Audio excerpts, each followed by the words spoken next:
Hey guys, how are you all? Welcome to Let's Start Story on What If Harry Potter Became the Wizard of Grey Magic.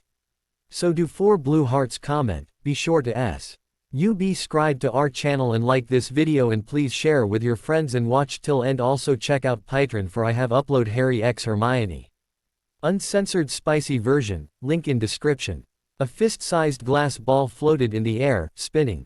Abruptly, it jerked upward, then to the side, then to the other side. A few seconds later it was flying in every which direction, doing loops and fancy tricks in the air.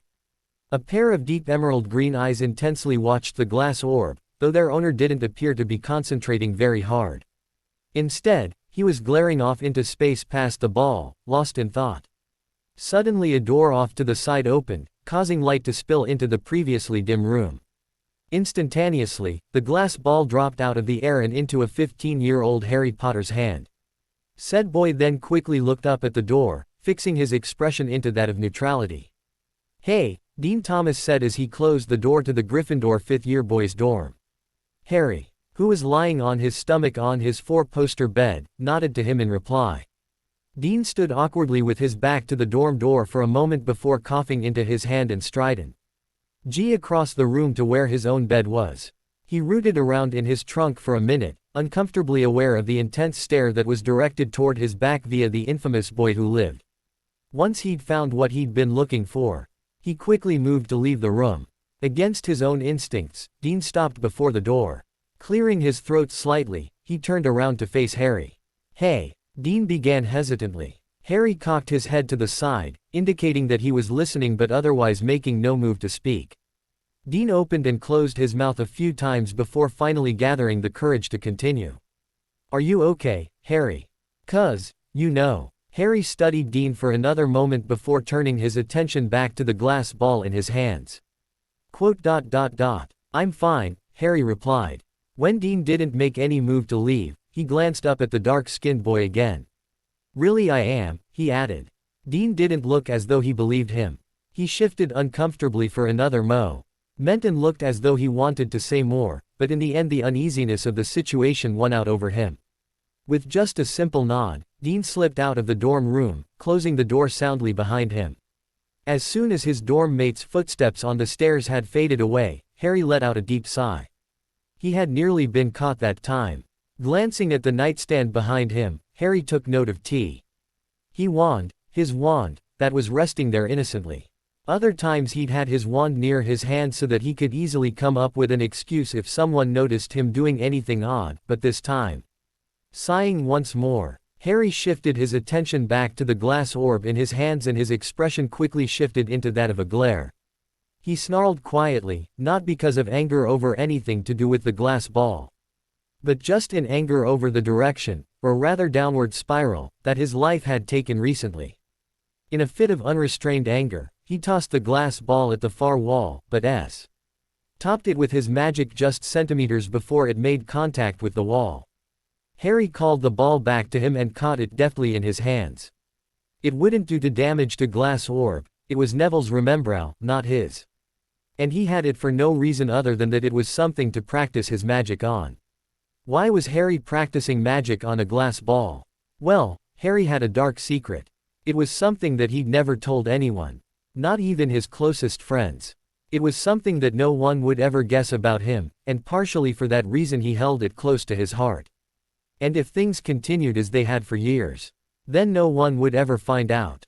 You see, Harry Potter wasn't a wizard. He never had been. For as long as he could remember, Harry had been able to use magic.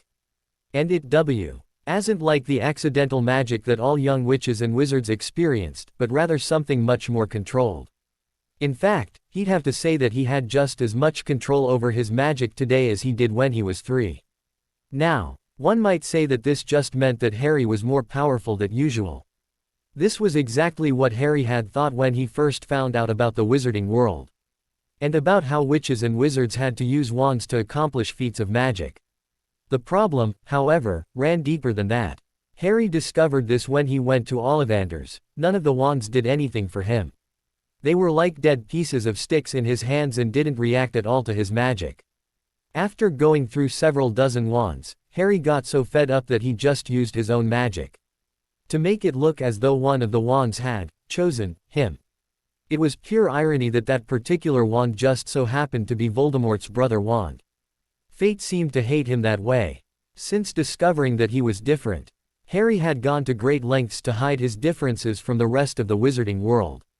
It wasn't that difficult, really, considering as he'd been doing the same all of his life to hide his abilities from the Dursleys. Harry had figured out at a very young age that the Dursleys, and humans in general, hated and feared anything that was different from what they considered normal. Because of this, Harry had been careful to never show his abilities to his family or anyone else. He had experimented with them in private, figuring out what his limits were and exactly what he could do. Another thing that Harry had to hide from the Dursleys was his intellect. Harry had always been an incredibly bright boy, which wasn't surprising since his entire life had been a fight for survival.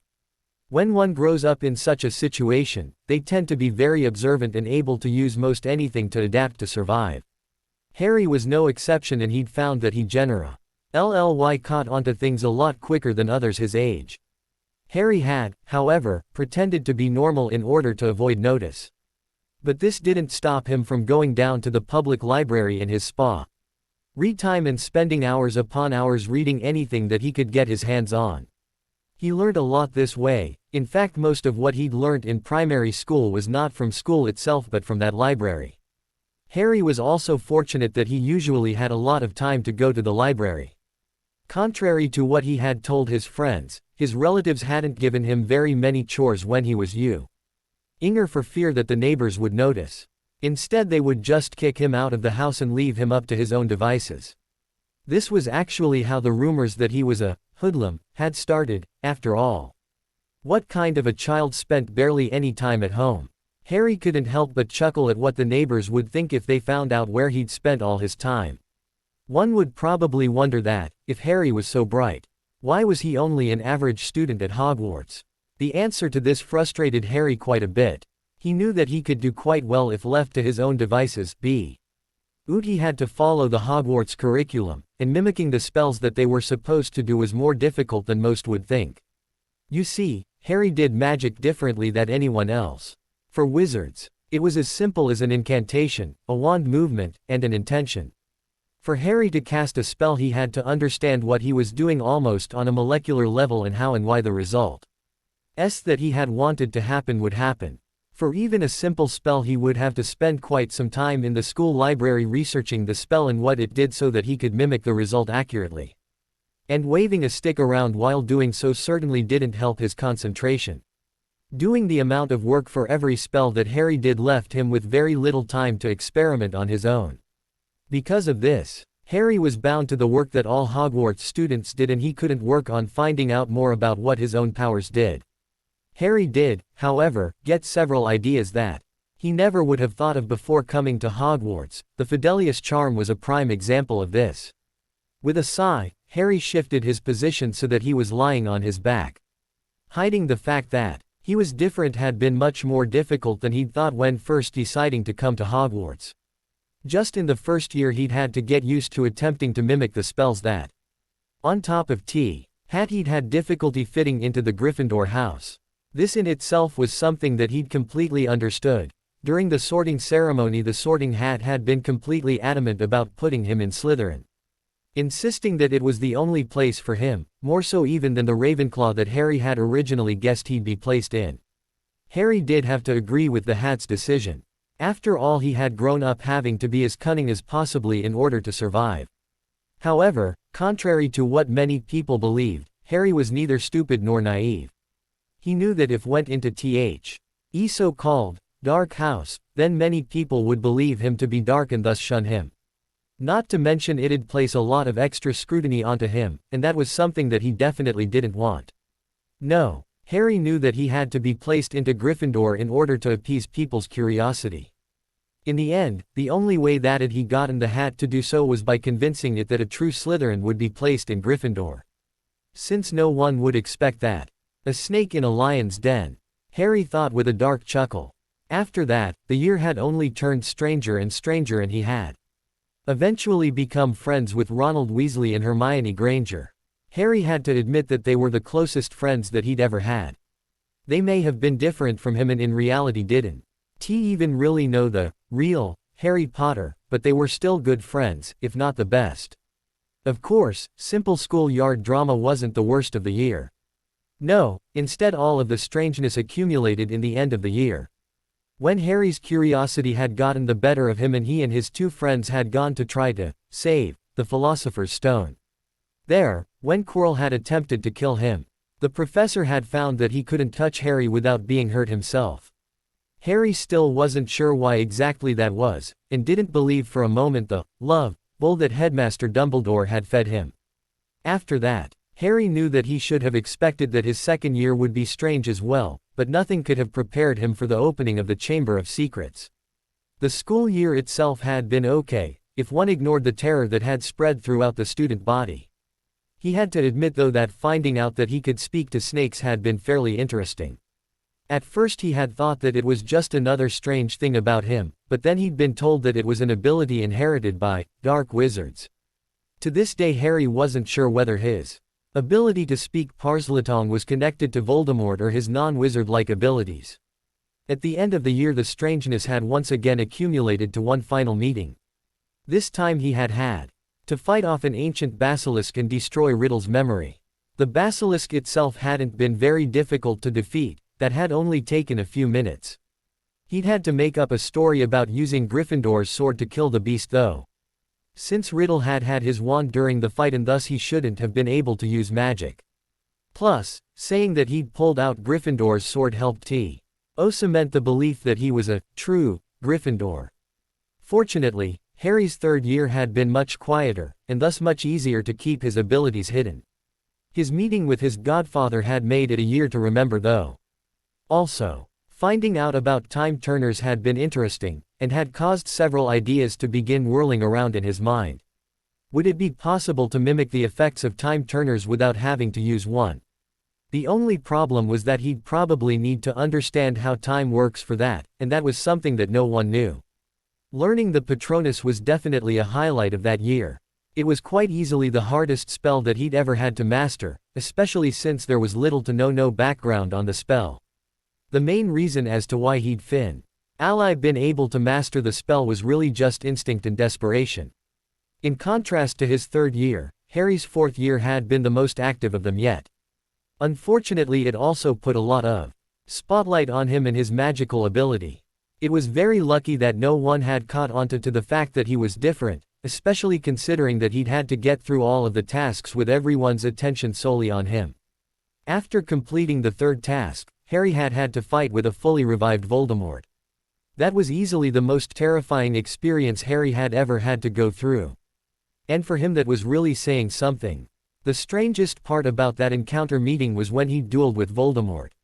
For whatever reason, though most likely because his wand and Voldemort's were brothers, his wand had literally taken control of his magic, causing a golden beam to connect. Harry squeezed his eyes shut as his thoughts shifted to his fifth year at Hogwarts, a year that was only just ending. This year had been his worst year at Hogwarts yet, if not as active as his fourth. The reason for this was because Sirius, his godfather, had abruptly a sharp cracking noise erupted to Harry's left, causing the dark-haired teen to shoot up in his bed.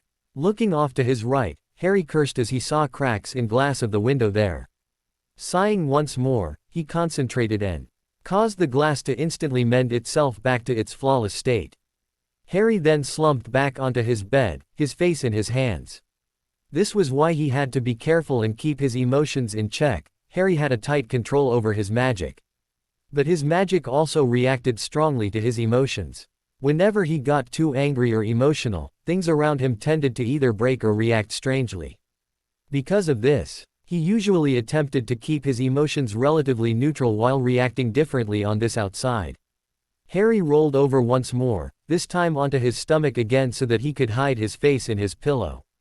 And forcefully turned his thoughts back to the events that had happened just a couple of weeks ago. Fighting in the Ministry had been hard, considering that he'd, once again, had to keep his abilities under wraps. But then, Sirius had been killed and he hadn't been able to stop him because he'd been too damn slow. Harry had only turned just in time to watch horrified as Sirius fell through the veil. Unable to do anything about it. As if that tragedy wasn't enough, Hedwig, the faithful owl that she was, had followed him and his friends to the ministry. Harry hadn't even known that she had until she swooped down just before a killing curse hit Harry, courtesy of Lucius Malfoy, taking the hit for him. That night Harry had lost two of the beings closest to him, his godfather and his first friend. And though he wasn't sure if he should, Harry couldn't help but blame Dumbledore. The old headmaster had been a direct cause for many of the things that had gone wrong in his life and, on top of that, he'd waited far too long to tell Harry about the prophecy. Harry did understand why Dumbledore hadn't told him earlier. If he'd been told during his first or second year he'd probably have just up and left the wizarding world, but if he'd told him even during the beginning of this year then several lives could have been saved. Harry really was amazed that Dumbledore hadn't even explained what was going on when he'd assigned Harry to take occlumency lessons with Professor Snape. That experience had been nerve-wracking on Harry, since he'd been sure that Snape would find out his secret. Harry was sure that it was only because Snape had been only looking for embarrassing memories that he'd gotten away scot-free. The experience did, however, make him determined to master occlumency so that he could protect the secret of his abilities even better. The one time that Harry had truly lost all control over his emotions was just after Dumbledore had told him about the prophecy. At that point his anger completely exploded. He'd then begun to destroy the headmaster's office, partially because of his anger, but also mainly to hide the damage that his unrestrained magic was doing to the office. He'd only stopped once he'd finally gotten his emotions, and thus magic, under control once more. And now here he was, 2 weeks later, on the last day of school. Tomorrow morning they'd leave on the Hogwarts Express for London and the cycle of summer and schooling would start all over again. With a groan, Harry buried his face even further into his pillow. He just couldn't wait to see what next year would bring. Harry lay staring blankly up at the top of his four-poster bed. The sky outside was dark. Harry guessed it was about 2 in the morning.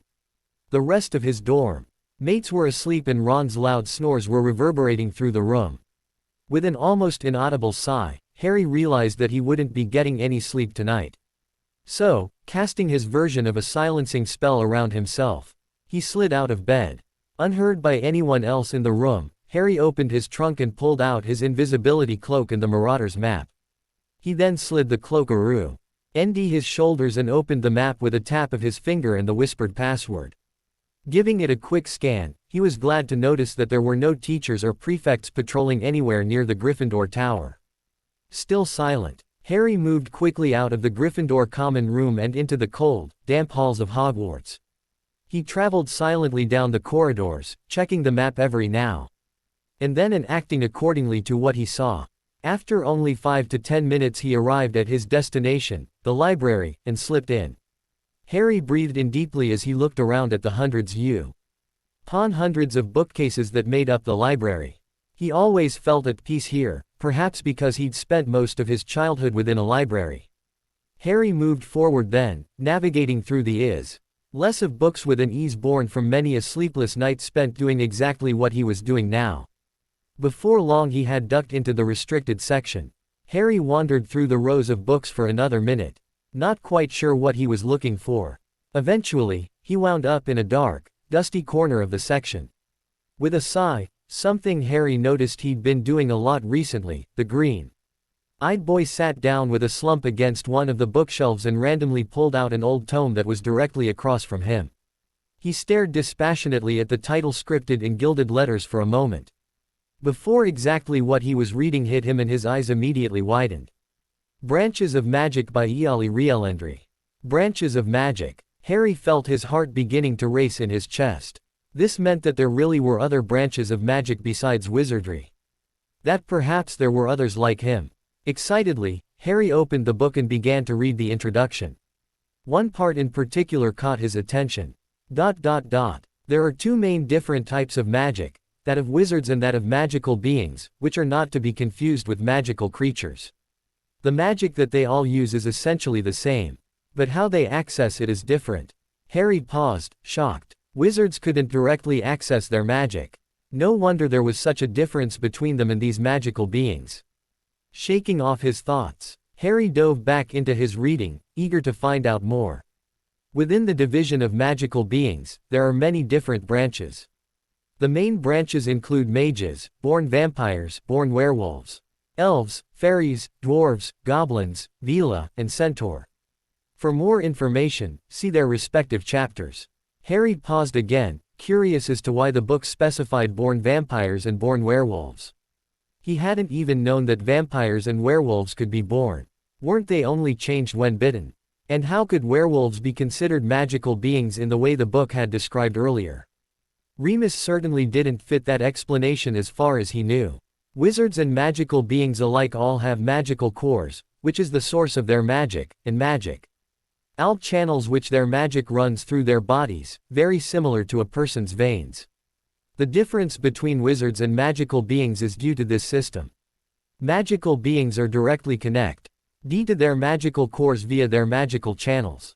It is because of this they can directly access their magic. Wizards, on the other hand, have no such connection between their magical pathways and their magical cores. As such, they must use wands to bridge this gap. In essence, wands act as a conduit for wizards in order to allow them to use magic. Harry also couldn't help but wonder why Merpeep weren't on this list of magical beings while centaurs were. Didn't the Ministry classify them as magical creatures only because they refused the classification of being? Harry had a feeling that this book was written by someone with absolutely no connection to the Ministry though. Already, in just a few paragraphs, he had learned a lot more about how magic worked that wasn't taught at all at Hogwarts. He could understand why. Harry thought with a smirk. Most wizards would absolutely be appalled at being told that they had less connection to their magic than those that they considered to be monsters. Making a split-section decision, Harry turned to the first chapter, which was about mages. Mages are the magical beings closest in physical makeup to wizards. Indeed, they are oftentimes mistaken for wizards, since they are basically humans with a strong connection to magic. The only other difference between mages and wizards is that mages tend to have much larger cores and much better control of their magic than wizards. As most magical beings do. Even less than magical beings, mages cannot use wands. While in the hand of a magical being's wands will at least have some affect, but for mages the wand would have more of a reaction in the hand of a muggle. Harry breathed in sharply, his eyes going wide with shock. This description, it was so accurate. This was almost exactly how Harry would describe himself. Without all of the technicalities, of course. Did this mean that he was a mage? It would certainly make sense and explain why his wand was so useless to him. If not why it reacted the way it did when he dueled Voldemort in his 4th year. Positively thrilled at the idea that he might finally be figuring out what he was, Harry went to lunge back into reading the book. When the something at the bottom of the next page caught his eye. Currently the only school for mages is Silvermoor Academy of Magic. For more information, please see Magical Schooling. Harry's mouth twisted slightly. He was caught between reading more about mages and checking out this schooling thing. Eventually curiosity won out, and after a quick check of the index, Harry flipped toward the back of the book, where the chapter on magical schooling was, and scanned through the text until he found the section talking about this, Silvermoor Place. Silvermoor Academy of Magic, while not one of the oldest schools, is one of the most prestigious, founded by the mage Merlin himself. Enrolling is fairly difficult, as almost the entire student body is made up of prominent clans of many species and highly talented students. The school accepts almost all species classified as magical beings, though the main species that attend include mages, born vampires, born werewolves, elves, fairies. Harry stared at the page before him, a large grin spread across his face.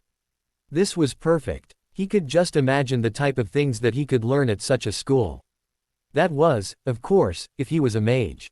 Harry was also a bit wary about the fact that vampires and werewolves went to this school too, but they were just magical beings too, right?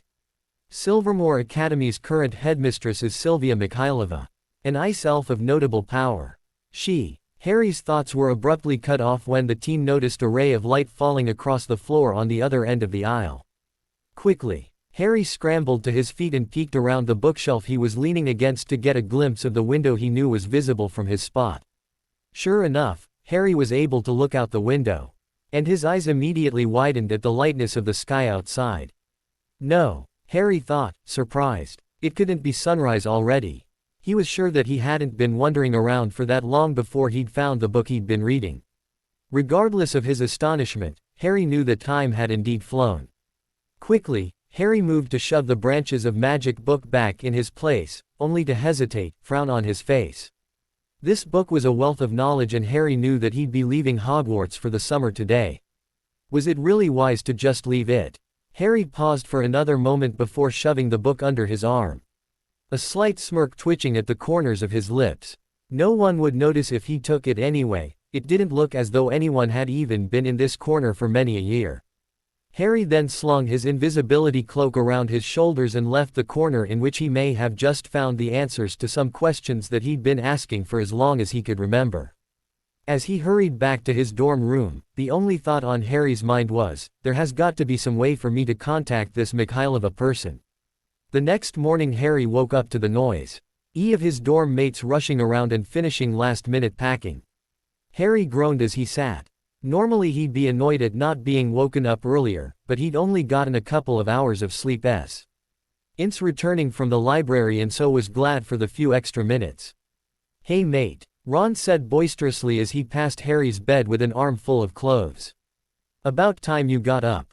Harry grumbled something under his breath in reply as he wiped the last traces of sleep from his eyes. Slowly the teen slung his legs over the edge of his bed and stood up, stretching as he did so. Harry then strode over to his trunk and pulled out some clothes for the day, inconspicuously making sure that the book that he had found last night was still hidden at the bottom of his trunk where he'd left it. Next few minutes flew by in flurry of motion as Harry joined the others in the dorm in making sure that he had everything packed and ready for the long train ride back to London. Once he was sure that he was indeed ready, Harry grabbed the few things that he would be taking with him on the train and left his trunk at the foot of his bed. He then began to make his way down to the common room, loudly complaining, Ron trailing along behind him. In truth, Harry wasn't sure what Ron was complaining about this time. He'd learnt back in first year that tuning out the redhead's rants was generally best for one's health. At the foot of the stairs Harry saw Hermione arguing with some other girl. Once Hermione noticed Harry and Ron, she immediately turned away and greeted the two of them. "There you are," the bushy-haired girl exclaimed. "I've been waiting forever for you. Do you have everything packed? Are you sure? If you leave anything behind you won't be able to get it back until next year." "We've got everything, my own," Harry assured her, holding back a sigh. He loved the girl, really he did, but she was just so patronizing sometimes. Hermione continued to fuss around the two of them for a bit longer and, predictably, she and Ron got into an argument over something. Harry ignored their squabble as he led the way out of the portrait hole. As the three continued on their way down to the Great Hall for breakfast, Harry proceeded to nod greetings to many people along the way. It was good to keep at least on good terms with as many people as possible, and simply greeting those that he knew helped Harry to do that. Of course the trio couldn't even make it all the way to the Great Hall without running into some sort of trouble. Just as they rounded the corner of an empty corridor, Harry caught sight of Draco Malfoy standing a few feet from them, flanked on either side by Crabbe and Goyle. Harry stifled a groan. He really didn't want to deal with this. He'd thought that Malfoy would at least wait until they were on the train before making his expected appearance to antagonize them, but apparently the blonde couldn't even wait that long. Honestly, Harry didn't hate Malfoy so much as he was irritated and perplexed by him. The boy was supposed to be a respected, pureblood, noble, but instead acted more like a spoilt child. Harry wasn't even sure if he was a true Slytherin sometimes. He often seemed to be more fit to Gryffindor considering how brash he could be. Well, what do we have here?" Malfoy sneered as though he hadn't been waiting for the three to show up. Harry had to stop another groan. How is it that Malfoy managed to perfectly fit the stereotype of a comic book villain while not even knowing what a comic book was, let alone having read one? Now that was a true mystery of the universe. "What do you want, Malfoy?" The blonde continued to sneer. He did not answer Harry's question, but instead said, "And you've the weasel and the mudblood trailing along as usual, Potty." Immediately, Ron's face went scarlet and he moved to lunge at the smirking Slytherin. "Watch your mouth, Malfoy," he snarled. Fortunately, Hermione managed to grab his arm in time to hold him back. This time Harry didn't stop the sigh from escaping his mouth. Before he could say anything in reply to the blonde though, Malfoy turned his attention back to him, having noticed Harry's sigh. "Ah," he said mockingly. "Does Potty still miss his godfather?" Immediately Harry's mouth tightened and Ron renewed his struggles against Hermione's grip.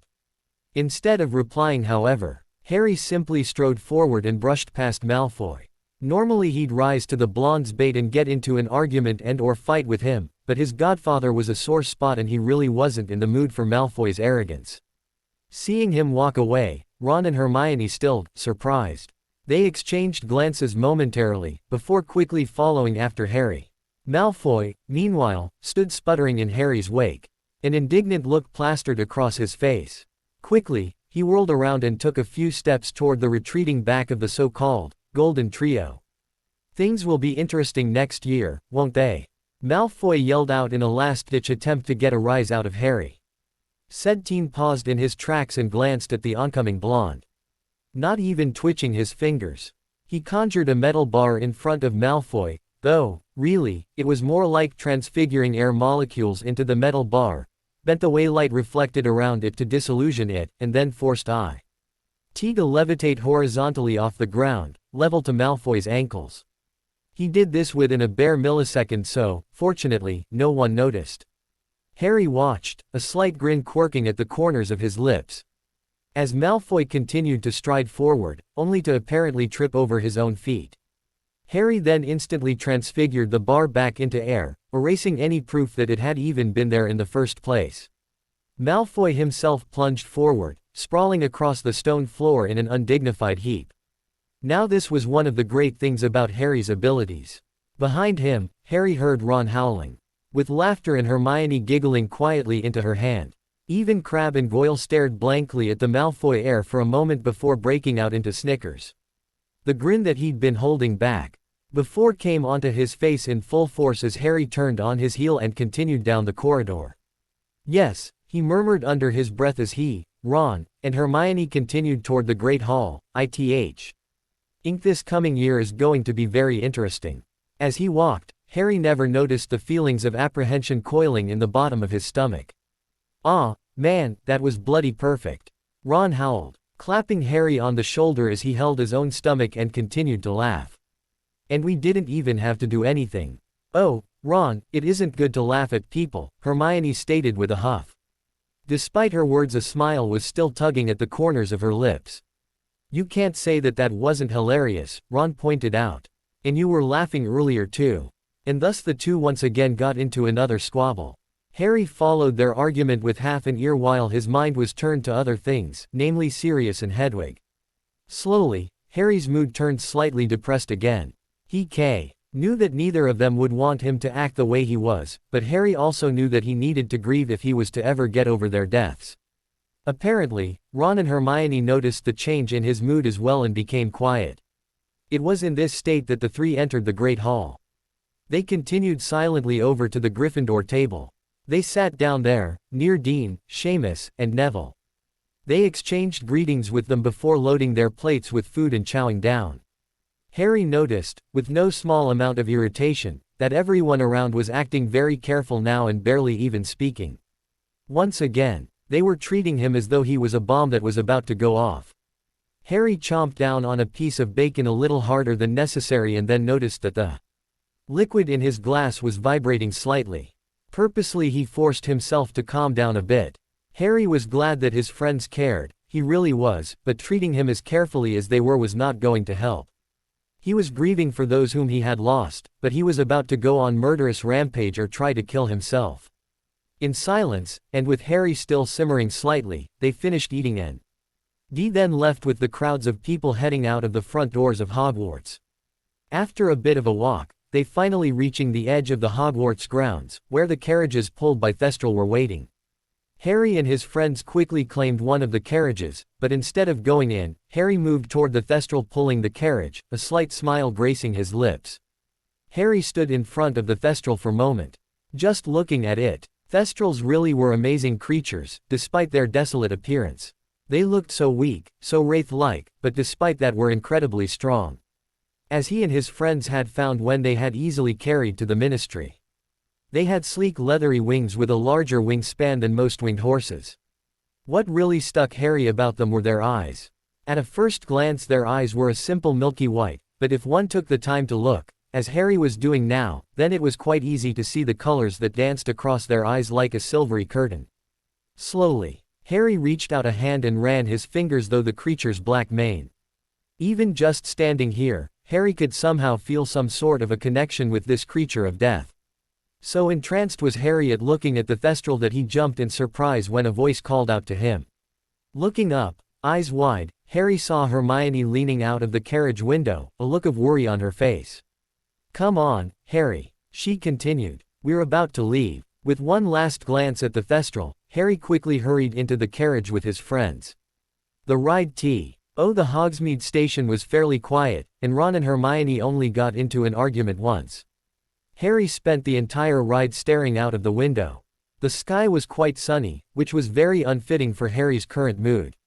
Despite this, the dark-haired boy just stared at the sky, watching the clouds float by as they made their journey. Soon enough the carriage pulled to a stop and the group unloaded themselves. They then headed toward to Hogwarts Express, which was gleaming in the sunlight as students boarded it. As they pushed their way through the crowds, Harry nodded discreetly to a few people that he knew. Some of them people whom his friends would be surprised to find out that he knew. After making their way onto the train, Harry, Ron, and Hermione headed for the first empty compartment that they could find. They settled down there, though Ron and Hermione would both have to leave soon after the train departed to deal with their prefect duties. Harry sighed and leaned his head against the glass of the window. He stared blankly outside, his thoughts whirling around in his mind as he tuned out the sounds of Ron and Hermione. Slowly, without even noticing it, he surrendered to the warm embrace of sleep. Harry woke up with a jerk, the sound of the compartment door sliding shut ringing in his ears. Blinking blearily, he looked around and noticed that Neville and Luna were sitting in the seat across from him, where Ron and Hermione had been before. A swift glance outside and also told him that the sun was beginning to set, thus meaning that they would be arriving in London soon enough. Stretching his back with a groan, Harry sent a questioning glance at Neville. Understanding what Harry was asking, Neville spoke up. "Hermione and Ron are out on their prefect duties. They just checked back in, but left when they saw that you were still asleep," Neville told him, his voice surprisingly level. At this point, his lips quirked upward slightly. "You've been sleeping all day, or nearly at the station. You must have been busy last night." Harry smirked at him, lounging back in his seat. He easily took note of the knowing glint in Neville's eyes, but said nothing in reply. Instead he glanced over to Luna and chuckled when he saw that she was staring off into space, not appearing to be paying any attention. Over the next half an hour, Harry and Neville slipped into easy conversation.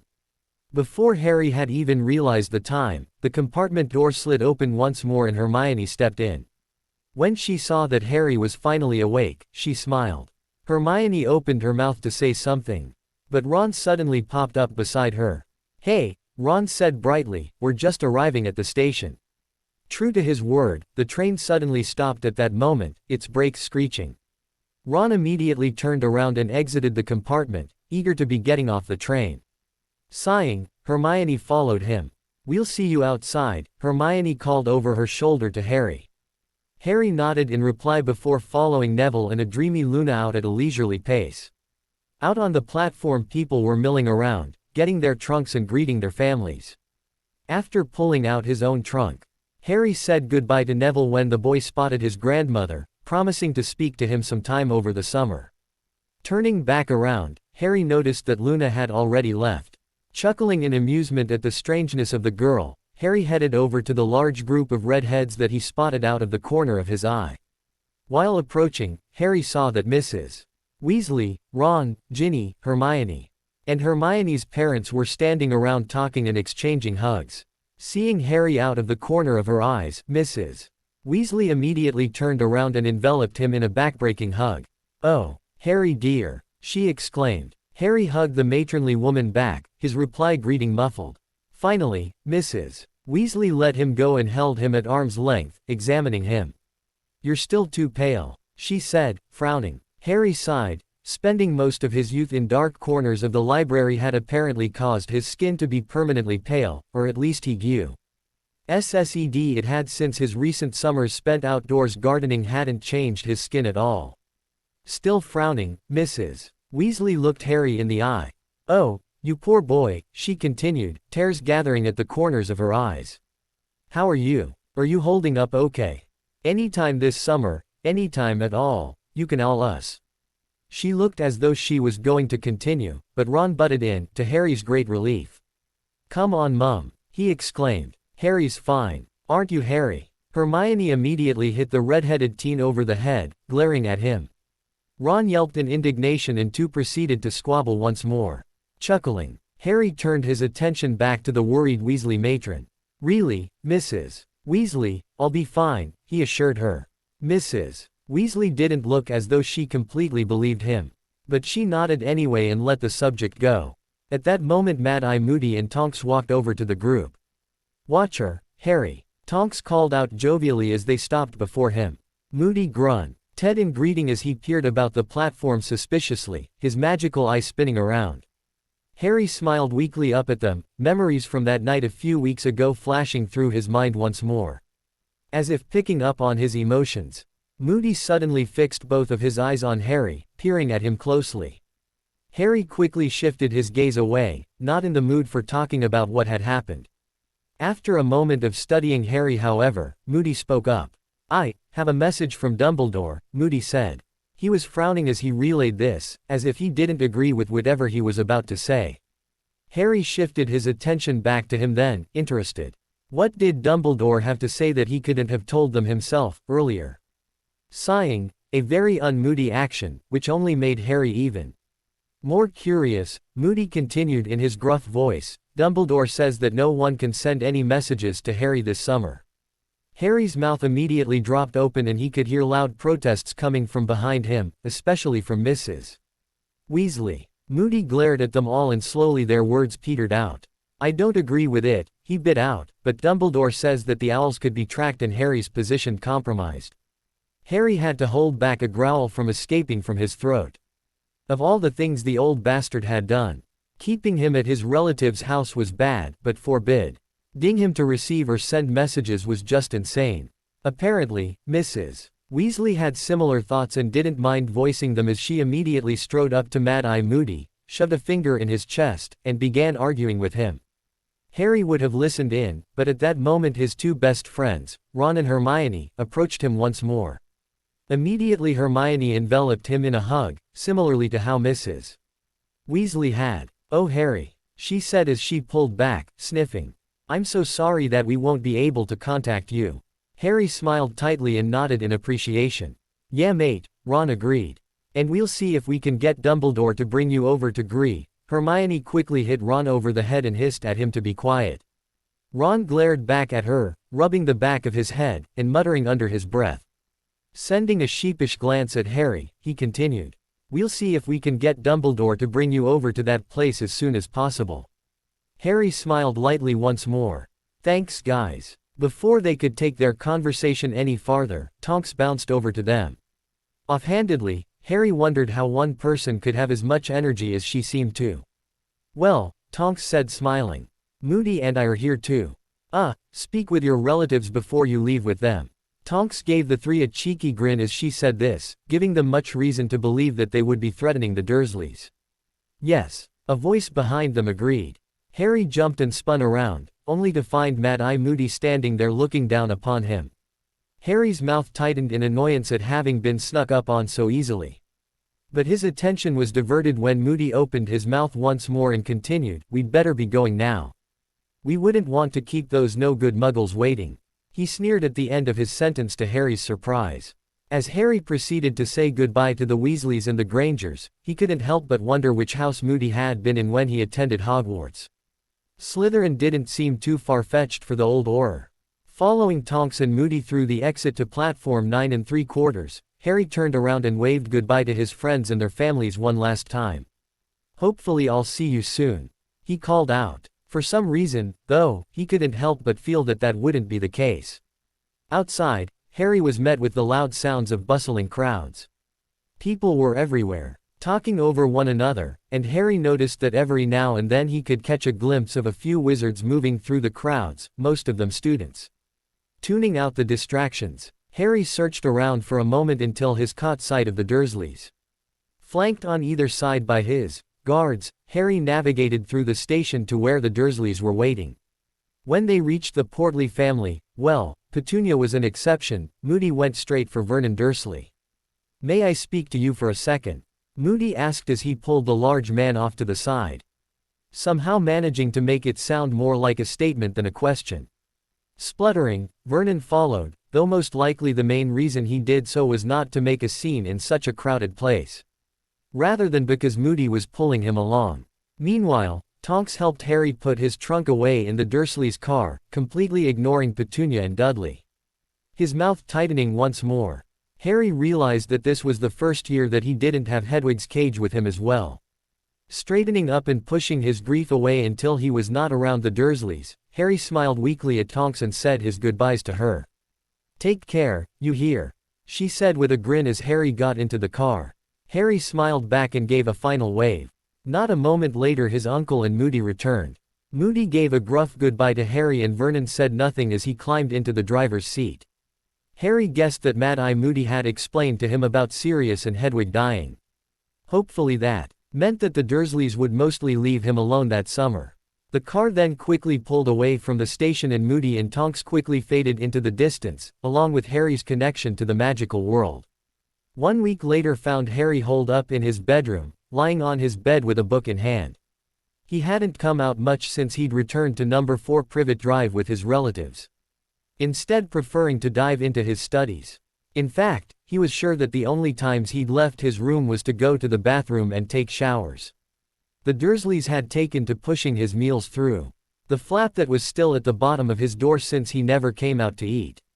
Harry had also spent the week figuring out and memorizing the shifts that Order members who watched over him had. He desperately wanted to practice his magic now that he had endless free time, but he couldn't risk Moody seeing him with his magic eye. To solve this dilemma, he simply figured out who watched him when and for how long.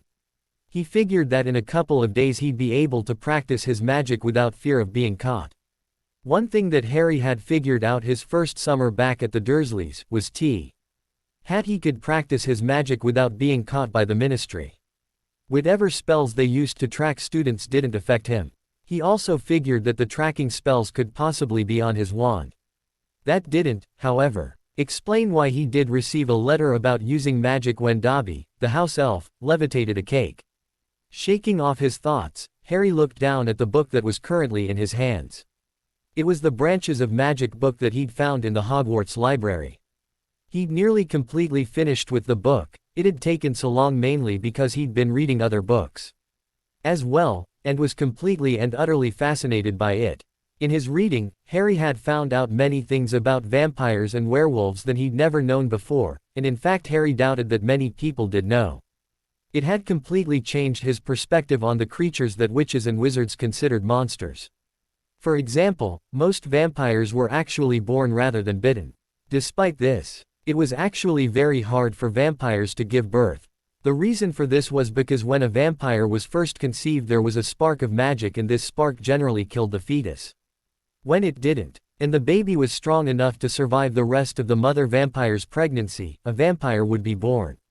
For this reason these vampires were generally called born vampires. The reason why not many vampires were turned was mainly because only a willing human could be turned. On top of that, the book said that tradition stated that only certain, high-status vampires could turn humans. Harry was also quite shocked to find that many of the beliefs that Muggles and wizards alike held on vampires were quite wrong. For example, vampires were not harmed by sunlight at all. That superstition had come about solely from the fact that they had paper-white skin. Their eyes were somewhat sensitive to sunlight however, and Harry guessed that that caused many vampires to operate at night, which gave support to the sunlight myth.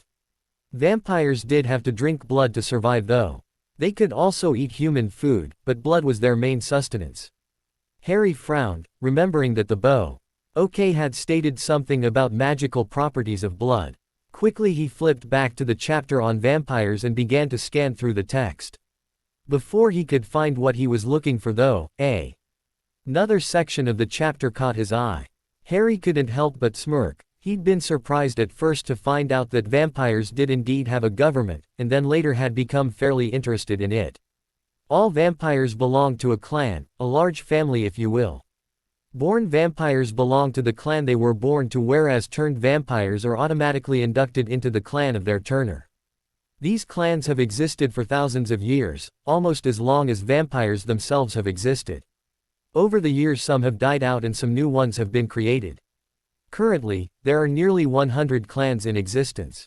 Of these clans there are 13 head clans. These clans are considered nobility among vampires. The heads of each of these clans make up the Ancient Council. The council governs over all clans and vampires, and is said to have existed for as long as the clans have. The vampires of the council are considered equals, with no one governing over another. Naturally, however, there are certain clans that hold more sway than others. Harry smirked as his eyes swept across the page. It was interesting to see that vampires governed themselves a lot more effectively than wizards. Really, a council of equals was a perfect idea. In his reading Harry had also found that mages governed themselves similarly. They too had a council, called the Concilium, though theirs was made up of the most powerful mages of the age rather than clan heads. Also, the mages, the Concilium did have a leader, whom was voted in by the rest of the council every 10 years. Continuing to flip through the book, Harry came across the page about werewolves and smirked again. He had been quite surprised to find out that there were actually two different types of werewolves, bitten werewolves and born werewolves. Bitten werewolves were the only type of werewolves that wizards were aware of. They resulted from muggles, wizards, or magical beings who had been bitten by another bitten werewolf. They were only magical if the original person had been. Born werewolves, on the other hand, were true werewolves, whom were innately magical. Like humans, they were born from two parents, at least one of whom had to be a born werewolf. Unlike their bitten counterparts, true werewolves did not change into mindless beasts during the full moon. Instead they could change at will, at any time, and would keep their minds when doing so. Their wolf-man form also tended to be a lot more powerful than those of bitten werewolves. True werewolves were affected by the moon, however, if only in the fact that their powers were substantially increased during the full moon. To be honest, Harry wasn't entirely sure whether he should be upset or glad that Remus was a bitten werewolf rather than a born one. On one hand, he was a lot less powerful and a lot more beast-like, but it also meant that he was more human than he would be. The governing system of true werewolves was the loosest of any race. They existed in hundreds of packs, which were made up no more than 10 to 20 werewolves. There were a few larger packs, but not many. Beyond this, there were no defining rulers. The pack leaders could all gather in the case of a dire global emergency. But there have only ever been a handful of such meetings in all of history. Abruptly, Harry looked up from the book out of the small window in his room. To his surprise, the sun was already setting. Harry smiled grimly. Mundungus Fletcher would be on duty right now, which meant that it was his time to do what he needed to do. Abruptly, Harry looked up from the book out of the small window in his room. To his surprise, the sun was already setting. Harry smiled grimly. Mundungus Fletcher would be on duty right now, which meant that it was his time to do what he needed to do. With a snap, Harry closed his book and jumped off his bed. He strode over to his trunk before crouching down before it and opening the latch.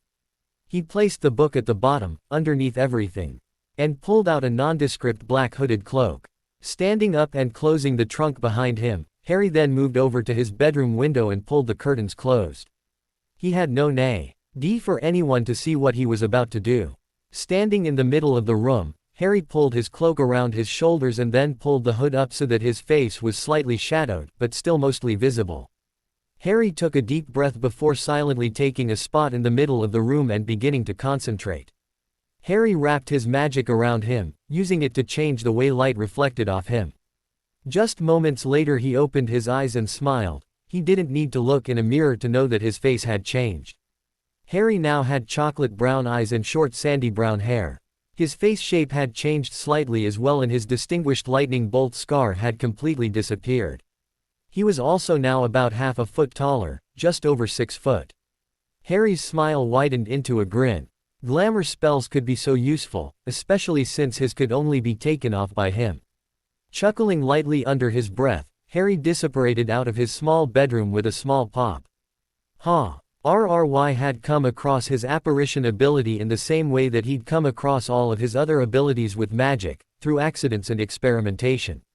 Of course, he hadn't known that it was CALLED apparition until he'd come to Hogwarts, but that was beside the point. Harry had first apparated on accident when running away from Dudley and his goons. He'd attempted to jump behind some large garbage bins, when he'd suddenly found himself sitting on the roof of the school's kitchens. Later on, Harry had experimented with this newfound ability until he figured out how to do it whenever he wanted. The only problem was that he would make a very audible sound when he appeared and disappeared. It was only when Harry was reading a book about molecules one day in the public library that he'd come up with a solution. Harry had figured out that when he apparated, it was the displacement of air molecules rushing in to fill the space that he'd left, or, on the appearing end, air molecules quickly moving out the space that he was suddenly occupying, that caused the loud noise. So, instead of just moving himself from one place to another, if he switched himself with the air of the space he wanted to be in, then the transition would go smoothly and soundlessly. With much practice, he could now control the amount of noise he made when apparating, whether he wanted it to be louder or quieter. Over time, Harry had also figured out how to apparate objects. It was a lot more effective than summoning something, though also incredibly difficult over long distances. Upon coming to Hogwarts, Harry had been fairly surprised, and amused, to find out that wizards hadn't come up with anything similar. Harry appeared with another quiet pop into the apparition point in Diagon Alley. There were a few Opal milling around and hurrying down the streets, but most everyone had already left. The majority of the people whom were left had cloaks on similar to his own. Ignoring the people around him, Harry purposefully strode down the alley. He had been doing this, visiting Diagon Alley, that is, ever since he was first introduced to the magical world. It was the main way that he'd bought most of the books that he had. Dumbledore never knew, of course, but then Dumbledore actually knew very little about him. Once again pushing his memories out of his mind, Harry continued down the street. Before long, he approached the large white building of Gringotts. In the waning light of the sun, the building gleamed, and Harry was filled with a sense of awe that filled him every time his eyes fell on the building. Harry would swear that the goblins had some sort of spell worked into the wards on the building to inspire that effect in people. Harry smirked lightly in the shadow of his hood and entered the Wizarding Bank. Inside the building there were only a few witches and wizards, but many goblins hurrying around. Striding up to the first teller, Harry didn't wait for the goblin to acknowledge him, but instead immediately spoke in a hushed tone. "I need to speak with Grimschild." The goblin before him immediately looked up in surprise. He studied Harry for a moment, then, his mouth tight, before nodding. Without a word, the goblin hopped down from his seat, setting a closed sign before his booth. The goblin then hurried for a hallway off to the side without even checking to make sure that Harry was following him. Rolling his eyes at the suspicion of the goblin, Harry strode after the teller, easily keeping up with the shorter being. After a few minutes of walking, the goblin stopped before an office door that Harry had visited many times before. Casting one last glance at Harry, the goblin quickly walked back the way he had come, leaving Harry to go inside. Sighing quietly, Harry knocked purposefully on the door. After a moment, a voice inside finally answered, and Harry quietly slipped inside, carefully closing the door behind him. The office that he stepped into was one that seemed to belong in a Muggle building. The wall that the door was on and the two walls on his left and right were covered in bookshelves that were filled with books of all shapes and sizes. The wall opposite him, however, was covered in filing cabinets from top to bottom. Harry knew that these, too, were completely filled, though this time with innumerous files. In the middle of the room sat a large wooden desk that was covered in multiple stacks of papers and a couple of books. Two comfortable chairs sat in front of the desk, one sitting behind it. In that chair sat a goblin whose pen was scribbling furiously across a paper. The goblin looked to be a bit older than most of the tellers Harry had seen, though certainly not elderly, with a pair of slim glasses resting across the bridge of his nose. At the sound of the door clicking shut behind Harry, the older goblin looked up. The moment he saw who had entered his office, the goblin grinned widely, showing his numerous sharp teeth. "It's good to see you again, Mr. Potter." Harry grinned in reply and dropped the glamour around him. He always wore that disguise when going into the wizarding world, so Grimchild had immediately known who he was. "You too, Grimchild," Harry replied as he dropped down into one of the chairs before the goblin's desk. With a sigh, he pulled back his hood and rested his arms on the arms of the chair. Grimchild was the account manager for the Potter family, and had been for nearly 200 years. The goblin himself was approaching 300 years of age which, while old for a goblin, was nowhere near their death age. No, Grimchild was still a few centuries away from being considered elderly. Harry had first met Grimchild when he had come to Gringotts for the second time during the beginning of the summer after his first year. He had done some research during that school year and found out that all families had an account manager, and though the Potters didn't rank as an old, rich wizarding family, they'd still been around for quite a few centuries. Surprised that he had not been told this by Dumbledore or anyone, Harry had come to Gringotts inquiring to see his account manager and find out the state of his accounts. Again to Harry's surprise, he had found out from Grimchild that his trust account was only a small portion of money that had been set aside by his parents for his schooling. The rest of the Potter's finances were in the main Potter family vault, which he would gain access to once he reached the age of 17 and was considered an adult in the eyes of the wizarding world. In the meantime, however, the trust vault was more than enough for Harry, even with all of the extra purchases that he would make during the summer. Grimchild had also informed Harry that the Potters had scores of investments in both the Muggle and magical worlds, including shares in quite a few businesses. All of these were currently under Grimchild's control, whom Harry had given the right to make investments as he saw fit for the Potters. There were a couple properties that the Potters owned as well, but Harry had checked up on all of them, and they all were quite run down and unsuitable to live in since they had been abandoned for many years. Harry was honestly surprised, and more than a little disappointed, that to this day no one had told him about the Potter's wealth, not even Remus or Sirius. He'd purposely never asked about it, hoping that at least one of them would say something, but alas, it was not to be. Turning his thoughts away from his memories, Harry focused back on Grimchild. The goblin was looking at him expectantly, his hands clasped before him on the desk. As usual, Harry began, "I need to take out some gold." "The usual amount. That should do for now." "All right," Grimchild replied. He reached into one of the drawers of his desk and removed a relatively small sack of gold. Harry took it and tucked it away in his cloak. Because Grimchild was the account manager for his vaults, the goblin could instantly access his money. However, he could only withdraw money from the accounts on the request of one of the family members. As Harry was the only remaining Potter, and he had checked to make sure that there was no other family members that Dumbledore had neglected to tell him about, he was now the only one whom could take money from any of the Potter vaults. Grimchild studied Harry for a moment. "From what you said before, I'm going to have to guess that there is something else that you need. Would you like to check up on the state of your investments? Or perhaps inquire on the amount of gold left in your trust vault?" Harry smiled grimly. "Not today," he replied. "Actually, there's something else that I need to ask you." Grimchild looked at him carefully, curious as to what the teen was going to ask. "Yes." Harry took a deep breath, not sure whether asking this was the right thing to do. But then again, if he was going to ask anyone, a goblin, especially one whom he knew well, was probably the best way to go. "Do you know of any way that I can get into contact with Sylvia Mikhailova?" Grimchild faltered, his eyes going wide. How do you?" Harry gulped, and then decided to just dive into the entire explanation. He had never wanted to tell anyone what he was about to explain to Grimchild, but if there was even the slightest chance that he was a mage, then he needed to do this. "For as long as I can remember I've been able to use magic, controlled magic.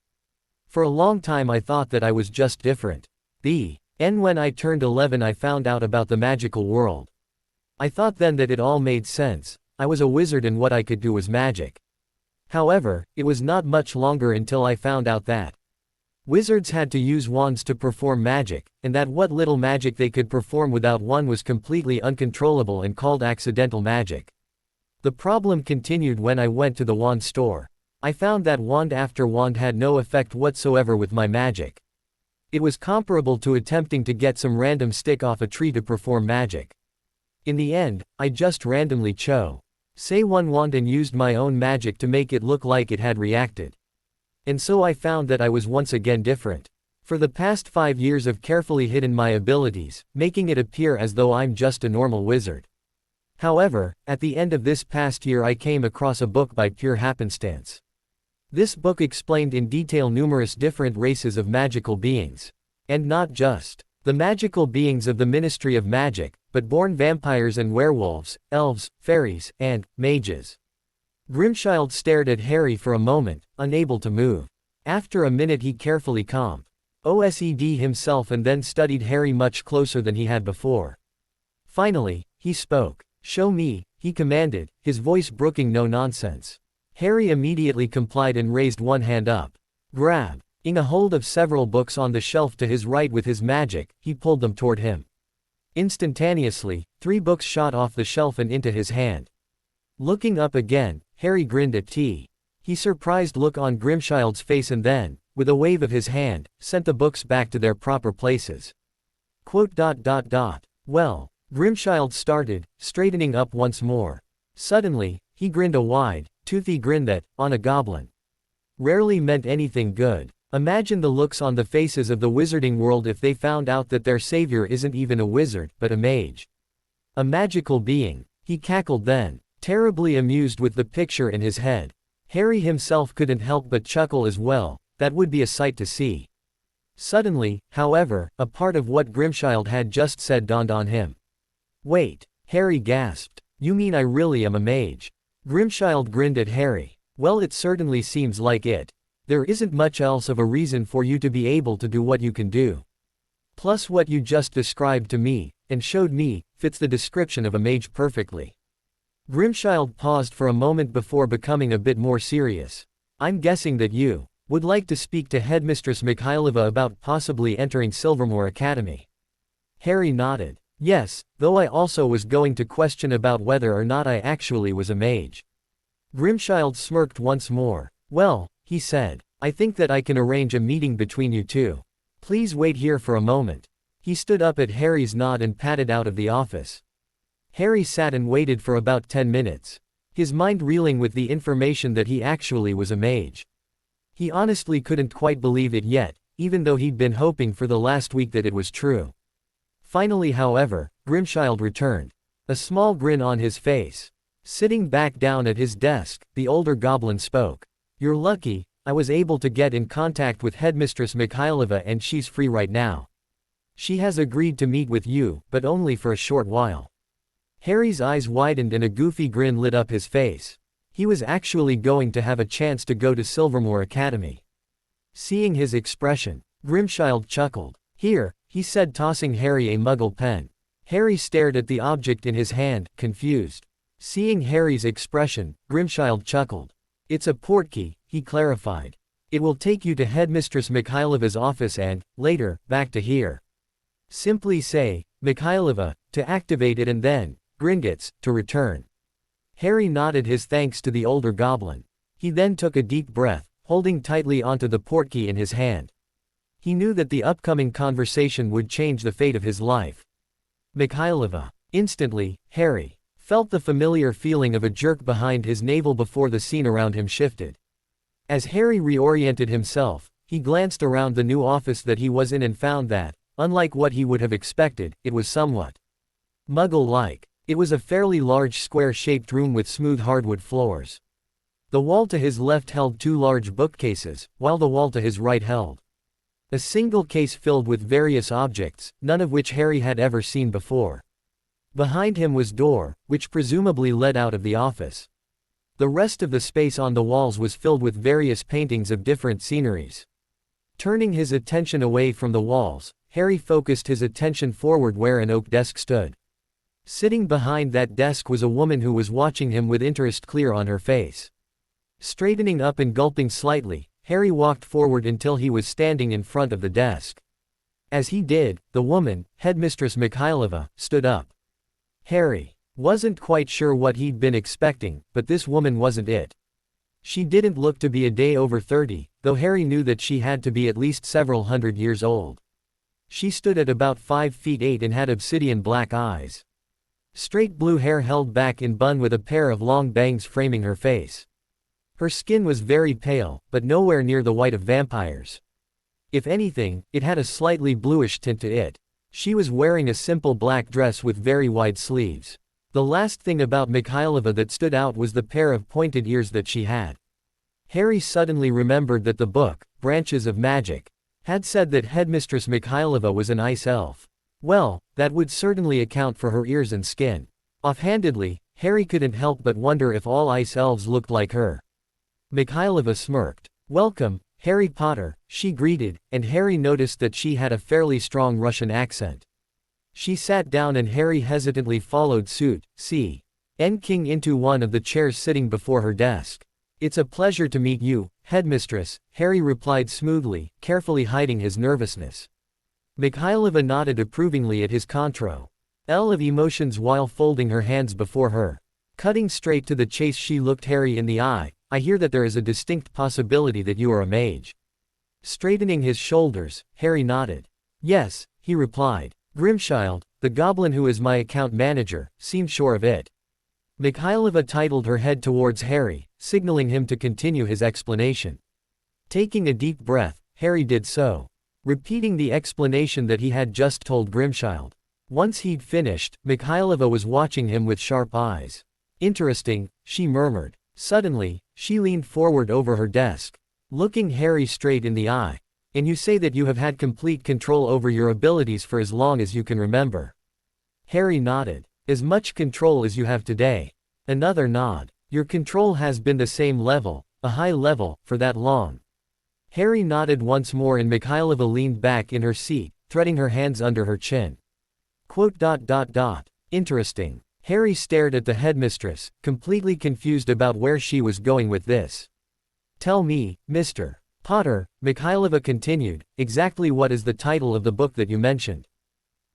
Harry hesitated, trying to remember the author's name. "I believe it was Branches of Magic by Iali Rielendri." Mikhailova's eyes widened almost imperceptibly. She began, staring off into a point in space. "That book must be quite old for you to have found it in a wizard's library. It's a good thing that those books are spelled to be self-updating." "Well, Mr. Potter, it would seem that you are indeed a mage." Harry blinked. You're not going to ask me to show you my abilities or anything?" Mikhailova chuckled. "No," she replied. "Grimschild has already explained to me what you did.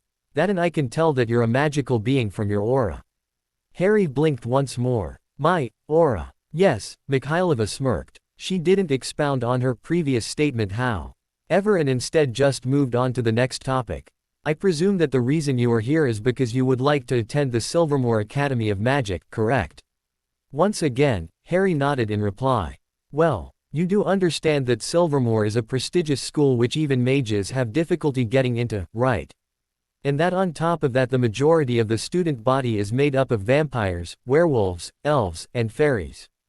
Please understand, Mr. Potter, that Silvermoor is nothing like Hogwarts.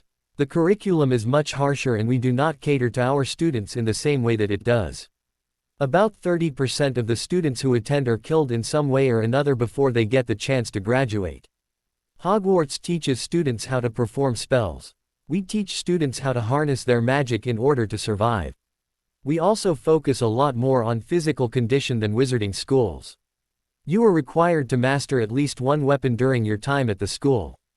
Knowing this, old you still like to attend Silvermoor Academy?"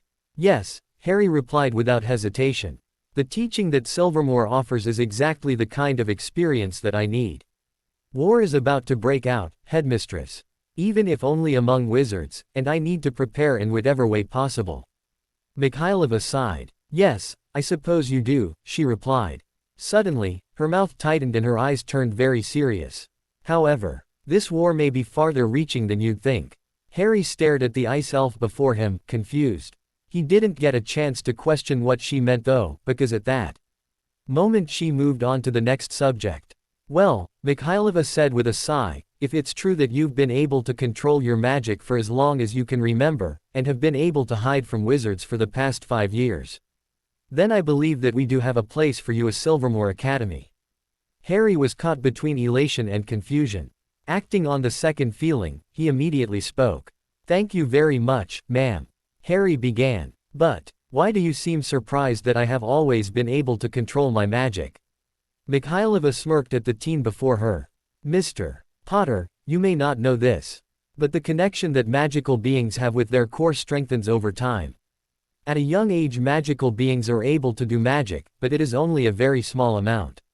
Even levitating something takes a lot of energy, let alone moving the object around while levitating it.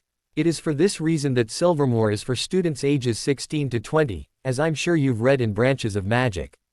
By the age of 16, magical beings have for the most part solidified their magical channels and can use their magic to its fullest extent. Another reason for the age group is because of magical beings' magical maturity. Like wizards, our magical maturity begins at age 18. Unlike them, however, our maturity lasts until we're 20, at which time our magic completely settles down." Harry's eyebrows rose, surprised. This was something that book certainly had never mentioned. He had wondered before why the school didn't accept younger children, but now it made perfect sense. It was pure coincidence that he had found the book when he had, just a month before he turned 16. Great, Harry thought. So I'm different than mages too. He held back a sigh. This could mean that he was more powerful too. If that was what Mikhailova was insinuating. Well, Mikhailova continued after giving Harry a moment to process the new information. "The next step is for you to register for the classes you would like to take." Harry sat up straighter in his chair after hearing this, interested. "Please understand that there are different types of classes. First, there are several core classes that will last all 4 years of your schooling. These are mandatory and you must take them. The rest are elective and usually last 1 to 2 years, depending on how well you do in the class. There are also several classes which have prerequisites. For those classes there are others which you must take first, and often you must also get a recommendation to move on." Mikhailova pulled out a piece of paper from a drawer and slid it across the desk to Harry. "Here is the complete list of classes. The ones that require prerequisites are marked, along with their prerequisite. You may pick 8 classes, including the mandatory ones, which are also marked. Choose wisely." Taking a deep breath, Harry picked up the sheet and let his eyes drift over the list. A few of them made his eyes widen, like death magic, which had a prerequisite of soul magic, which also made his eyes widen. Several of them, however, he was familiar with, like transfiguration.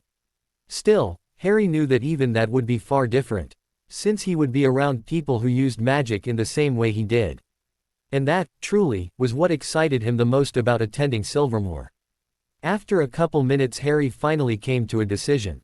"Well," he began as he cleared his throat, "first are the mandatory classes of course, magical theory, enchantment, transfiguration, physical arts, and magical control.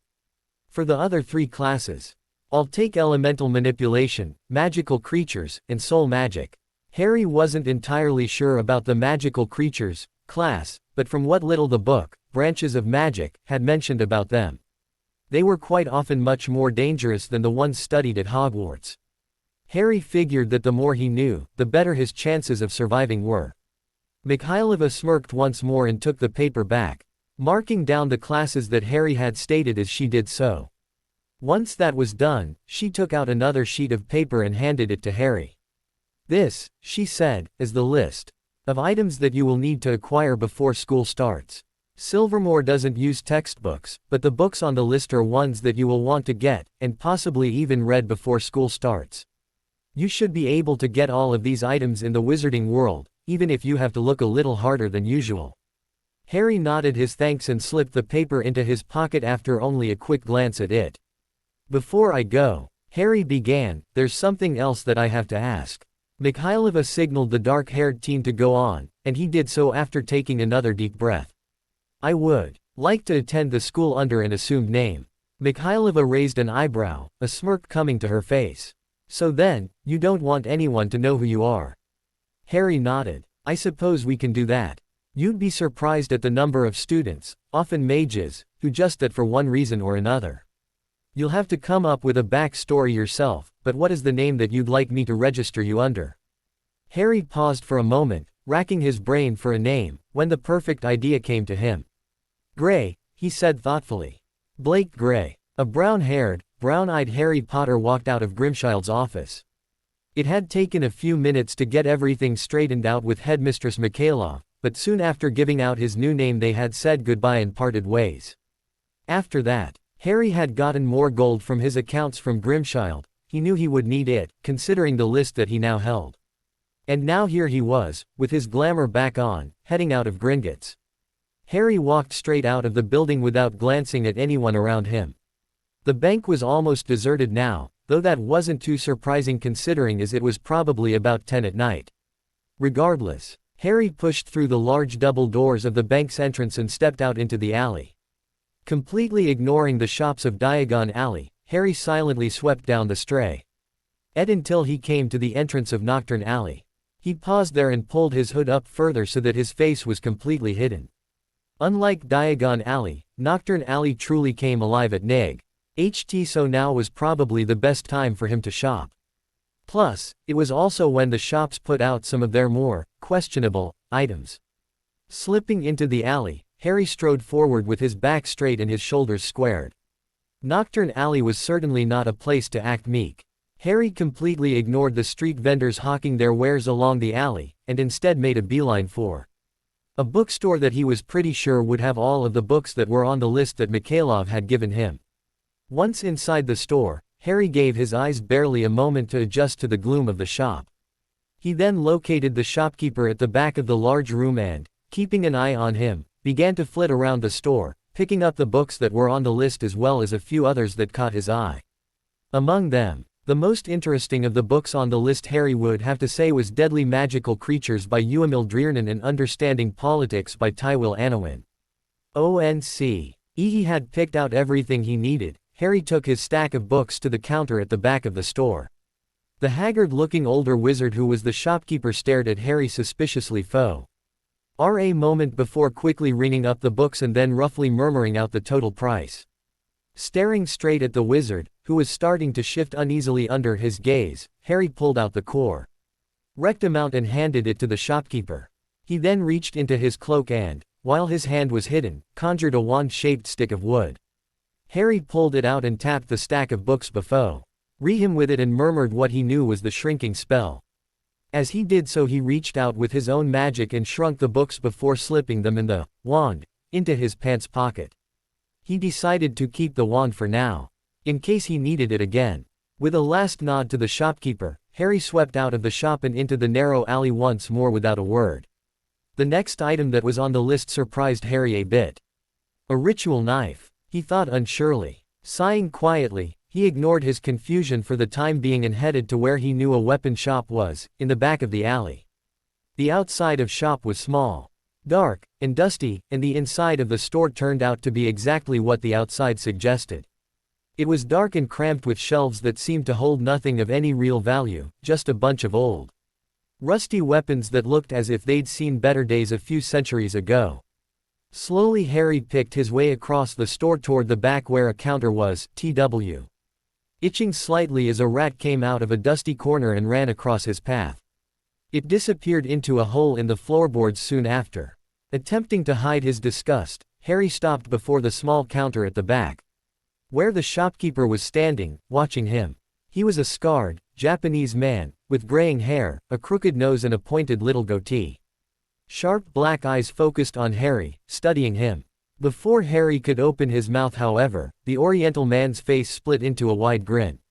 "It's a pleasure to have you in my shop, young man," the shopkeeper greeted in a rough voice. "What can I do for you today?" Harry blinked in surprise at the man's cheerful, something truly out of place in Nocturne Alley, greeting. He began hesitantly. "I'm looking for some weapons." The man cackled, causing Harry stare at him even more strangely. "Well then, it appears that you haven't completely wandered into the wrong shop. Is there anything in particular that you're looking for?" "Yes, actually," Harry replied. He was a little wary about having come into the shop now. This man seemed to be missing more than a couple of marbles. "I'm looking for a ritual knife." Ah, one of those types, the man commented, waggling his eyebrow suggestively. Types. Now Harry was completely lost, but the man just cackled again and leapt out from behind the counter with speed and agility belying his age. He began to stride off, completely ignoring Harry's question, when he suddenly stopped and spun around on his heel, making Harry jerk in surprise. "Kenmaru, by the way," he said, giving Harry a short bow. "Ah, it's nice to meet you. I'm Marcus," Harry replied, saying the first name that popped into his mind while giving Kenmaru a hesitant and sloppy bow in return. "Warlike, Harry blinked again. Warlike. Yes, Kenmaru replied with a chuckle. Marcus is Latin for warlike. Didn't you know? Harry stared at the man with wide eyes. Of all the names he could have chosen. No, he answered. Then, realizing how he was acting, Harry carefully pulled his emotions together. No one had ever managed to throw Harry off so easily, but this old man was doing it without even trying. He was going to have to be more careful around him. People, especially older people, didn't open shops on Nocturne Alley without knowing how to take care of themselves. Harry followed Kenmaru as he strode toward a door in the back corner of the shop. Well, more like bounced actually, but that was beside the point. The door opened up to a hall just as dark and dusty as the rest of the shop. Kenmaru quickly headed inside, but Harry paused in the doorway.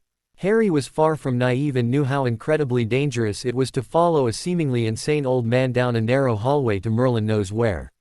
Still, he thought, a dark smirk flitting across his face, he had a large advantage. He didn't need a wand to do magic. Breathing deeply, Harry moved into the hallways, walking carefully behind Kenmaru. He was still on full alert, and thus tensed as Kenmaru stopped before another door at the end of the short hallway before passing through it. The large room on the other side of the door was the exact opposite of the rest of the store. It was clean and well lit, with walls filled with racks and shelves that held weapons of all sorts, including some that Harry had never seen before. The middle of the room was similarly filled with multiple cases of weapons. Harry stood in the doorway of the room, gaping in shock. The front room must be just for show. This, apparently, was where all of the real products were kept. Whoa, Harry breathed as he gravitated to the nearest shelf and stared at the large axe displayed there. None of the weapons in the room were very flashy, but from what little Harry knew about blades, they were of very good quality. Harry said so to Kenmaru, who just chuckled in reply. Of course they are, the older man said. I get only the best, because I know the best contacts. Harry raised his eyebrows. Really? He asked dubiously. How? Kenmaru shot Harry a smirk, but it didn't hide the sad glint in his eyes. Drifting away and looking across the room, the Japanese man sighed. I used to be a top orer, a long time ago, he said, staring off into space. But then all of my team but one man was killed and well. Suddenly Kenmaru was by Harry again, a large grin on his face. Well, come on, he said cheerfully. I'll show you the ritual knives. A bounce in step once more, Kenmaru bounded off to a case in the back of the room. Harry stared off after him, surprised. After a moment he shook out of his stupor and quickly hurried over to the wizard's new position. Kenmaru had stopped before a case that was filled with numerous daggers. It all looked the most ornamental than any of the others in the room. Harry stopped beside the Japanese man and stared down at the elegant blades in slight awe. These, Kenmaru began, are the ritual knives that I have in my stock. Please look through them and pick out the first one that calls to you. The very first one, mind you. Harry hummed in agreement and began to methodically go through each knife. As he did so, he spoke out about something that was on his mind, watching Kenmaru from the corner of his eye as he did so. An orer, Harry commented. If you're really a retired orer, then why are you here of all places? In Nocturne Alley, Kenmaru chuckled. We all have to make a living somehow, he replied. Weaponry has always been what I'm best at, and there aren't many other places to sell my wares. Harry raised an eyebrow and glanced at Kenmaru, momentarily forgetting about the knife in his hand. But aren't you worried about the ministry finding out about what you're selling? I mean, as a retired orer, then you'd think that the ministry would be even harder on you. I've got connections, Kenmaru said, quirking a grin. I'll know far beforehand if I have anything to worry about. And besides, The ministry has already gone to hell. Harry couldn't help but chuckle in reply. It was true, the ministry was already almost completely corrupted and Harry doubted that. Even kicking Fudge out of office would change that. Focusing his attention back on the ritual knives, Harry suddenly froze as he looked down at the knife that was currently in his hand. It was simply incredible. It had a smooth black handle with a half-circle gold hand guard, both of which were designed very elegantly. The blade itself, however, was what really caught his eye. It was a blade made of silver with a golden support running halfway up in the length of the blade. The silver, Harry noticed as he looked at it closely, was completely covered in little engravings. 1. Abruptly, Harry noticed that Kenmaru was leaning over his shoulder, just inches from his face. With a yelp, the dark-haired teen leapt backwards, his heart beating wildly. Despite this reaction, Kenmaru just ignored him and continued to stare at the blade.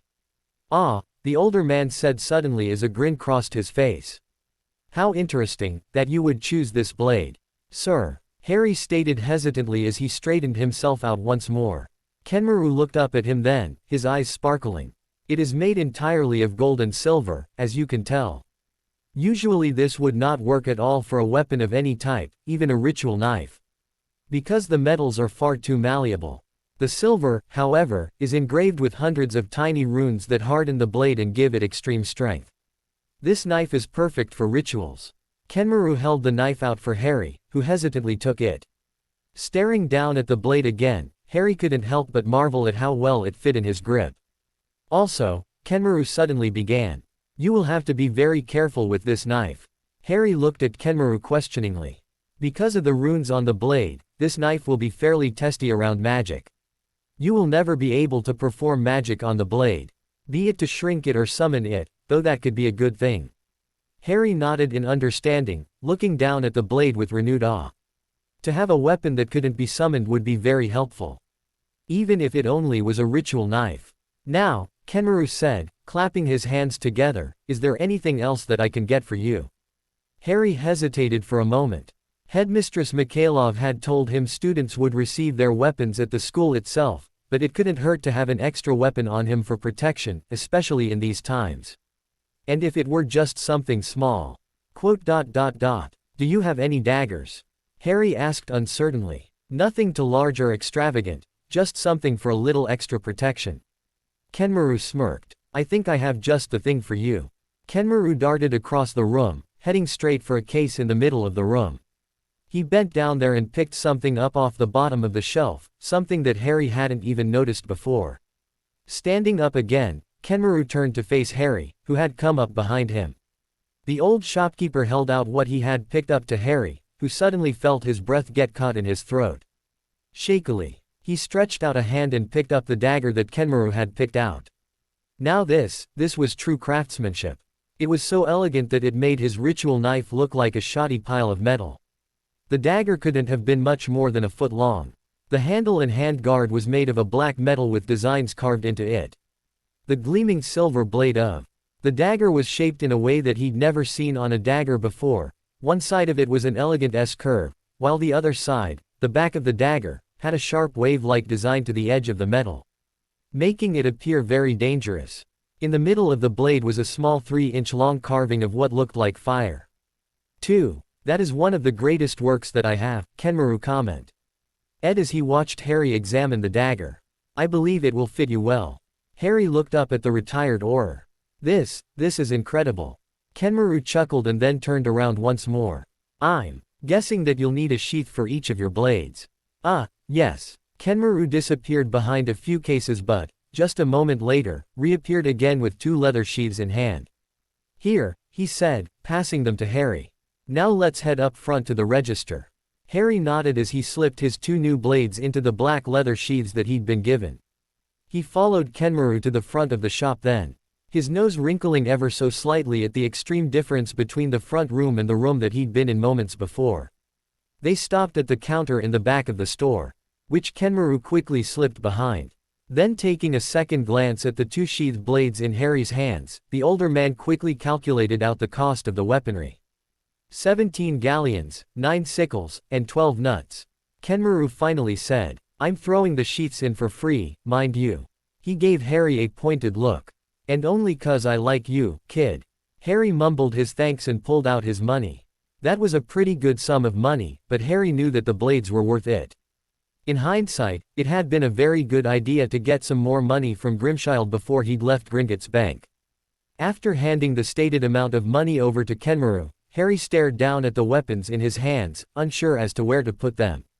He couldn't shrink them, because the ritual knife was impervious to magic. But neither could he just wear them around his waist, even with his cloak on they'd be too obvious. Seeing Harry's dilemma, Kenmaru spoke up. "I'd recommend that you place them within your boots," he said. "It keeps them out of sight but allows for easy access if needed." Blinking in surprise, Harry stared down at his boots. Yeah, he thought, that could work. Harry bent down and slipped the ritual knife into his left boot and the dagger in his right boot. It was a bit uncomfortable, he noticed as he straightened up again, but he figured that he'd get used to it. Plus, with the way that the sheaths fit in his boots, when he pulled on the handle of either of the weapons, only the weapon would come out and the sheath would remain in place. That would be really helpful. Stating his thanks once more, Harry shook hands with Kenmaru and headed back out of the shop. As he did, he heard Kenmaru speak out behind him. "Come again any time," the retired Auror called out. "And good luck, Harry."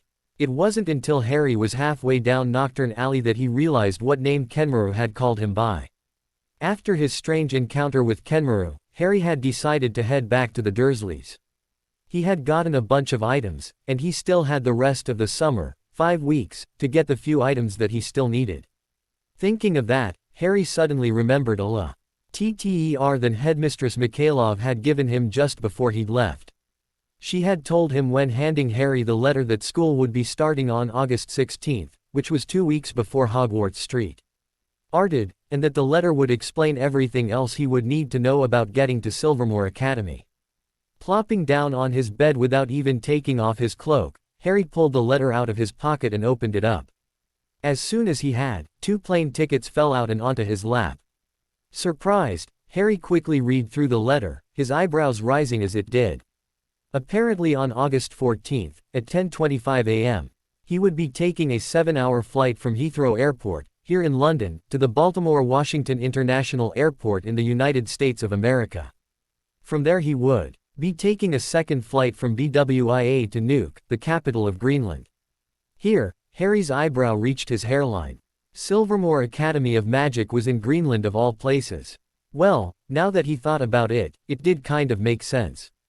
After all, who would look for a magical school in such a cold, desolate place like Greenland?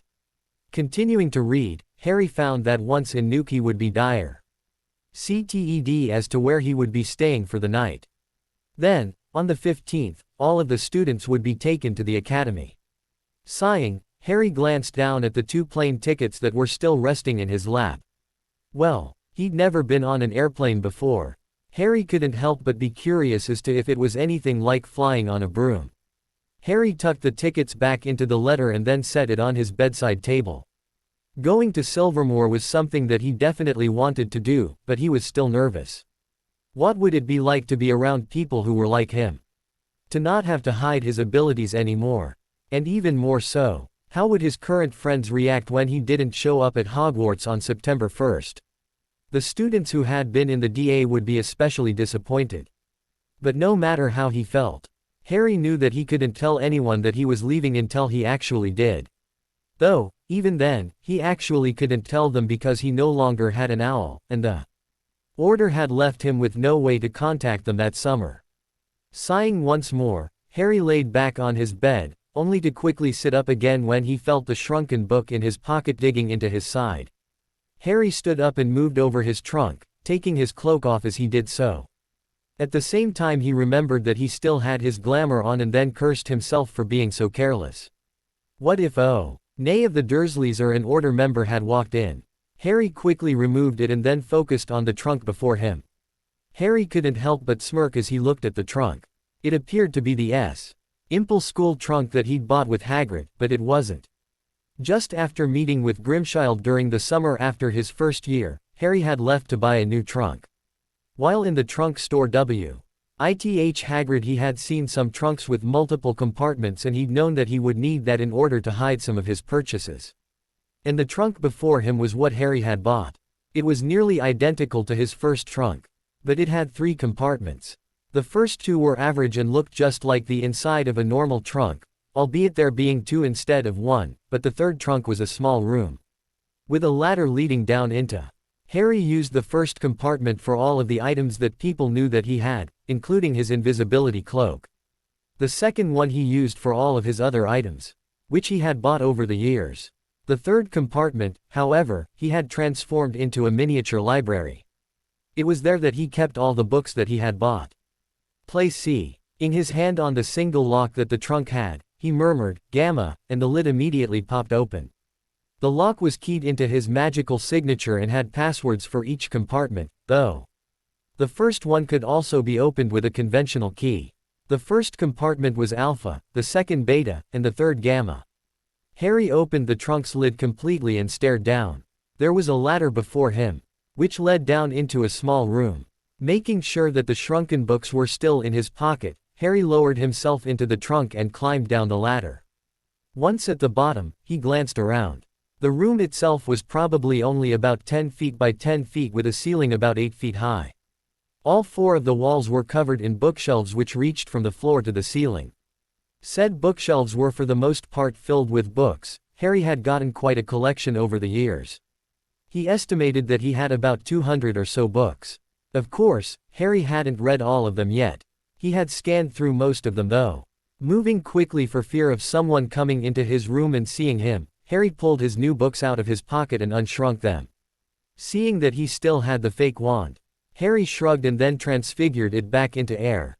Glancing around the small library, Harry tucked the books into an empty shelf.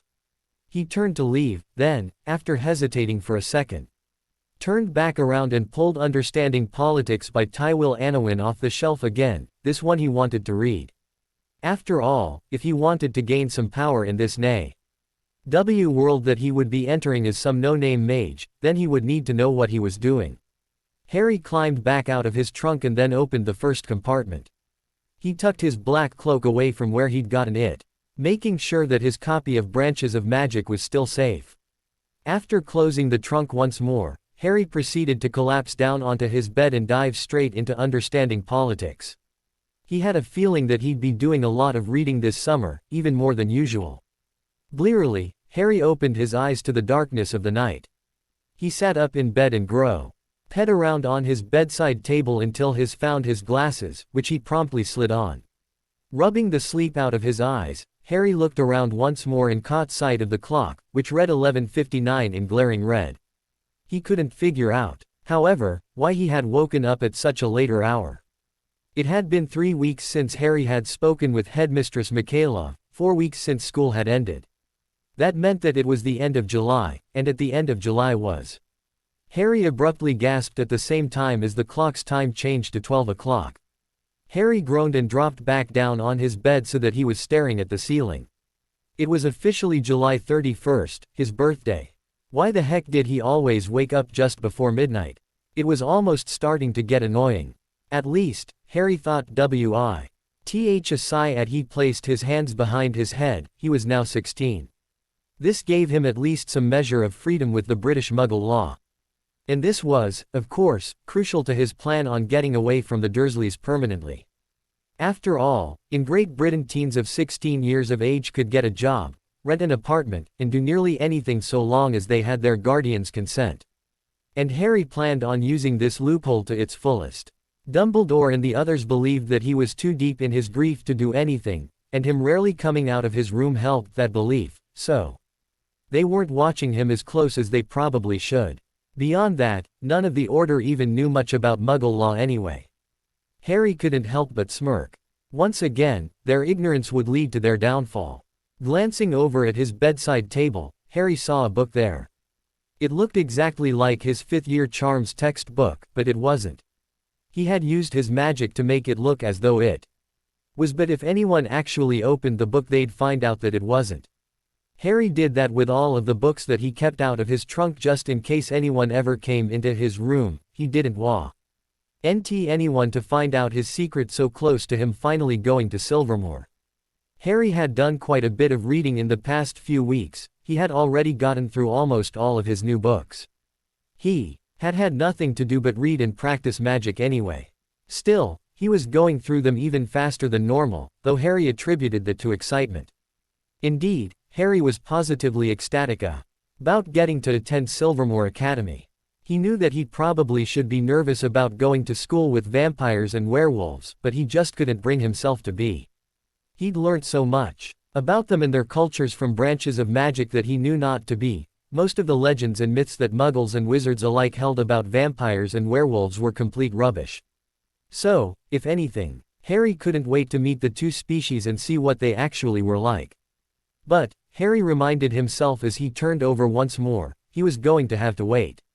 He had just 2 weeks until he'd get to leave. Just 2 more weeks. On the evening of the 13th of August, Harry was nervous as hell. He would be leaving tomorrow. Tomorrow. Just a few more hours. Taking a deep breath, Harry pulled his black cloak out of his trunk. He was going to Nocturne Alley again tonight to get the last couple of things that he needed. He had managed to get the rest over the past few weeks. Then, tomorrow morning, he would talk to his relatives before apparating to Heathrow Airport. Glancing down and noticing that his hands were shaking, Harry took a second deep breath. Why needed to get his emotions under control? He'd always been so good about that, but this summer really seemed to be fraying his nerves. Pushing all of his thoughts away and focusing on what needed to be done. Harry pulled his cloak on and changed his appearance. Thinking ahead, he transfigured another fake wand from air and tucked it into his pocket. Double-checking to make sure that he had everything, and that Mundungus was indeed on duty again, Harry apparated out of his room with a soft pop. Appearing in Diagon Alley, Harry quickly swept toward Gringotts. Fortunately, he slipped into the routine of heading to the bank with ease, which helped to calm him down. Breathing deeply, he silently berated himself for losing control so easily. Going to Silvermoor wasn't going to be a problem, it was just the fear of the unknown that was affecting him. After all, if what Mikhailova had said was true, then he was exceptionally powerful even for a mage. Inside the bank, Harry asked for Grimschild like he usually did and then, per usual, was led to the older goblin's office. Grimschild still looked the same as when he first saw him, Harry thought fondly as he stepped into his office. Grimschild. Dee looked up as he did and promptly smirked. Well, Grimschild said, I'm not used to seeing you many times in one summer. This is what, your third visit? Harry grinned in reply. Yep, but this'll be the last. Harry gulped then, before pushing his nerves down once more. Ah, yes, Grimschild said, his face going serious. You'll be leaving tomorrow, won't you? Why yes. Well then, I wish you the best of luck.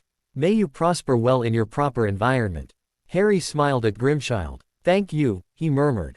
For everything. Grimschild chuckled. Of course. And, please, don't act like we won't see each other again. You'll see me the next time you come to Gringotts. I am your account manager after all, no matter what country you are in. Grimschild paused and then suddenly stood up. Which reminds me, he murmured. Grimschild quickly strode around his desk to where Harry was standing near the door. Come with me, the goblin said. There's something else that I need to tell you about. Blinking, Harry did so, following Grimschild as he began to stride down the hall, moving further into Gringotts. The two of them stayed silent for several minutes, until Grimschild finally spoke up. He began, are heading to what is known as Inner Gringotts. You could say that it's the Gringotts for magical beings. Grimschild flashed Harry a grin then. Harry for part was surprised. Before he could question Grimschild however, the goblin began to explain. We goblins are magical creatures too, if you'll remember. As such we have created an entire section of the bank that is only for the use of magical beings. This is especially helpful since Gringotts is the only magical bank and wizards don't even know about the existence of most magic beings, let alone the extent of their society. Harry's eyebrows raised in surprise. Really? He asked. I wouldn't have guessed, though, now that I think about it, that does make sense. Grimschild chuckled. Yes, most wizards don't either, he stated. At that moment they stopped before a large pair of black wooden doors. Motioning Harry to stay back, Grimchild approached the doors and laid a hand on the door handle. He waited like that for a moment until, suddenly, a flash of light surrounded the handles before spreading out across the door. It happened so quickly that if Harry had blinked, he would have missed it. Grimchild removed his hand then, and the doors slowly grinded open by themselves. What lay on the other side of large pair of double doors left Harry gaping in shock. It was a large room, nearly as large as the G. Reed Hall at Hogwarts with a larger stained glass dome ceiling up above. There were numerous tellers lining the walls and many people of all different races walking about. Of them Harry recognized mages, whom all looked perfectly human. A few vampires, which he could distinguish by their white skin, some werewolves, they all had golden eyes, a couple of elves, who all had pointed ears, a handful of fairy, with their pale hair and bluish-green skin, as well as some Veela and centaurs. Harry stood in the door a moment longer, still staring. So these were magical beings, people very similar to him. Harry especially looked at those whom looked like average witches and wizards, knowing that they were mages like him. Had all of them attended Silvermoor too? Were some of them current students there? Harry snapped out of his reverie when Grimchild began to move into the room. As he followed the goblin, Harry was careful to hide his awe. It wouldn't do to stand out now. Grimchild kept moving, until they were on the other side of the room. There, along the back wall, nearly 50 black discs were lying on the floor. These discs were about 3 feet in diameter and about 4 inches thick. Harry noticed that engraved in white on the discs were names of places it looked like. As he watched, a vampire stepped up onto a disc that had Berlin, Germany, written on it. The vampire stood still for a moment and, suddenly, a bright bluish light flashed up around him. When the light faded away, the vampire was gone. Harry turned to a grinning Grimchild for explanation. These, Grimchild told Harry, are transport discs. There is a set of these in every branch of Gringotts. When you step on a disc, it will take you to corresponding disc in the branch stated on the disc. Using the say, you can instantly get to any Gringotts branch in the world. Fascinated, Harry continued to examine the transport discs. As he did, a disc towards the back suddenly flared up with the same bluish light that he'd seen earlier. When it faded, a red-haired elf was standing on the disc. She quickly stepped down and moved toward one of the tellers. Harry turned back to Grimchild, amazement written across his face. This is incredible, he breathed. I've never seen anything like it. Grimchild grinned at him. Yes, he said. That's goblin magic. We don't use our magic much, but when we do it for a reason. Transport discs, however, took a couple of centuries for us to complete. Their magic is complex beyond anything that you've probably seen. Grimchild punctuated his sentence with a nod, pride on his face.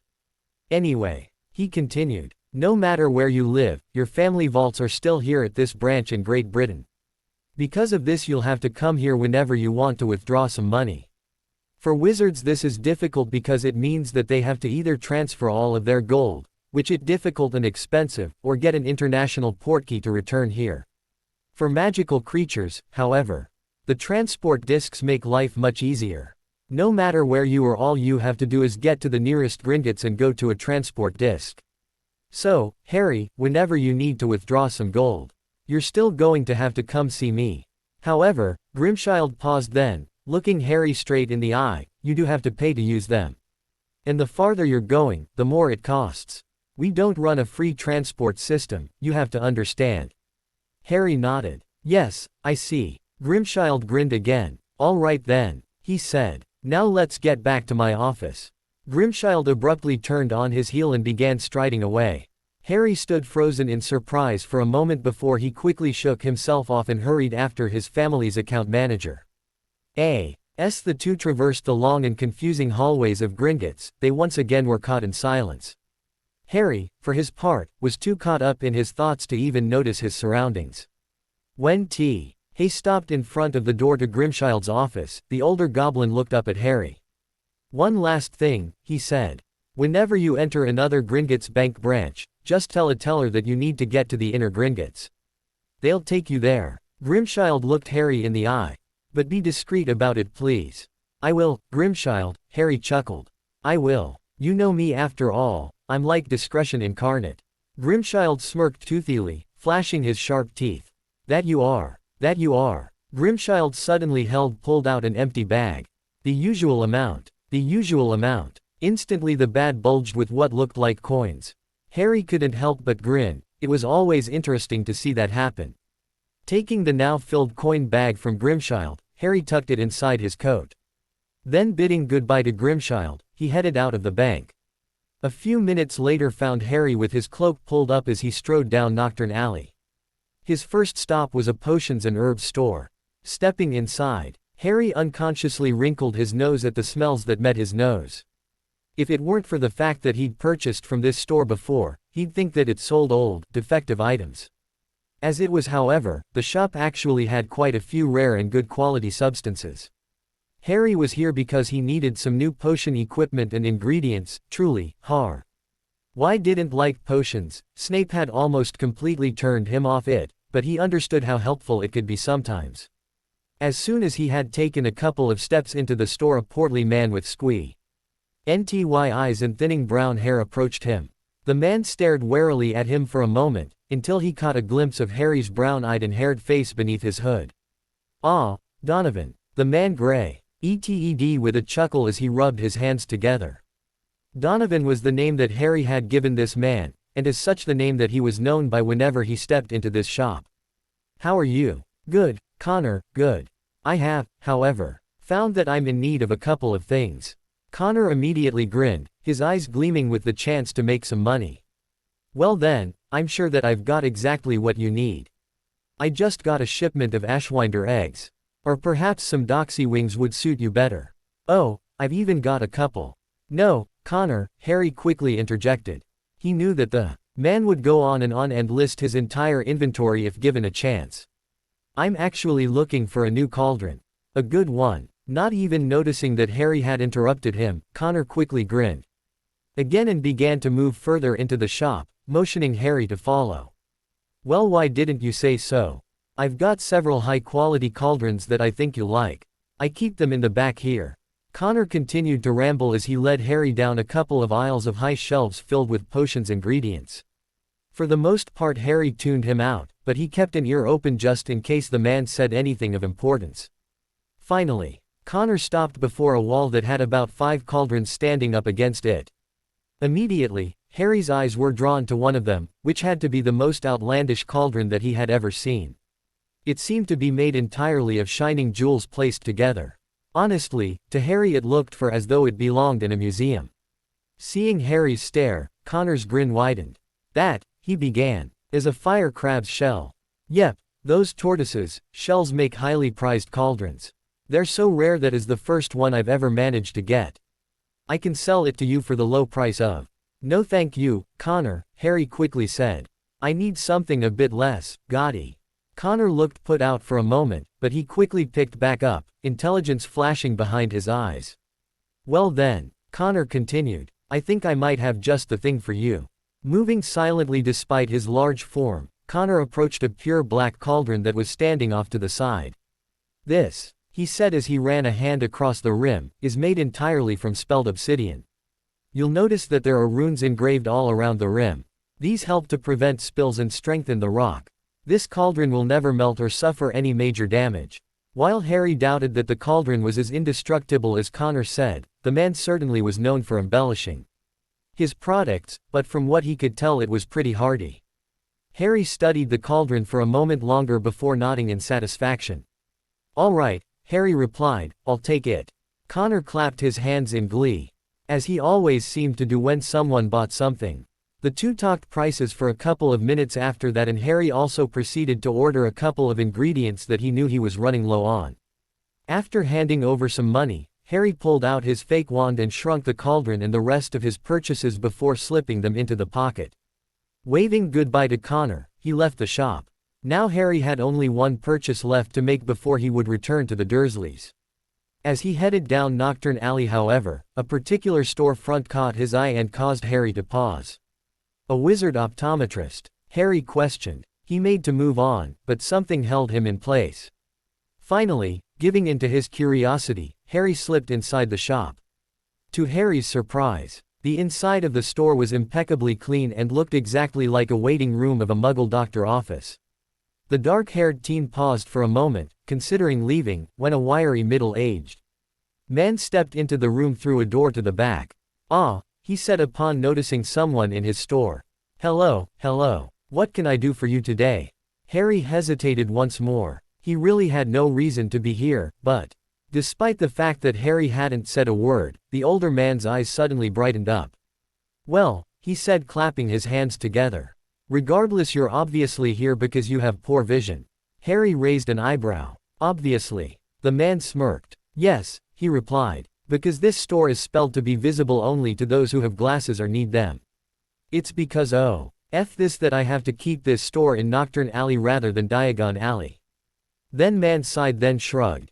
"But what am I going to do, I get enough business as it is, I'm content." The man grinned and then turned his full attention back to Harry. "So what can I do for you today? Do you need a pair of glasses? Or perhaps a checkup? Or even an eye correction?" Harry blinked at the last one, his interest sparked. "Eye correction? Yep," the man said as he continued to grin. "I can correct your eyesight no matter what your subscription is. I can even change your eye color too. It does cost quite a lot. But so long as you're under 18, the age of your magical maturity, it'll be permanent." Harry opened his mouth and then closed it. He really shouldn't, but a half an hour later Rai walked out of the wizard optometrist shop with a grin on his face. He hadn't trusted the man at first, but the process and spells used had been explained to him and Harry had truly sensed no ill will from the man. So he'd finally agreed to get his eyesight fixed. After all, if he was going to a new school under a new identity, then a new look was in order. Harry had, actually been working on his appearance a bit over the past few weeks simply by growing his hair out. Harry's hair had always grown like a weed, but he had always carefully controlled it and kept it short. This summer, however, Harry had let his hair grow out.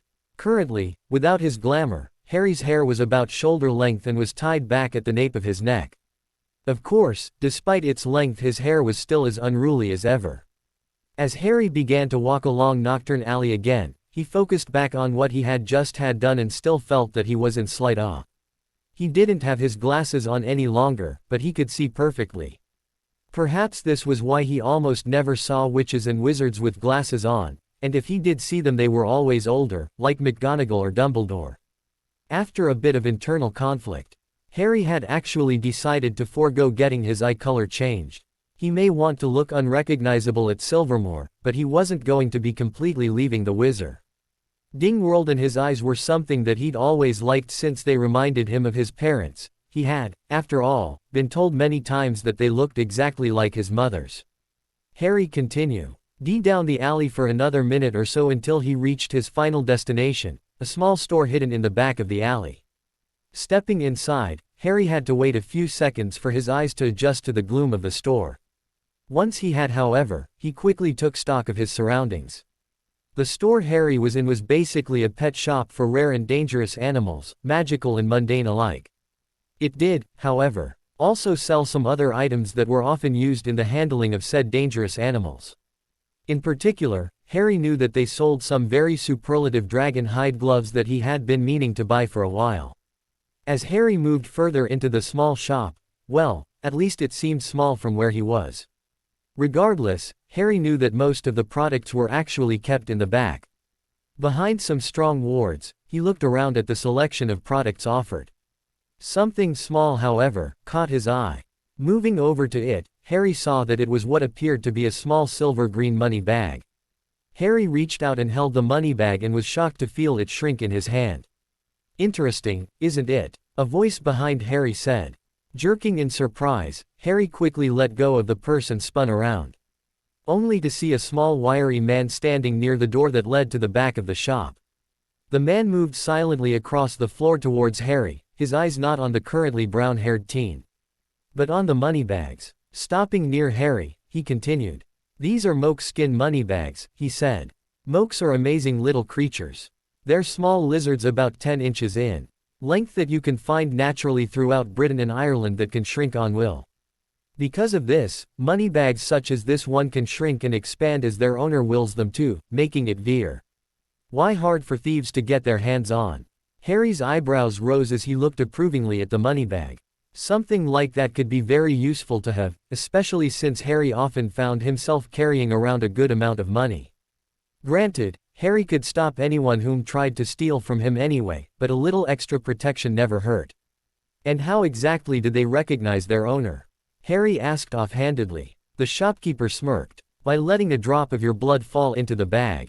Again Harry's eyebrows rose, but he couldn't but smirk as well. All right, Harry said after a moment.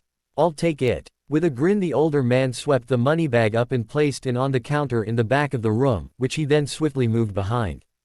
Good, good. Is there anything else that I can get you? Yes, actually. Harry replied, his face going serious once more. A pair of Hebridean black dragon hide gloves and boots. The shopkeeper's eyes rose at the costly purchase, but he saw it nothing and instead moved once more towards the door that led to the back of the shop. Follow me then. Harry did so, though cautiously. As he passed through the doorway to the back of the shop, Harry could feel the wards wash around him. He ignored them, however, in favoring of glancing around the room that he was in. This room was a fair bit larger than the one up front. It was lined with just filled with every animal under the sun, from lions and tigers to chimeras and foopers. On the back wall was a wide array of shelves on which the shopkeeper kept his supply of dragonhide items. 8 items the older man was currently rustling through. Harry began to move across the room toward the shopkeeper, but halfway across his attention was diverted by several voices.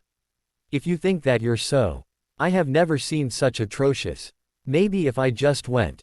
Well, of course you'd think that. I mean you. And why shouldn't I? Sun is so bright today that I just want to. Blinking in surprise Harry came up short. He looked all around him, but he couldn't see anyone else in the room but him, the shopkeeper, and the animals. Hesitantly, Harry took a step forward, but he could still hear the voices loud and clear while the old shopkeeper seemed to be oblivious. Harry took a good look around once more and, after a moment, his eyes landed on a glass case, which seemed to be the source of the noise. In that case was Snake unlike any that he had seen before. It was white with black stripes, quite like a white tiger, now that he thought about it, and was about 3 feet long. What was so shocking about the snake however was that it had 3 heads, which seemed to be arguing with each other. Or, rather, the first and third heads were arguing vehemently, while the middle one stared dreamily off into space, mumbling to itself. So engrossed in staring amazedly at the snake Harry was that he very nearly jumped again when the shopkeeper stepped up beside him. What is that? Harry asked, his eyes still glued to the hissing snake. Or was it snakes? An albino rhinospore, the older man murmured, looking at the snake as well. Rhinospores are 3-headed snakes that originate in Burkina Faso, Africa. They are usually bright orange with black stripes instead of white, but as I said this one is an albino. They can reach up to 6 or 7 feet in length. What's really fascinating about them though, is that all 3 heads operate independently, and have their own jobs. The left head, as seen by us facing the serpent, is the planner. It decides what the snake is going to do next. The middle head is the dreamer, and its fantasies can sometimes cause the rhinospore to lie still for several days at a time. And, finally, the right head is the critic. It evaluates the other head's efforts in, apparently. A continued irritably hissing. That head is also very venomous. Harry blinked surprise and stared down at the rhinospore. No wonder the snake was arguing with itself, it was like 3 snakes in one. How interesting. Moving his attention away from the albino rhinospore, Harry straightened up and turned to face the shopkeeper. Immediately the older man held out a pair of black dragon hide gloves in one hand, and a pair of similar boots in the other. Harry took them from the man and looked them over. Feeling the roughness of the scales of the hide Harry nodded. These looked like Hebridean black hide all right. They're spelled to automatically fit your size, the shopkeeper commented, motioning to the gloves and boots. And they'll change as you do, or to anyone else who uses them. Harry nodded his thanks and then looked over to the glass case, in which the rhinospore was still arguing. He stared at it for a moment before making a split-second decision and, turning his attention back to the shopkeeper, he did need a new familiar after all. I'll take it, he said. I'll take the rhinospore. The shopkeeper stared at Harry in surprise for a moment before breaking out into grin. Really? That's great. Honestly, I never thought that anyone would buy it. People tend to buy Runispores because of their intimidating appearance, but since this one's an albino, well. The shopkeeper cut himself off, still grinning. Wait here please, he continued. I'm going to ring everything up, I'll be right back. He then hurried back to the front of the store, leaving Harry alone with the animals. Harry waited until he was sure that the shopkeeper was gone, and then he crouched down in front of the glass case so that he was eye level with the Runispore. Hello, he hissed out in Parseltongue. Immediately, all three heads went silent and jerked around to stare straight at him. Honestly, Harry felt that it was fairly unnerving to have all three heads of re-headed snakes staring unblinking at you. And the fact that they had blood-red eyes because it was albino didn't help at all. Finally, after a moment, the left head, the planner if the shopkeeper was to be believed, spoke. You speak. It hissed quietly in a distinctly female voice. Yes, Harry replied. The middle head said in a dreamy voice, that, again, was female. I've always wanted to meet a speaker. I always thought that if we met one. Oh please, the right head scoffed in a voice just as female as the others. It's a speaker, not a god. You two idiots act as though it's some sort of bloody miracle. Speakers are rare, but they're not that special. The left head turned to glare at the right. Oh, and have you ever met a speaker? No, you haven't. Because you're a part of us. I swear, if you would just think before you speak. Oh, think like you do, Ms. We have to think everything out. And even that you do such a horrible job at. Harry stared blankly at the Runispore as the left and right heads continued to argue with each other. The middle head, however, seemed to not be hearing the other heads at all. It just kind of hung there lazily, watching Harry. So, the middle head suddenly began. Will you be taking us with you then? Immediately the other two heads cut themselves off and swiveled around to stare at Harry. Harry hesitated. If you don't mind. The middle head smiled dreamily but said nothing in reply. The left head however cocked her head and began studying Harry intensely. Yes, she said. Yes, that would work. We need to get out of here anyway.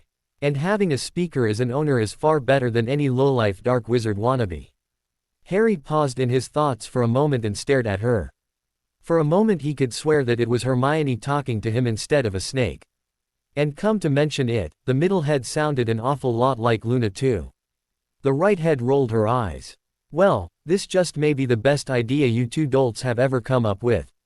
She said grudgingly. Harry's eyebrows rose. Well, if he was going to get a pet, an intelligent serpent that he could talk to was definitely his best bet. I'm Harry Potter, he said by way of introducing himself. He figured that he'd be best to give out his real name, and besides, who was the snake going to tell? The left head smirked. I'm Layla. Next to me is Kia, and last is. I can introduce myself, thanks. The right head snapped. She then turned to look at Harry, holding her head high. I am Isis. Layla, the left head, rolled her eyes and grumbled under her breath.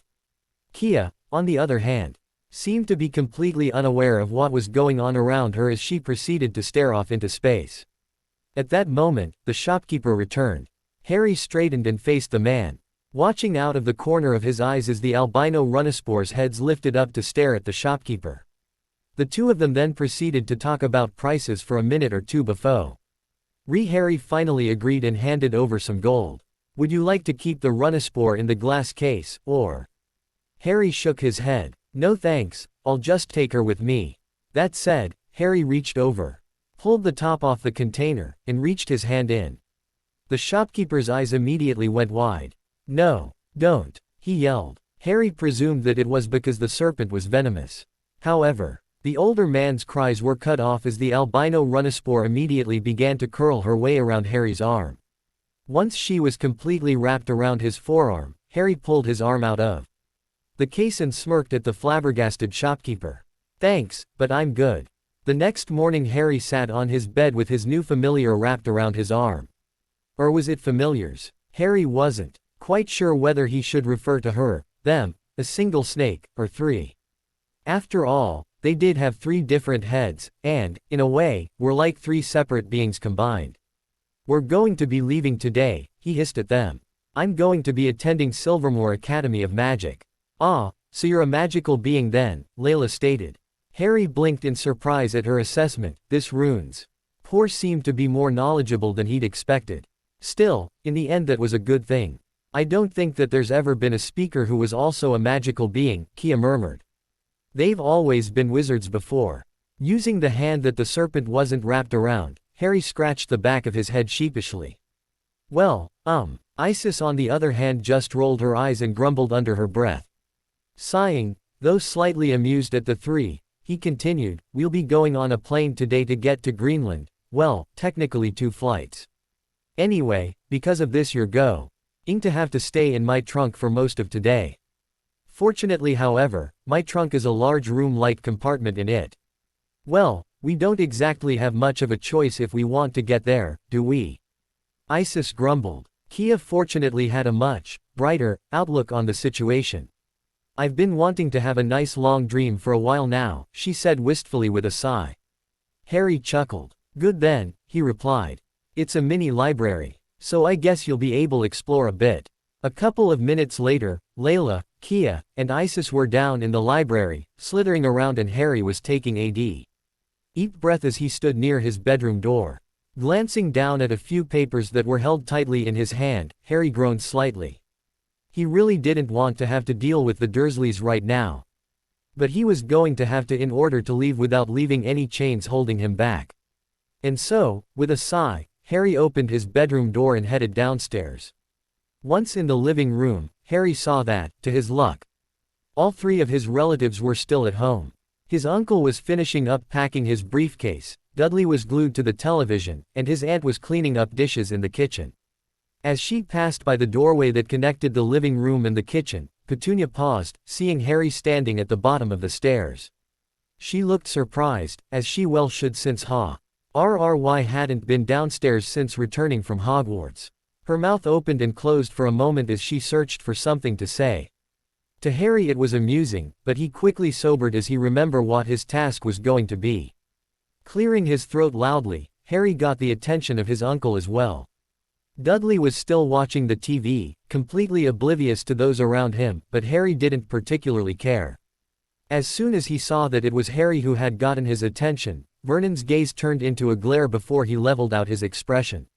Harry took a step forward so that he was closer to his aunt and uncle. I need to speak to you, he murmured.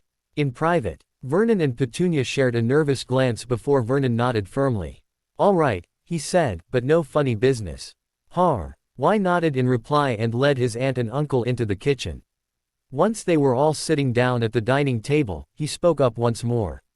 As you know, he started, I turned 16 2 weeks ago. And, at the age of 16, teens are allowed to get a job, rent a house, etc. without consent. Vernon stared hard at Harry. Yeah, he said gruffly, what about it? Harry took another deep breath. Well, as I'm sure that you also know, 16-year-olds cannot leave school without permission. At this point, Harry placed the papers that he'd brought down on the table before him and pushed them towards his aunt and uncle. These are papers for my emancipation. If you sign them, I will leave this home. Permanently. You'll never have to see me again. You can just tell the neighbors that I was sent off somewhere else or something. Vernon and Petunia exchanged another glance, this time a hopeful one. Despite this, however, Petunia spoke up. But I thought that Dumbledore fellow said that you had to stay here. Harry snorted. I apologize, I hadn't realized that you two took orders from him, a wizard. Harry's uncle's face immediately started to turn purple. Certainly not. He spluttered. We are regular, normal folk and we rule ourselves. He then pulled the papers closer to him and began to look them over. You say you'll never come back, boy? He asked, glancing up. Harry nodded, carefully hiding his smirk. It was so easy to manipulate his relatives so long as you knew how to push their buttons. Yes, I'll never shadow your doorstep again. Well, Vernon hesitated. He looked as though he desperately wanted to sign, but was wary about any tricks. Vernon, Petunia whispered harshly. But what about what they will say? Harry forcefully stopped himself from rolling his eyes. They will leave you alone. He interrupted. You had nothing to do with my choice in leaving, and you can tell them that.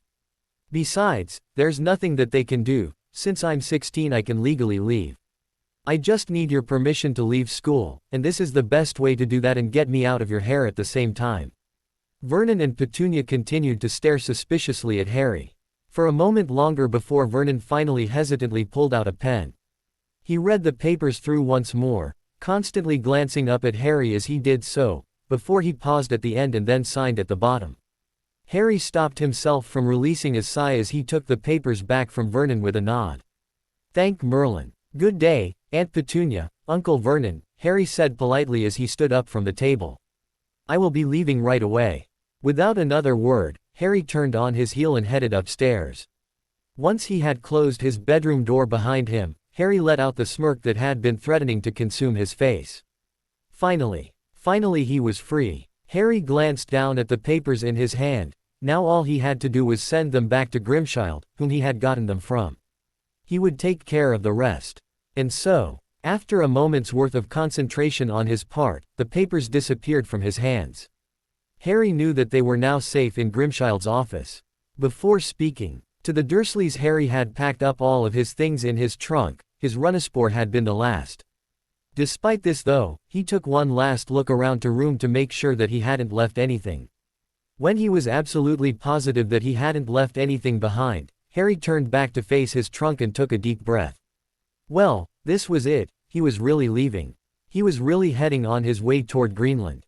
Harry sighed and glanced out of his window and into the morning. Seeing his reflection in the glass, however, reminded Harry that he had glamour on to make himself look exactly as he had at the beginning of the summer. He quickly removed it, and the young man staring back at him completely changed. He now had longer hair which was tied back at the nape of his neck, no glasses, and a much more filled-out face. He was also a few inches taller. He had shot up a bit over the past few weeks, having finally had a growth spurt. Harry's clothes had also changed from Dudley's hand-me-downs to what he was actually wearing, a pair of nice blue jeans and a black dress shirt. Oh, and of course his pair of Hebridean black hide boots. Suddenly though, Harry noticed his scar peeking out from behind his bangs. Now that wouldn't do at all. And so, just a second later, Harry had a strong but unnoticeable glamour covering the lightning bolt scar. Turning away from his reflection, Harry approached his trunk and, laying a hand on it, used his magic to shrink it. He then tucked it into his pocket and, at the same time, checked to make sure that the airplane tickets and his new Moke's kin moneybag was safely in his pocket too. With one last look around his bedroom, Harry Potter silently disapparated out. And Blake Gray apparated into Heathrow Airport. Harry stared blankly out the plane window and into the clouds. He had been on this airplane for over 6 hours. And, as it turned out, flying in a plane was nothing like flying on a broom. It was actually quite boring, especially with the large woman sitting next to him snoring loudly in his ear. So, to occupy himself during the long flight, Harry was staring out at the clouds as they flew through them. That, at least, reminded Harry of flying on a broom. Though he was sure that he'd never flown as high on a broom as they were now. Fortunately, Harry knew that they would be landing soon. The flight was supposed to be 7 hours long and that time had nearly passed. At that exact moment the plane broke through the clouds and Harry saw that they were just beginning to fly over land. Harry leaned over slightly in his seat to get a better look. So this was America, the land of the free. It was funny to think that this would be the first country other than England that he had ever been in, and it was all the way across the Atlantic Ocean.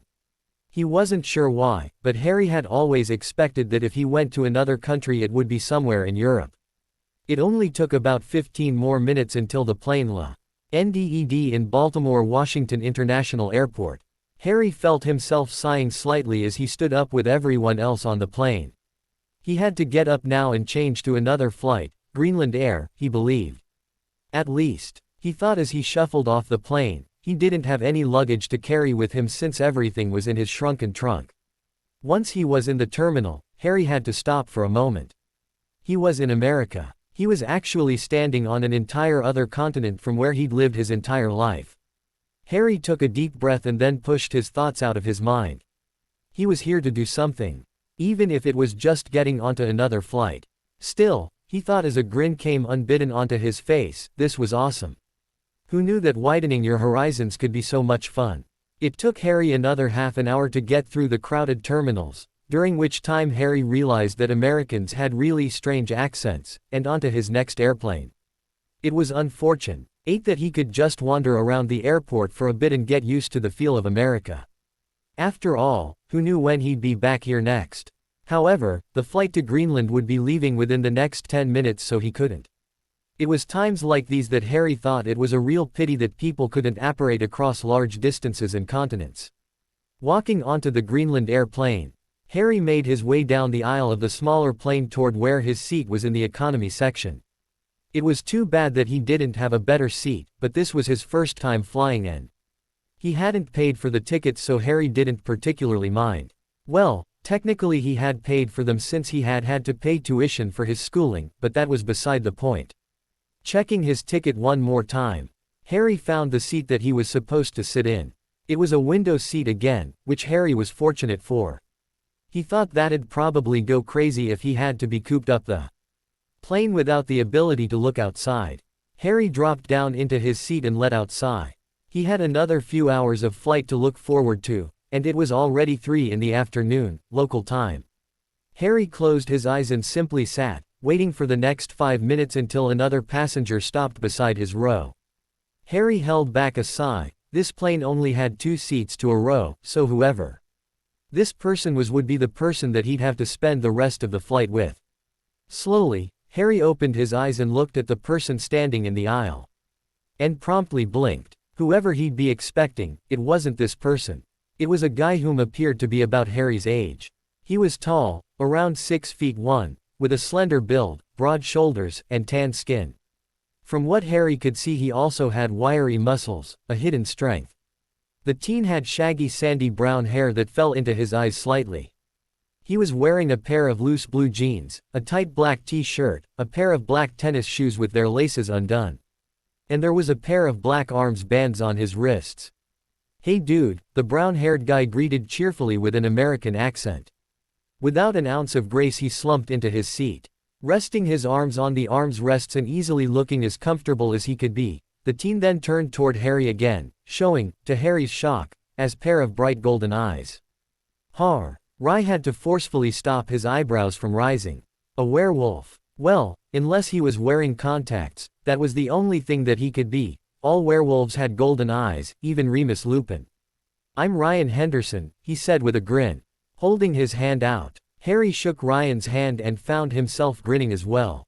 "Blake Gray." Hearing Harry speak, Ryan's eyebrows rose. "A Brit, eh?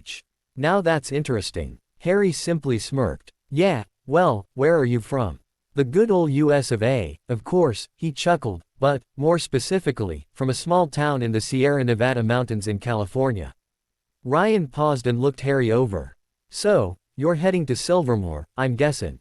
This time it was Harry's eyebrows that rose. "Yeah, I am. How'd you guess?" he asked curiously. Ryan grinned. "Not many teens fly alone to Greenland of all places, unless they're originally from Greenland or something. And I don't even have to ask to know that you already know that I'm a werewolf." He sighed. "The eyes always give it away. But then, it's fairly obvious for other races too. You, for example, are obviously a mage. You have none of the defining traits that us other races do. Unless you're an elf who has managed to hide his ears, that is." Ryan paused and looked hard at Harry. "Are you?" Harry quirked a grin. "No," he said. "I'm a mage, last time I checked." Ryan let out a bark of a laugh and placed his hands behind his head. "Well, Blake," he began. "You're a first year, right? You look to be about my age." "Yeah, I am. Are you a first year as well then?" Ryan nodded and hummed under his breath. "Yep, I'm a sweet 16 like most other first years." Ryan and Harry proceeded to chat for the next hour or so. They flitted from subject to subject, though most of it was centered around Silvermore. Finally, however, they managed to land on the topic of their backgrounds. Ryan, as Harry found out, had lived in the Sierra Nevada mountains with a fairly large pack all his life. His parents were a part of said pack as well, but he had no other relatives. But, Ryan said with a grin, something Harry had found that he did quite often, "Of course I'll probably join or form my own pack while at Silvermore." He paused and then looked to Harry. "So, how about you? What's your story?" "Well," Harry began, rubbing the back of his head sheepishly. He was quite glad that he'd PLANNED out a thorough background for himself earlier. It's actually kind of complicated. You see, up until just a few months ago I had thought that I was a wizard. And, of course, a lie that was close to the truth was always the easiest to keep. Ryan's eyebrow climbed into his hairline. Really? I don't think that that's ever happened before. Mages and wizards are too different.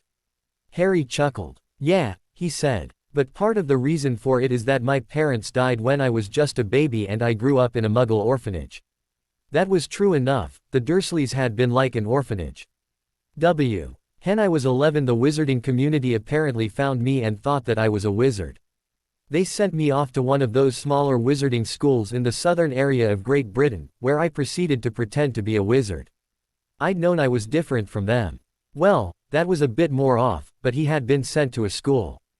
Huh, Ryan commented. But then, a look of confusion came onto his face. But isn't it supposed to be impossible for mages to use wands?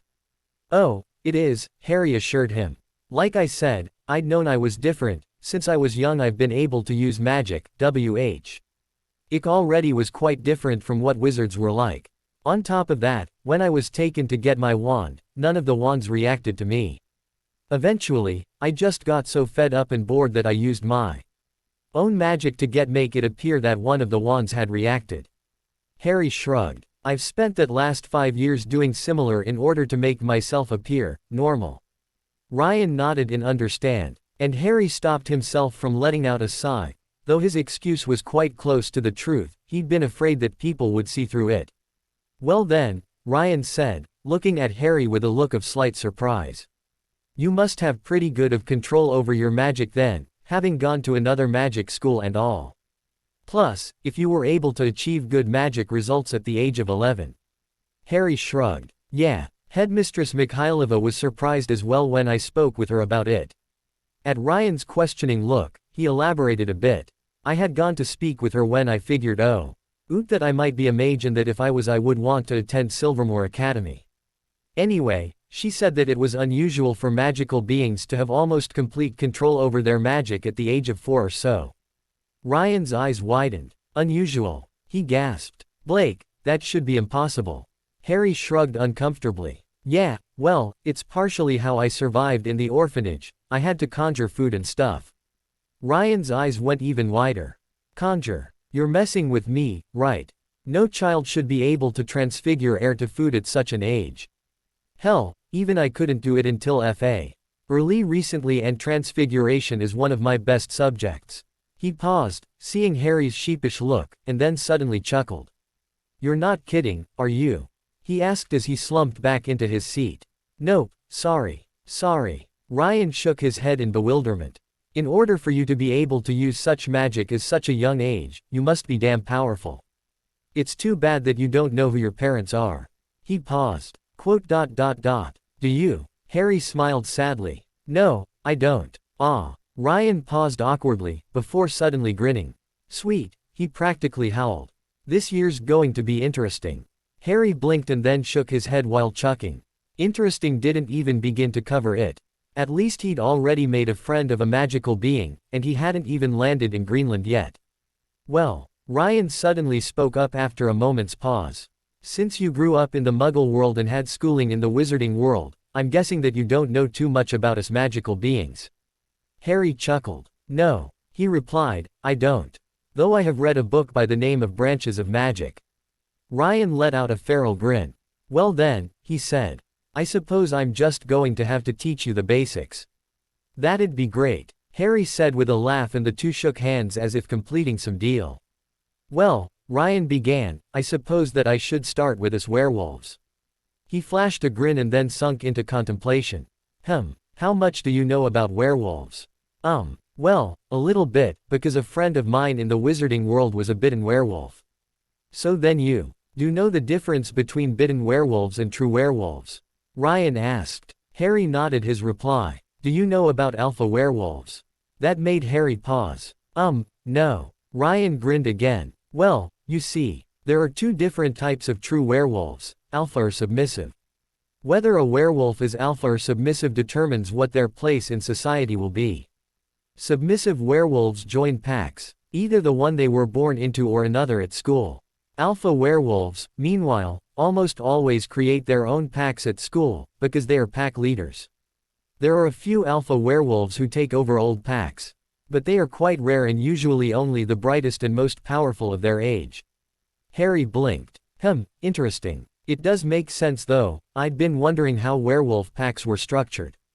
But it doesn't quite make sense, considering the size of most packs. Won't there be a bunch of alphas whom are either in a pack under another alpha or just on their own? No, actually. You see, most werewolves are submissives. Less than like 7% or something of all werewolves are alphas. And you were correct in your assumption on the size of packs, Pa. CKS are always made up of one alpha leading a bunch of submissives. Granted, there are always some alphas who don't have a pack, be it because they don't want one, because they're too weak, or because they're simply not fit to lead. Submissives always join a pack though, it goes against their nature not to. And how about you? Harry asked. Are you an alpha or submissive? Ryan sent Harry another grin, flashing his teeth. Why? Alpha of course. Harry shook his head slightly. I should have guessed. You certainly don't seem like the submissive type. Ryan howled with laughter. Of course. I am the great Ryan Henderson after all. Really? Then how come I'd never heard of you before today? Because you've been stuck at the wizarding world with all those bigoted idiots. You haven't Add the joy of hearing my name spoken before today. Harry sniggered. Yeah, that's definitely the truth. Well then, it is an honor to finally meet you, great Ryan of California. Ryan threw his arms up into the air.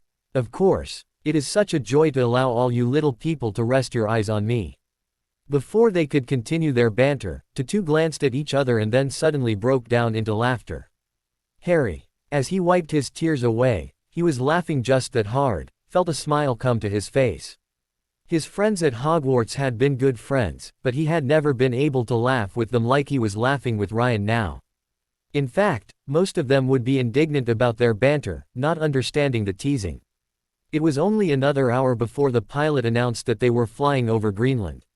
Surprised, Harry looked out the window, with Ryan leaning over his shoulder to get a look too, and saw that they had indeed just approached the cold and rocky land. Leaning back in his seat, Harry realized that he hadn't even looked out the window the entire time that they'd been in the air. He'd been conversing with Ryan the entire time. It only took a few minutes after that to reach Nuuk, the capital of Greenland. The city was on the edge of a bay after all. And so, 10 minutes after that Harry and Ryan found themselves standing up to get off the plane. Harry didn't have any carry-on bags, at least not officially, but Ryan had a backpack which he said everything he needed was in. The two quickly excited once they had their things, still chatting while they did. Harry and Otictus moved out into the terminal that many of the people who had been on the plane were teenagers like him and Ryan. Were they students too? So, Harry began as he and Ryan walked through the airport. Do you know where we're supposed to go next? Ryan glanced around. There's supposed to be someone obviously magical who comes to pick everyone up. Suddenly he caught sight of someone and pointed them out to Harry. Ah, there we go, a fairy. And indeed it was, Harry saw when he looked over to a woman standing in a shadowed corner. She had all the distinguishing features of a fairy. Namely bluish-green skin and very pale hair. In particular, her hair was long, wavy, and even paler than usual, nearly white.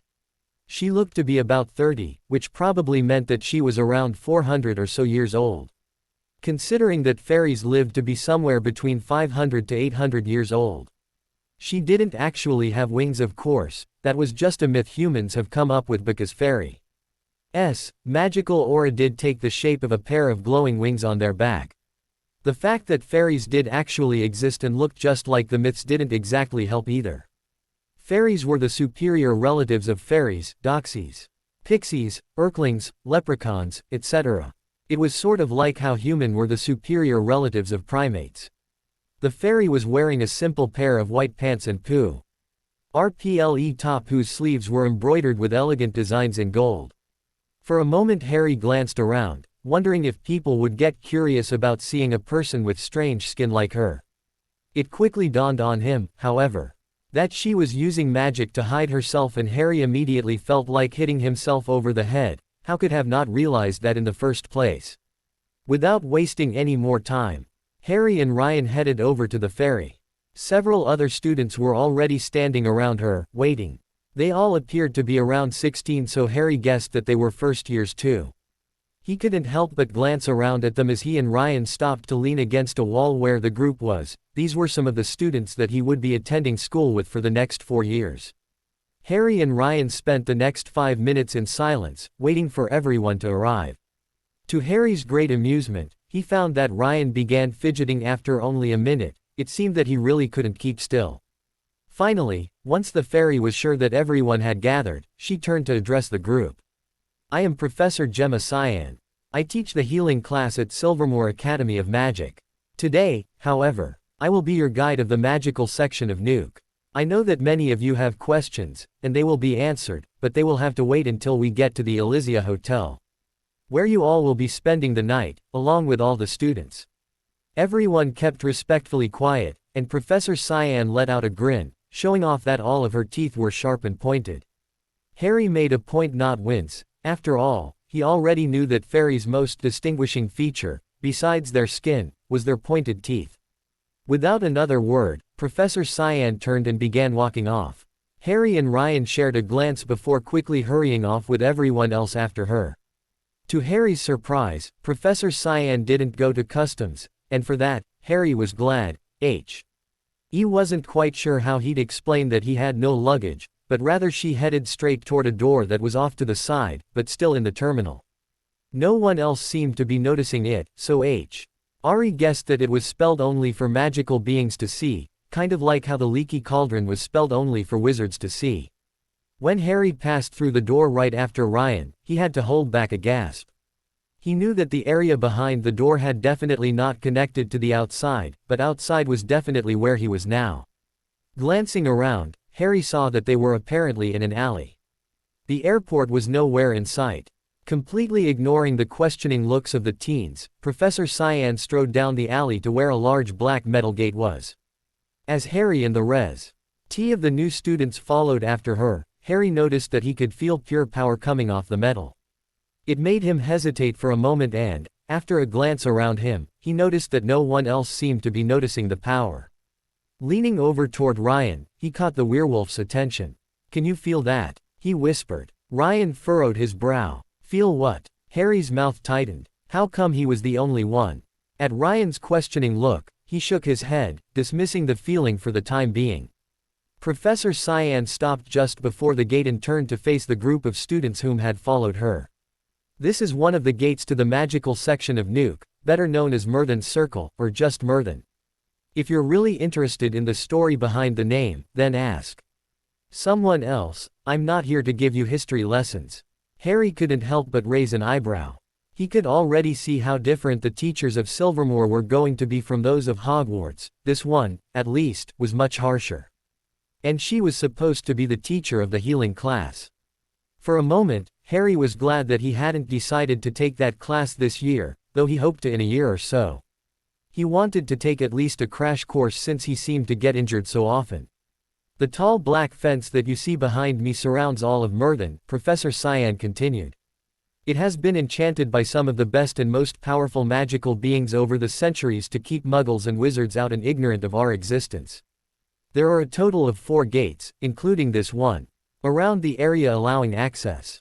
Myrthen itself is a vaguely circular area with a diameter of about 2 miles. Within its perimeter you will find many shops that will provide just about anything you need or want. This includes a branch of Gringotts that is available solely to magical beings. During the school year all students are allowed to visit Myrthen, and anywhere else in the world. Generally, so long as it does not interfere with your studies. The transport between Silvermoor Academy and Myrthen will be explained tomorrow." Hearing this, Harry had to grin. Being able to leave whenever he needed would make some things a whole lot easier for him. Glancing at Ryan, and some of the other students, out of the corner of his eyes, Harry noticed that they all looked a bit pleased about this as well. Finished with that part of her explanation, Professor Cyan turned around once more so that she was facing the gate. She then placed her hand on the large silver handle, turned, and then pushed the gate open. Finished with that part of her explanation, Professor Cyan turned around once more so that she was facing the gate. She then placed her hand on the large silver handle, turned, and then pushed the gate open. As soon as Professor Cyan had placed a hand on the handle, Harry had felt a shiver go down his spine. In that instant, the power that he had been feeling rolling of the gate in waves had suddenly spiked, before turning into a more welcoming sensation. And, once again, it didn't appear that anyone, not even the professor, had felt it. Holding the gate wide open, Professor Cyan motioned for the group to enter. As Harry himself passed through the gateway, he felt his eyes widen. Stretching out before them were many different shops. Some of them were surprisingly similar to those that he would see in Diagon Alley or Nocturne Alley, but an equal amount of them were very similar to shops that he would see in the Muggle world. It appeared that magical beings definitely didn't hold the same aversion of Muggle technology that almost all wizards did. The apparent layout of Myrddin was also pretty interesting. From what Harry could tell, there was a wide stone road that ran all the way along the perimeter of Myrddin, as well as two main roads that cut the area into 4 equal sections. Within each of those sections were many other smaller streets that crisscrossed each other depending on where the many stores were set up. Harry guessed that at the end of each of the main straight roads were the 4 gates. Professor Cyan led the group down the main road. T was laid out before them toward the center of Myrddin. As they walked, Harry took the time to glance around at some of the shops that they passed to get a feel for what they sold. Harry also noticed that some people whom were most likely older students walking around. That was good, it meant that the following year they could arrive on their own. There were also a few people who looked to be about their age. Harry guessed that they were first years who had siblings or parents that went to the school and as such already knew their way around. That made perfect sense to Harry. He knew that some of the first years would be arriving by different travel methods. The fact that there were no fairies besides Professor Cyan amongst their group was proof enough of that. Finally, after about 15 minutes of walking, they reached the center of Myrddin, or the square as Professor Cyan informed them that it was ironically called. The square was fairly wide and was filled with many different people milling around as they went about their business. The entire area was filled with a hum of voices. Professor Cyan ignored the people around her and headed straight for a large building that faced out onto the square. Standing at about 7 stories tall, the building quite easily dwarfed all the other buildings around it. It also strongly resembled a Muggle hotel. When Professor led the group through the gilded doors of the building and into a large lobby, Harry's suspicion was only increased. Looking around, he saw that there was a counter across from them on the far wall, just as there would be in a Muggle hotel. And to their left there were 3 elevators. This, Professor Cyan told them, as they stood in the lobby, is the Callistus Hotel. It is where you will be staying tonight, and where you will also stay before school in following years. Due to the amount of students staying here, you will have to share a room with one other person. And, due to problems that have come before, you have all already been assigned to a room. On the wall to your right, Professor Cyan paused to gesture to said wall. There are lists of the assigned rooms posted. They are by year, and then by surname. Once you have found your room, go to the front desk to get your key. You have tonight and most of tomorrow to settle in. However, all first years are to be down here in the lobby tomorrow at 3 in the afternoon. First years always leave for the school first, followed by the second years, and so on. As a final warning, starting any fights before school begins will be punished harshly. You'll have more than enough time to do so during the school year, so just hold off one day. You are dismissed. And with that, Professor Cyan strode out of the lobby, leaving the group up to their own devices. Everyone immediately rushed over to where the lists were as she was gone and began clamoring around to find their names. Ryan and Harry shared a look and hung back, waiting for everyone else to finish. Well, Harry murmured, this has certainly been interesting so far. Ryan let out a bark of a laugh. Hey, true enough, he replied with a grin. I've never been to Myrddin before. My parents didn't get into Silvermoor, you see. Damn proud when I got accepted, they were. Glancing over at the wall, Harry noticed that most of the people were gone now. He motioned Ryan to follow him while the young werewolf continued to talk. Well, Ryan said as he began to look over the lists. It's doubtful that we'll manage to be roommates, since they're picked at random. I'll meet you down here tomorrow then. To take a look around Myrddin. Harry nodded as he too scanned the lists.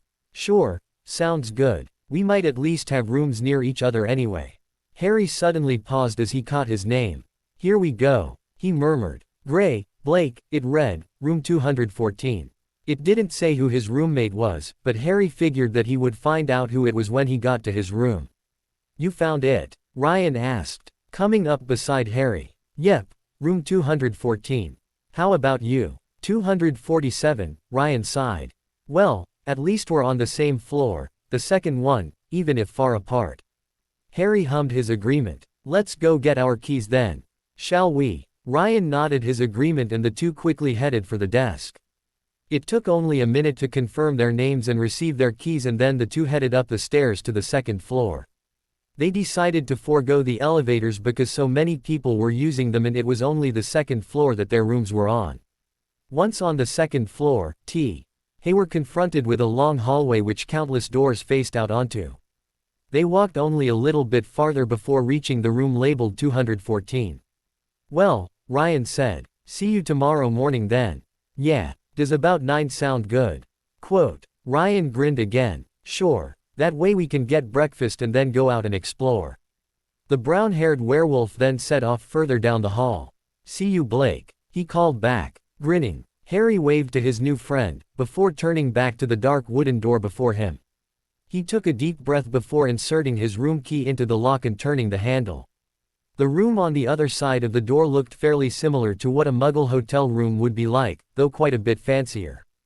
There were 2 beds in the room, up against the wall, and, across from them, were 2 wardrobes. The wall across from the door held a sliding glass door that led out to a balcony overlooking Merton. Harry stepped into the room and closed the door behind him. Was his roommate not here yet? Just then, however, Harry noticed a black trunk that was resting at base of the bed closest to the far wall. At the same time, the glass door to the balcony slid open. Jerking his head up, Harry blinked in surprise at the person who would apparently be his roommate for the night as they stepped into the room. It was a vampire, that Harry recognized immediately. Rom, the pure white skin, and a guy around his age. He had high, aristocratic cheekbones and dark brown eyes. His hair was as deep a black as Harry's own, but was much longer and was held back in a braid that hung to the middle of his back. He also had a long pair of bangs which framed his face. The vampire was dressed in very traditional, formal clothes. He had on a pair of black slacks, a white dress shirt, and a pair of black boots. Harry noticed that there was a black cloak hanging on a chair against the wall. Overall, he was kind of like the cliché, dark vampire. He was pale and slender but moved with an inhuman grace. Despite all this, there was something distinctly young about him. Harry was suddenly reminded that the vampire before him was the same age as him, much more deadly, but just as young nonetheless. Harry and the vampire stood awkwardly in front of each other for a moment. Or at least Harry stood awkwardly. The vampire kind of just stared with one raised eyebrow, waiting for Harry to speak. Hello. Harry finally forced out. Suddenly he realized how hesitant he was and quickly straightened his back and squared his shoulders. Keeping his face serious but polite, Harry stepped closer to the other teen. "I'm Blake Gray," he introduced, inclining his head slightly. A slight smirk crossed the vampire's face before he returned Harry's nod equally. "I am Damien Noctis, of the Noctis clan. It's a pleasure to make your acquaintance." Harry immediately noticed that he had a thick Italian accent. So he spoke formally as well as dressed it. And it sounded like his last name was Latin, so Harry guessed that he was most likely from one of the older clans. He'd have to do a bit of research to find out though. "Gray," Damien said contemplatively. "I don't believe that I've ever heard of the Grays." Harry felt his eye twitch. He really hoped that this guy wasn't going to suddenly turn into another Malfoy. But then again, most vampires did have a sort of fixation about clans and family names. Considering as their entire government was centered around them. "You wouldn't have," Harry replied stoically.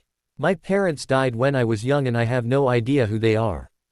Damien's eyes widened in genuine surprise and he seemed to be at a loss for words. I apologize for my ignorant words." Harry shrugged. "I don't remember them, so it really doesn't matter." Damien nodded, still leaning against the doorway to the balcony. "That's rare though," he said after a moment, apparently caught in thought. "For a mage to become an orphan with no family, that is." "Yeah, well," Harry shrugged again as he turned away from the vampire. Until I figure out what happened, I can't explain it either. Damien grinned, flashing completely normal teeth. Harry was surprised for a moment, before remembering that vampires' teeth only lengthened when they were going to feed or when they were really angry. Harry chuckled in reply and then pulled his shrunken trunk from his pocket. He rested it on the floor before his bed and then, with a bit of concentration, enlarged it back to its original size. With a satisfied smile, Harry looked up but caught Damien's ring at him out of the corner of his eye. Turning his head, he saw that Damien, who had been entirely composed up until that point, was actually gaping at him. "Why you?" Damien stuttered. "You just enlarged that trunk. But magic like that, ... we don't learn to do until at least second year, the rearranging of each molecule takes too much control." Harry blinked in surprise and then found himself rubbing the back of his head sheepishly. "Ah, well, I've kind of had to use magic to survive for the past 16 years, so I guess I've just learned a lot." Damien's eyes narrowed. "You've been using magic since you were young." "Like I said, I've had to in order to survive," Harry replied with a shrug. Still, Damien hesitated, to be able to use magic at such a level of control. Now Harry was really starting to get uncomfortable. So, after a moment of a hesitation, he spoke up again. "Well," he said, "part of the reason is because for the last 5 years I've attended a small wizarding school." Damien's eyebrow rose and some of the tension was released from his body. "Really? Now how in Merlin's name did that happen?" Harry smirked lightly. "Well, being as I was an orphan, I was believed to be a wizard rather than a magical being." "Of course," Damien murmured to himself. Upon seeing Harry's questioning glance, he elaborated. "From birth, mages are protected by their parents from being detected by wizards. However, if you had no one to protect you, and grew up in an orphanage as you said, then you would be mistaken by the wizards as a wizard yourself. A wizard with an abnormally large amount of power, but..." Harry chuckled. "Yes, that probably is what happened. And after that I spent 5 years pretending to be a wizard. Quite literally, since I knew I was different, but didn't want anyone to find out. And let me tell you that attempting to copy the results of wizard spells is damn hard." Damien smirked, though there was a slightly calculating look in his eyes, as if he was re-evaluating his original opinion of Harry. "Interesting," he murmured. "Interesting." Raising his voice he looked Harry straight in the eye and continued, "I have a feeling that this is going to be one curious year. Honestly, I'd be more surprised if it wasn't," Harry muttered wryly. And if his track record meant anything, then this year would be no different from his last 5. Harry turned his attention back onto his trunk. He crouched down before it and placed his hand on the lock before quietly murmuring out the password for the third compartment so that Damien couldn't hear it.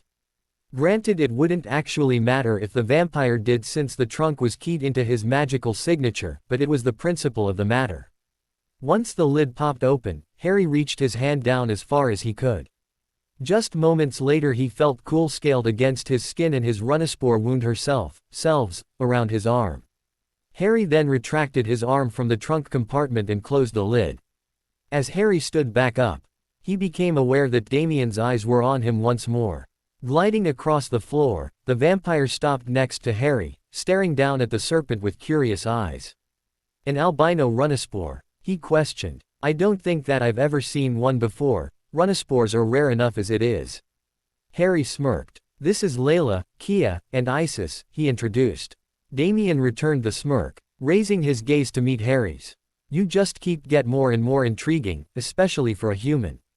Harry shrugged in reply, though his smirk stayed firmly planted to his face. "So I've been told." Harry turned back to his trunk as his Runespore began to slither her way up his arm until she was draped around his shoulders. As she clung onto him, Harry was momentarily glad that she was still young. Apparently only about a year old. As she grew older she would grow to the length of 6 to 7 feet and then she'd be even more difficult to handle. "He smells funny, Issy," complained from her spot near Harry's ear. Like blood," Kia murmured sleepily. Layla just sighed, and then turned her calculating gaze to the vampire who had just pulled out a book and was lounging on his bed. "He could be a good ally," she hissed. "He is from a strong clan, I can smell it." Isis frowned and watched the teen as well. For once, you just might be right. Layla put her head high in the air. Of course. I'm not considered the planning head for nothing, you know. From there Layla and Isis degenerated into their usual squabble. Harry tuned them out at that point. Though their earlier comments did interest him and he couldn't help but agree. The blood comment didn't bother him as much as it probably should have. He understood too much about vampires now to do anything other than simply accept it. As for the ally comment, well, that was very true, especially if he was from a good clan as Layla believed. Padding silently across the room, Harry pulled open the sliding glass door and stepped out onto the balcony and into the cool night air. Scratch that, it was the freezing cold night air. It was Greenland after all, even if it was the middle of the summer. Letting out a sigh and ignoring the goosebumps that popped up all across his skin, Harry leaned against the balcony. He was finally here. He might not be in the actually school yet, but he was close enough. And the only thing that he was going to regret was missing the look on Dumbledore's face when he realized that Harry Potter was gone. The next morning Harry woke up to harsh sunlight streaming into his face. With a groan the dark-haired mage sat up, rubbing the sleep out of his eyes. He then reached to grab his glasses, only to freeze in mid-motion as he realized that he could see perfectly. Oh, right, he'd gotten them fixed. He blinked, thinking about how strange it was to not need his wiry frames. Once he'd finally completely woken up, Harry glanced up and saw that Damien was already up and dressed. The young vampire was dressed just as formally as he had been the day before, with his hair in the same long braid. Hearing that Harry was up, Damien turned around to face him. Then, upon seeing the mage's state of disarray, he raised an eyebrow. "So you're finally awake." Harry murmured something unintelligible under his breath. He took a moment to yawn and then finally nod. Iced what Damien was doing, putting on an amulet. Harry stared. Just like he could at the gate, he could feel magic coming off the amulet. This magic, however, gave off a feeling of heat and warmth. "What?" Harry began slowly, his gaze fixed to the gold amulet. "Is that?" Damien looked up, surprised and confused. "You don't." The vampire trailed off before a look of comprehension dawned on his face. "You don't know much about the Society of Magical Beings, do you?" Harry shrugged. "I know enough," he replied. "But not the little details." Damien nodded in understanding. "Well, this is a heat amulet. It's an amulet that has been enchanted to keep my body temperature at a warm temperature. All vampires have them." Harry furrowed his brow in confusion. "But, why? I mean, I understand that it's cold here and all, but..." Damien grinned. "Good, you catch on quickly then." He hesitated then, as if he didn't want to continue. After a moment however, he let out a sigh and spoke. "Vampires have one major weakness: we cannot survive in extreme colds. This is the main reason why we mainly live in areas around the equator. It stays warm all year long there. You'll find very few vampires living in Canada, Russia, or even the northern parts of the United States. However, in order to solve this problem, we vampires wear heat amulets so that our bodies don't fail." Damien looked Harry straight in the eye then, as if challenging him to say one thing about vampires' apparent major weakness. Harry, however, just shrugged. "Makes sense to me," he commented. Then, just as he opened his mouth to continue, something dawned on him. "What time is it?" Damien glanced down at the golden wristwatch adorning his wrist. 8:56. "Why?" he asked. Now that really woke Harry up. His eyes wide. Harry shot out of bed and immediately opened up his trunk. He rummaged inside for a moment before pulling out some clothes and quickly trying to put all his clothes on at once. Damien just stared on from the background, highly amused. Finally, just a minute later, Harry was done and dressed in a pair of jeans, a t-shirt, and a black cloak, one that had a heating charm on it, of course. He hooked his moleskin moneybag onto his jeans and slipped on his dragon-hide boots. Looking around to make sure that he had everything, Harry was just about to dash for the door when he remembered something else. "Where's my Runespore?" Damien grinned from where he was leaning against the wall, watching Harry's panic. "On the chair, I believe." Harry's gaze swiveled around to the aforementioned chair and tea. And he immediately let out a breath as he saw his familiar intertwined around the chair's arms, apparently just as amused as Damien was. His mouth tightened in annoyance. Harry strode over to the chair and allowed his chuckling snake to wind herself around his arm, up under his cloak, and around his shoulders so that she was out of sight. Harry turned his attention back to Damien. "So, I suppose I'll see you around Merton then." Damien cocked his head, a smirk on his face. "Yes," he murmured. "I believe you will." Harry stared for another moment before inclining his head toward the vampire and slipping out of the room. Just as Harry closed the room door behind him, he heard a voice from down the hall calling out his name. Looking up, he saw that it was Ryan, who was coming down the hall toward him. "Hey!" the mage greeted as Ryan stopped next to him. The werewolf replied in a similar fashion, while staring at Harry amusedly. It's interesting to see you with your hair down." Harry blinked and realized that. In his rush, he had indeed completely forgotten about his hair.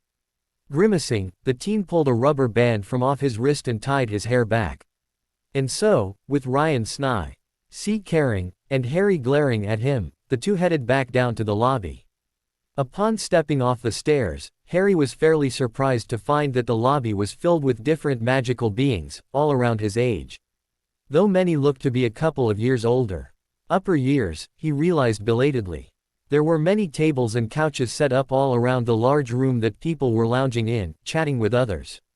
Scanning around the room, Harry quickly identified those who stood with more pride than others, aristocrats, people from more prominent families, as well as those who stood with confidence, those who had strong abilities. And knew it. These were all people that he needed to keep on good terms with, and possibly even become close to, if he wanted to go far in Silvermoor. Unlike at Hogwarts, no one knew who he was. So he would have to make his own way, and having connections was a great way to do just that. As he continued to look around the room, his eyes landed on a confrontee. On that was happening close to where he and Ryan were standing. From what he could tell, a female mage, at least he thought that she was a mage. He couldn't see her eyes since she was facing away from him, so she could have just as easily been a werewolf, was snarling angrily at two sneering male vampires. Seeing what Harry was staring at, Ryan's eyes immediately narrowed. He quickly sauntered up to the group, his head held high. "Hello everyone," the werewolf greeted while casually resting his elbow on the girl's shoulder. He was much taller than her. The two vampires stared warily at Ryan for a moment before sneering again and walking off. Ryan grinned and then turned his attention onto the mage, only to see her glaring furiously at him. Now that she had turned, Harry could see that she was indeed a mage. She stood only about 5 feet 2, not even up to Ryan's shoulders, and was very petite and slender. She had mid-shoulder length curly ebony black hair and a pair of slanted honey brown eyes. Her skin was very tan, and from her overall appearance Harry guessed that she was Egyptian, or something of the like. She wore a pair of loose white pants and a low-cut blue blouse with golden edging. She also had a pair of soft-soled sandals on her feet and a pair of black fingerless gloves on her hands. And, currently, she was glaring at Ryan with even more venom than she'd focused on the two vampires. "Who the hell do you think you are?" she hissed, poking Ryan in the chest. The werewolf just continued to stare wide-eyed at her, completely dumbfounded. "I can take care of myself, thank you very much. But I." The Egyptian mage glared at him one last time before turning around so that she was facing away from him. Harry just chuckled. "Sorry about him," Harry said to her. Her glare softened a little then, and she looked him up and down before finally sticking her hand out, a small smile on her face. "I'm Zara Siddiqui. Blake Gray," he returned with a smirk. Ryan had bounced over to them, looking slightly like a kicked puppy. Upon hearing her name, however, he perked up slightly. Doesn't Zara mean flower in Egyptian? Instantly, Zara's glare was back on full blast and focused completely and Ryan, who quickly shrank back again. Harry couldn't help but chuckle at the sight. Zara was only half the size of Ryan, and yet the werewolf was terrified of her. "And this," Harry continued, "is Ryan Henderson." "Hi," Ryan greeted weakly, waving slightly. Zara just continued to glare at him for a moment before dropping and giving him a small, albeit tight, smile. "So," Zara began, "both of you are first years, right?" Harry nodded in reply and Ryan did as well, though his was much more enthusiastic. Once again, Harry couldn't help but be reminded of a puppy. He carefully hid his sniggers, even though Ryan was too entranced by the petite Egyptian to even notice. "Hey," Harry suddenly said, an idea popping into his head. Ryan and I were just about to go out and explore Myrthen. Would you like to join us? Zara blinked in surprise, clearly not expecting the invitation. She stared at the two teens before her for a moment as if sizing them up. Finally, she nodded. All right, she replied with a shrug. Why not? Ryan looked as though he was about to do a jig out of happiness, so Harry quickly grabbed his arms. Come on, he said, motioning Zara to follow while he dragged Ryan away. Let's get moving, we only have a few hours. Only, Ryan snorted as he allowed himself to be dragged out. It's basically shopping for the mother's sake. Even a single hour of shopping is too much. Working off a hunch, and years of being around Ron, Harry grinned. Unless it's shopping for sports, right? Ryan looked distinctly uncomfortable. Well, yeah, but that's sports. It's different. Sure it is. Zara commented sarcastically as she followed the two. Harry chuckled as Ryan attempted to find something to say in return. Something, however, suddenly occurred to him. Hey, Harry began. What do you mean by the mother? Ryan looked at the dark-haired mage in surprise before grinning again. Ah, that's right, I still need to teach you some more about magical beings' cultures. Well, the mother is the Mother Moon. She is our goddess and our mother. Zara rolled her eyes. Strange werewolf customs, she muttered under her breath. Speaking up, she continued, looking Harry straight in the eye. Be glad that we're mages, Blake. We don't have to deal with all that shit. Ryan looked infinitely confused. But, it's the Mother Moon. How can you not? Harry simply smirked and continued to walk out the double doors of the Callistus Hotel with Ryan and Zara following behind him. This was already turning out to be an interesting day. Harry, Ryan, and Zara were walking around the streets of Myrthen. None of them had bought anything, or really even gone into any stores, but they were having fun just looking. Already the three had been out for about 2 or 3 hours. Harry smiled as they walked down a small side street. He was having a lot more fun than he had in years. No Voldemort breathing down his neck, no Order watching his every move. No expectations for him to act a certain way. It was just him and his two new friends walking anonymously through a crowd of other people. Suddenly a large grumble erupted to his left. Quickly stopping, Harry looked around to find the source of the noise, only to see a sheepish-looking Ryan rubbing the back of his neck. Sorry, he said as his face turned red. I guess I'm a little hungry. Zara rolled her eyes in the background. Harry thought that he heard her mutter, boys, but he wasn't entirely sure. Harry, however, just chuckled. Well, it is about lunchtime, he commented. Why don't we all go get something to eat? Harry glanced around, checking to see if there was anything nearby. Out of the corner he caught sight of a small little restaurant tucked away between two larger buildings. It had a green painted front with black trimming and, for some reason, reminded Harry of one of those fancy Italian restaurants. Come on, Harry said as he began to make his way toward the small restaurant. Let's go there. Ryan and Zara quickly followed behind him, though Zara's eyes widened as they approached. We can't go there, she hissed, tugging on Harry's arm to stop him. I've heard of that place. It's really expensive. Harry blinked, surprised, then shrugged. Don't worry, I'm paying. Zara's gaze shifted into a glare. You don't understand. That restaurant, no matter how it appears on the outside, is the most expensive restaurants in Myrthen and one of the most expensive in the magical world. It's where all of the clan heirs and the elites of the society tend to congregate. Harry shrugged again. I'm paying, he insisted. It's not going to be a problem. Harry then strode confidently toward the restaurant, and Ryan and Zara had no choice but to follow, no matter how hesitantly. Harry was actually going into the restaurant for a reason other than just to eat. He knew that this was the time, more than any other time, to make a statement. He hated that he was going to have to flaunt his money, but in a world such as the one he was entering he had to make a name for himself. Unlike at Hogwarts, Harry didn't have any fame to set him apart from other people, so, unfortunately, the only way to do so was through either money or power. Harry knew that he'd have to use both to get people to acknowledge him and get a place in this new, more animalistic world. His head held high. Harry pushed open the door to the restaurant and stepped inside with Ryan and Zara right on his heels. The inside of the small restaurant was definitely larger than it appeared on the outside. It was darker as well, and yet somehow also well lit, and was separated into many different booths, about half of which were already filled with people. The restaurant was set up so that everyone could see who else was there, and yet everyone also had complete privacy. As soon as Harry, Ryan, and Zara stepped into the restaurant, everyone's attention was focused on them, studying them. Ryan gulped, looking nervous, and Zara glared at them all. Harry, however, just kept his head held high and focused his own attention on the waiter who approached them. A vampire, he thought. Table for 3. The vampire asked. Harry nodded, while carefully keeping his face serious. The waiter led the group into the restaurant and seated them down at a fairly large round table. That could probably seat a few more people. Harry noticed that most of the other people in the restaurant were still studying them out of the corner of their eyes. Most of those people, and indeed, almost all of the people there, were dressed in high-quality clothing and appeared to be more aristocratic than most of the other people that he'd seen around Myrddin. This must be where those type of people came.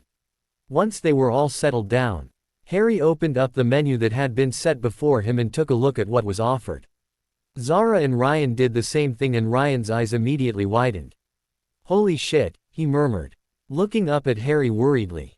"This stuff is expensive. Blake, are you sure?" "Don't worry," Harry repeated, not taking his eyes off the menu. Ryan and Zara continued to stare at him for a moment before hesitantly looking back down at the menu. It only took about 5 minutes after that for them all to order their food. They were sitting around the table, quietly chatting, when the door to the restaurant opened once more. Like everyone else, Harry and his friends also turned to look to see who entered. Surprisingly, it turned out to be Damien and another vampire. Immediately, Damien and Harry's eyes met. Damien was surprised for a moment, before a smirk spread across his face. When a waiter came up to the aristocratic vampire, the two exchanged words for a moment before Damien headed over to where Harry was, the other vampire following behind him. Damien came to a stop next to Harry. Harry could feel the gazes of everyone in the restaurant on them again. This time even more intensely than before. Perhaps Damien was as well known as Layla had hinted. "Blake Gray," the vampire murmured by way of greeting. "Damien Noctis," Harry returned with a smirk.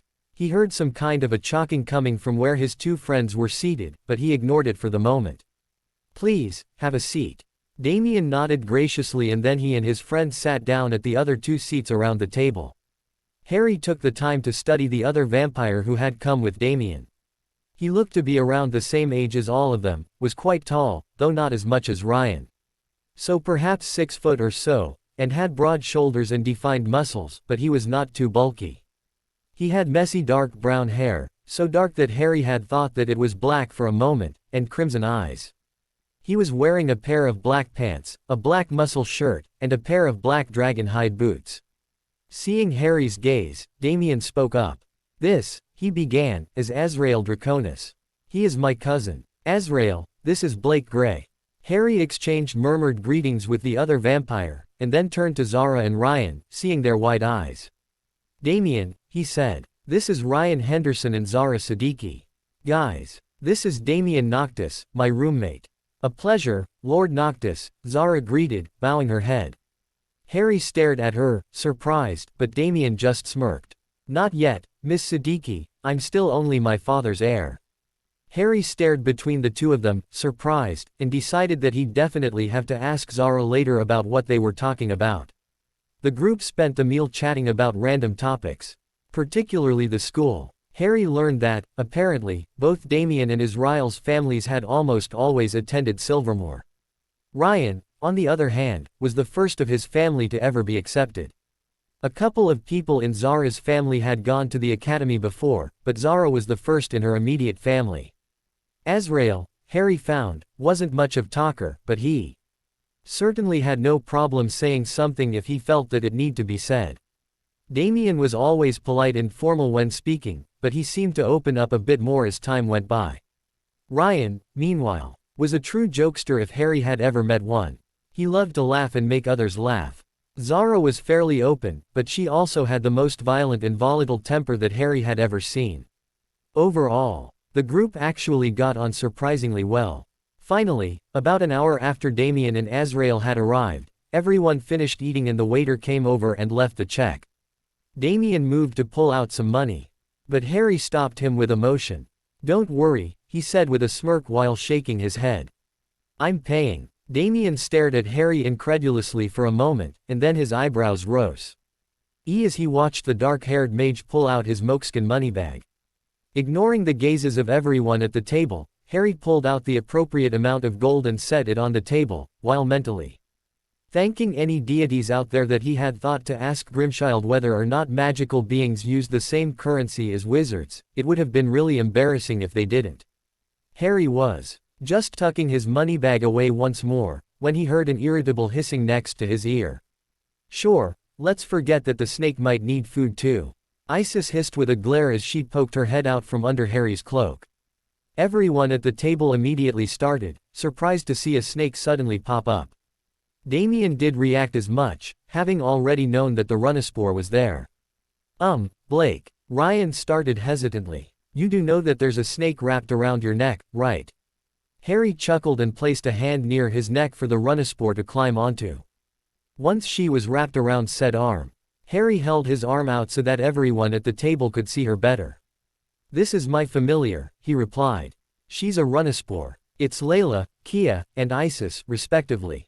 He motioned to each head as he spoke. "Isis," Zara murmured. She lifted her gaze to meet Harry's. "It's interesting that you named her that." Harry blinked. "I didn't, actually. It was already her name, or one of them, rather, when I got her." "Interesting, still," Zara continued. "Isis is the name of the Egyptian goddess of magic. It literally means, Queen of the Throne." Harry had to hold back a smirk. Queen of the Throne. Well, that certainly did fit Isis. Zara's brow furrowed. "Actually, now that I think about it, all of those names are Egyptian. Layla means, born at night, and Kia means, jovial lady." It became even harder for Harry to keep his face straight. Those names also hit pretty close to the mark, though the Layla one was a bit confusing. Harry suddenly wondered who had named the Runaspore. Was it a human? Or perhaps another snake? "Well," Damien said, breaking Harry out of his thoughts. "We'd better get going. Azrael and I have some things to attend to before we have to leave for Silvermoor." All of them stood up then to exchange their goodbyes. "It was good to meet you," Azrael commented to Harry as the two stood off to the side. His crimson eyes momentarily reminded Harry of Voldemort. But at the same time there was something completely different about them. "Yes, you too. I hope to see you around in Silvermoor." Azrael smirked in reply, which surprised Harry because the teen had not shown much in the way of facial expressions during the lunch. "Yes," he commented, "yes you will." And with that mysterious statement Azrael turned around and began to head for the exit of the restaurant. Damien did a double take upon seeing his cousin leaving and then quickly bid goodbye to Harry before hurrying off after him. Harry, Ryan, and Zara left just after the two, with the curious gazes of the restaurant's guests following them all the way out the door. As soon as they were a good distance down the street, Harry turned to Zara with a quizzical glance. "What did you mean by Lord Noctis?" he asked. Zara blinked, surprised by the question. She stared at Harry for a moment before her eyes widened. "You mean you really didn't know, even though he's your roommate?" Harry sighed. It seemed that there were even more things than he'd guessed that he didn't know. "Well," Zara began, "the Noctis clan is one of the 13 head vampire clans, and one of the ones with the most power even among them. Damien Noctis is the heir to the clan right now. Someday, probably in a few hundred years, he'll take over for his father and take his place in the ancient council."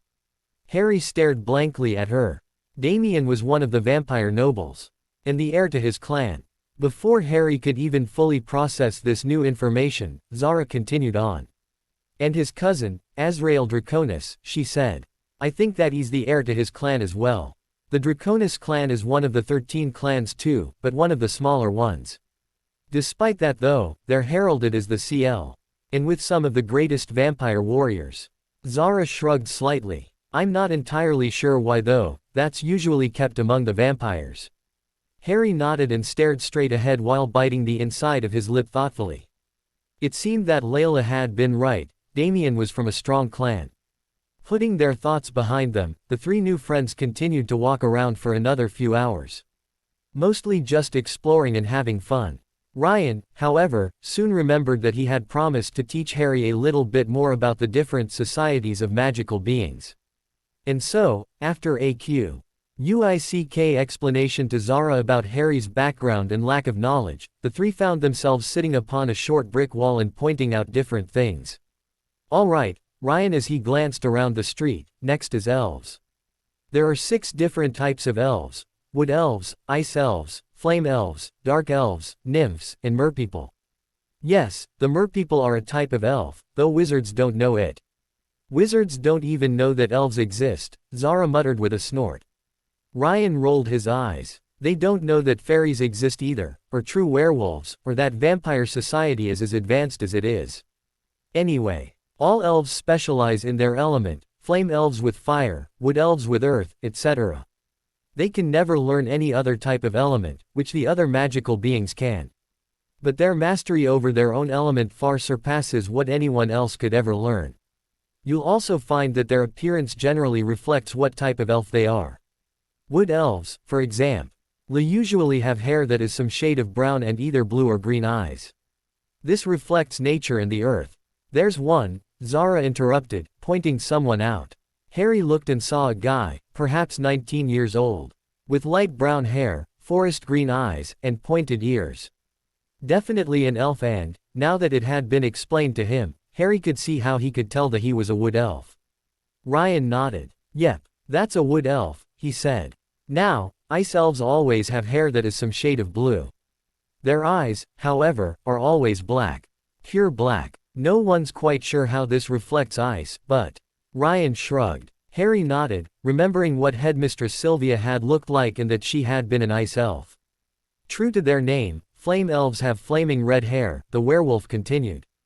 "There has, however, been a couple who were born with golden hair. This is very rare though, and they have almost always turned out to be very powerful. Flame elves always have gold eyes. Dark elves," Zara said, picking up where Ryan had left off, "always have black hair and black eyes. Nothing much special there." Ryan nodded his agreement. "Yes. Nymphs, however, are the most different breed of the elves." "And rare," Zara put in. "Yes, very rare," Ryan continued. "In fact, they're not so much of a breed rather than a type of elf with particular abilities." Harry stared at the werewolf, confused. Seeing his look, Ryan elaborated, "You see, most elves are the same race as their parents, just like humans. Nymphs, however, can be born into any race from some strange twist of genetics. They're also always female. They have white or silver hair and very pale eyes. Nymphs also have different abilities than most elves. They specialize in the element of light and in healing magic. In fact, some of the greatest healers of the magical world are nymphs. You'll never find one in a hospital though," Zara continued. "In fact, they rarely use their healing abilities unless it's really needed. Nymphs are the priestesses of all the elves. Once a nymph is born, they are immediately sent to the Elven Temple in Italy, where they are raised and trained." "You won't see any nymphs at Silvermoor," said Ryan. "It's actually really rare to see them anywhere, unless you specifically go to the temple." Harry nodded as he listened and absently picked out a couple of ice, flame, wood, and dark elves as they passed by. "What about the merpeople?" he asked. "Ah, well, merpeople aren't technically elves, at least not anymore," Ryan replied. Harry stared at him, definitely confused. "Well, you see, they used to be water elves and were very close relatives to the ice elves. Over several millennium, however, they evolved and eventually lost their legs and began to live entirely in the water. Until they became what you know of today. They are still just as magical as the rest of the elf races and can still manipulate water, but they rarely use any of their abilities." Harry nodded, his mind reeling from all the information that he had just been given. There really was so much that wizards weren't aware of. "What about their government?" Harry asked. "How they're organized, I mean." Ryan opened his mouth to reply, but Zara beat him to it. "Their system is that of a monarchy," she replied. "Or, rather, several monarchies. There are many different elven settlements all over the world. Each one usually containing a single race. For some reason, they don't like mixing too much. I believe that wood elves have 2 settlements in Canada and 1 in the United States. The one in the States is in Colorado. In the Rocky Mountains," Ryan put in. "I've been there once. It's a pretty huge city, almost as big as San Francisco, though it doesn't hold quite so many elves. Really? Zara questioned. Not too many people go to the settlement uninvited. Ryan immediately perked up. Yep, he replied. I went there on vacation, though I think that my pack had some important business there as well. Zara just rolled her eyes. Anyway, she continued. There are 4 ice elf settlements, 1 in northern Canada, 2 in Russia, and 1 in the Himalayas. The flame elves have just 1 settlement in Africa. Don't ask me where exactly, I don't know. Dark elves have a settlement in the Amazon rainforest in Brazil, a settlement in the Black Forest in Germany, and a settlement in Japan. Each of these settlements is a monarchy with a king and/or queen. All the monarchs come together to form a council that rules over all the elves.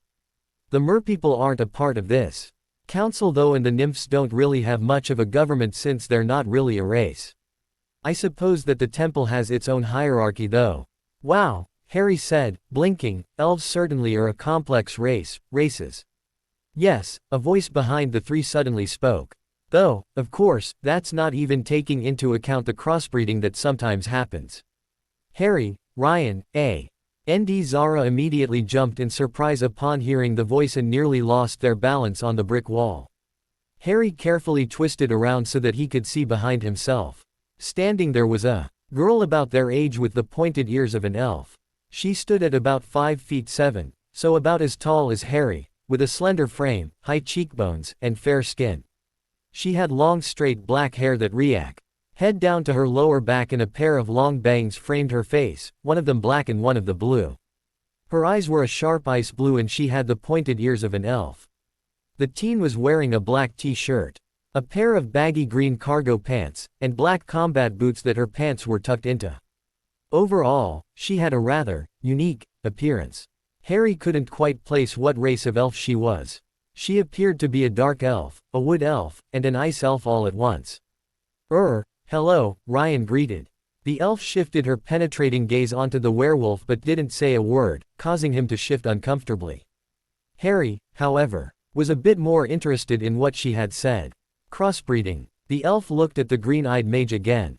Yes, usually elves tend to marrying into their own race, but, occasionally, they will intermarry with other races of elves. Harry noticed that she had an American accent. She must have been from the settlement in Colorado then. You're of 2 different races, aren't you? Ryan blurted out. Zara glared at Ryan and reached around Harry to hit the werewolf over the head. The elf just smirked. Why, yes, she replied. My mother was a wood elf and my father was an ice elf. Ryan couldn't help but raise an eyebrow. Why did she have black hair then? The blue eyes probably came from her mother and the blue bang from her father, but, following along that line of thought, her hair should have been brown. The 4 stayed in awkward silence for a moment before Zara finally hopped of the short brick wall and extended her hand to the elf. I'm Zara Siddiqui, the Egyptian said. The elf paused for a moment before smirking again and shaking her hand. Senka Williams. Harry and Ryan quickly followed Zara's example and hopped down off the wall as well. Blake Gray. Ryan Henderson. Senka nodded to the 2 in greeting, folding her arms beneath her chest. Again, the group paused awkwardly for a moment before, once again, Zara spoke up. Read just explaining about the different societies of magical beings to Blake. Senka raised an eyebrow, but, fortunately for Harry, didn't ask any questions. Instead, she simply said, indeed. Then, I have to agree. Elves are one of the most complex societies. That, of course, says nothing for the intricate politics of vampires and werewolves. We just have royal families who take care of the governing. Ryan looked indignant for a moment, though knowing what she said was completely true, but Zara cracked a grin and nodded. So true, she replied. Would you like to help us then? We still haven't covered fairies. Sure, Senka said with a shrug. The group then climbed back up onto the short wall they had been sitting on before, with Senka seated next to Zara. Well, Ryan began, fairies are one of the more interesting races of magical beings. They are the human-sized, intelligent, magical being race of the fairy family. Said family includes fairies, doxies, pixies, urklings, leprechauns, and fairies. Unlike fairies, doxies, pixies however, fairies don't have wings. Rather, their magic takes the shape of a large pair of glowing wings on their back when it is released. All fairies have very pale hair. They have pointed ears, but much less so than elves. In fact, it's usually barely visible. Their main distinguishing feature is their teeth, which are all very sharp, pointy, and creepy. It's always freaked me out. Ryan shivered slightly, and Harry couldn't help but agree. You might also notice that they sometimes tend to glide rather than walk, though I have no idea how they do that. Fairies specialize in healing and divination. Some of them even have the rare ability to divine the location of objects. They also have a special connection with animals. Animals seem to trust them and fairies can understand them up to a certain point. Fairies' main special ability, however, are fairy rings, which you may have heard of before in Muggle legends. They are identified as rings of inedible mushrooms, about 5 feet in diameter. Fairies, and only fairies, can use these to transport to any other fairy ring in the world. For example, Zara said, if a fairy stepped into a fairy ring in Mexico, they could then transport themselves to another fairy ring in India. Or France, Ryan continued with a grin. Or any other ring in the world.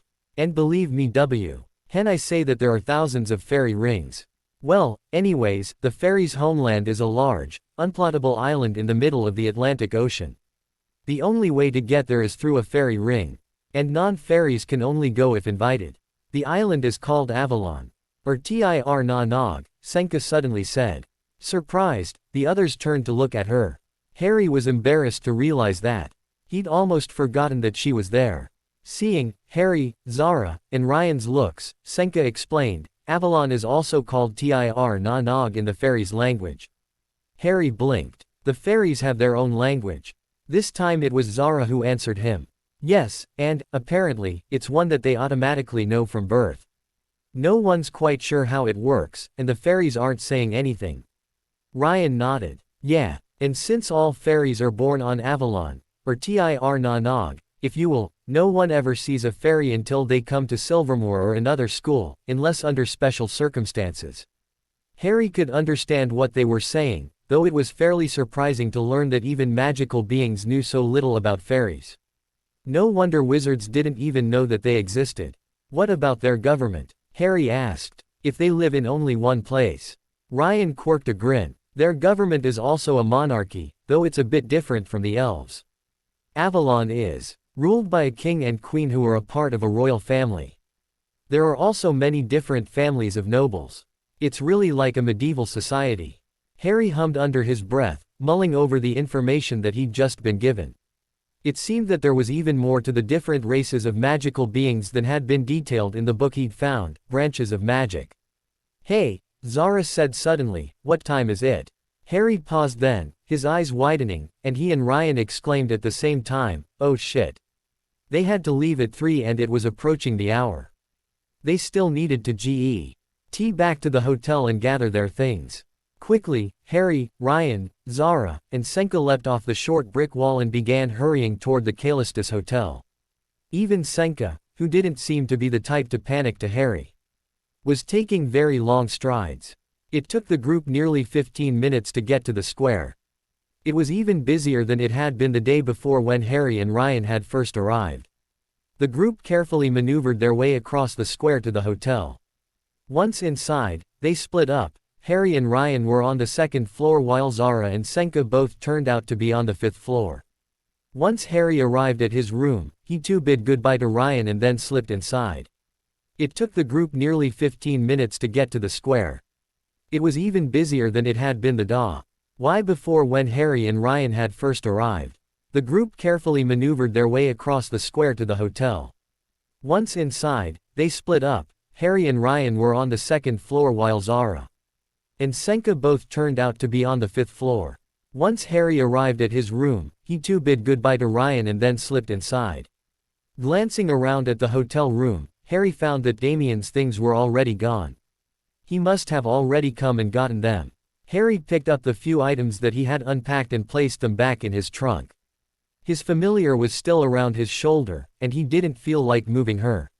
So Harry left the Runespore alone. Instead, he simply locked his trunk, shrunk it, and then placed it in his pocket. Then, with one last glance around the room, he silently left. A quick look around the hall told Harry that Ryan wasn't done yet, so the mage made his way back down to the lobby. To his surprise, it was almost completely filled with nearly 200 people. They all appeared to be around 16 years old, most likely all the first years. Harry glanced around for a moment longer to see if he could see anyone that he recognized.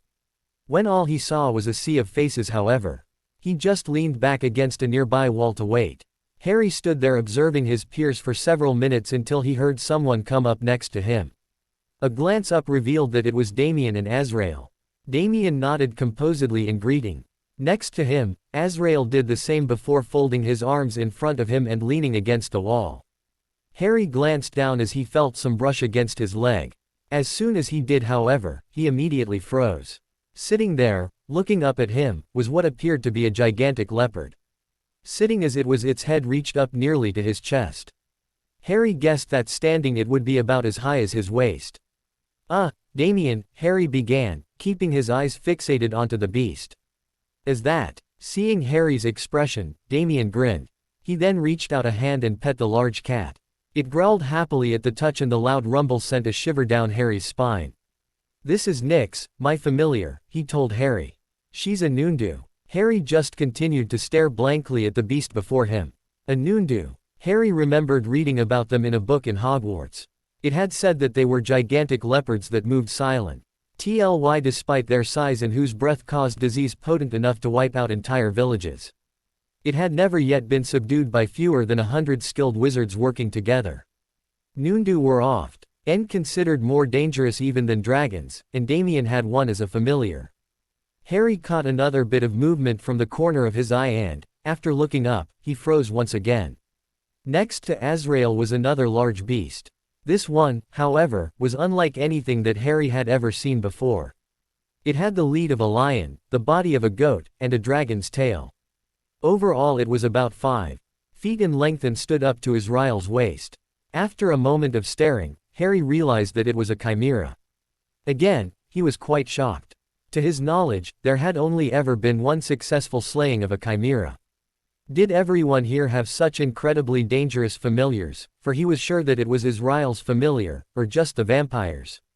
Just at that moment Zara and Senka approached the three. Harry grinned upon seeing the two.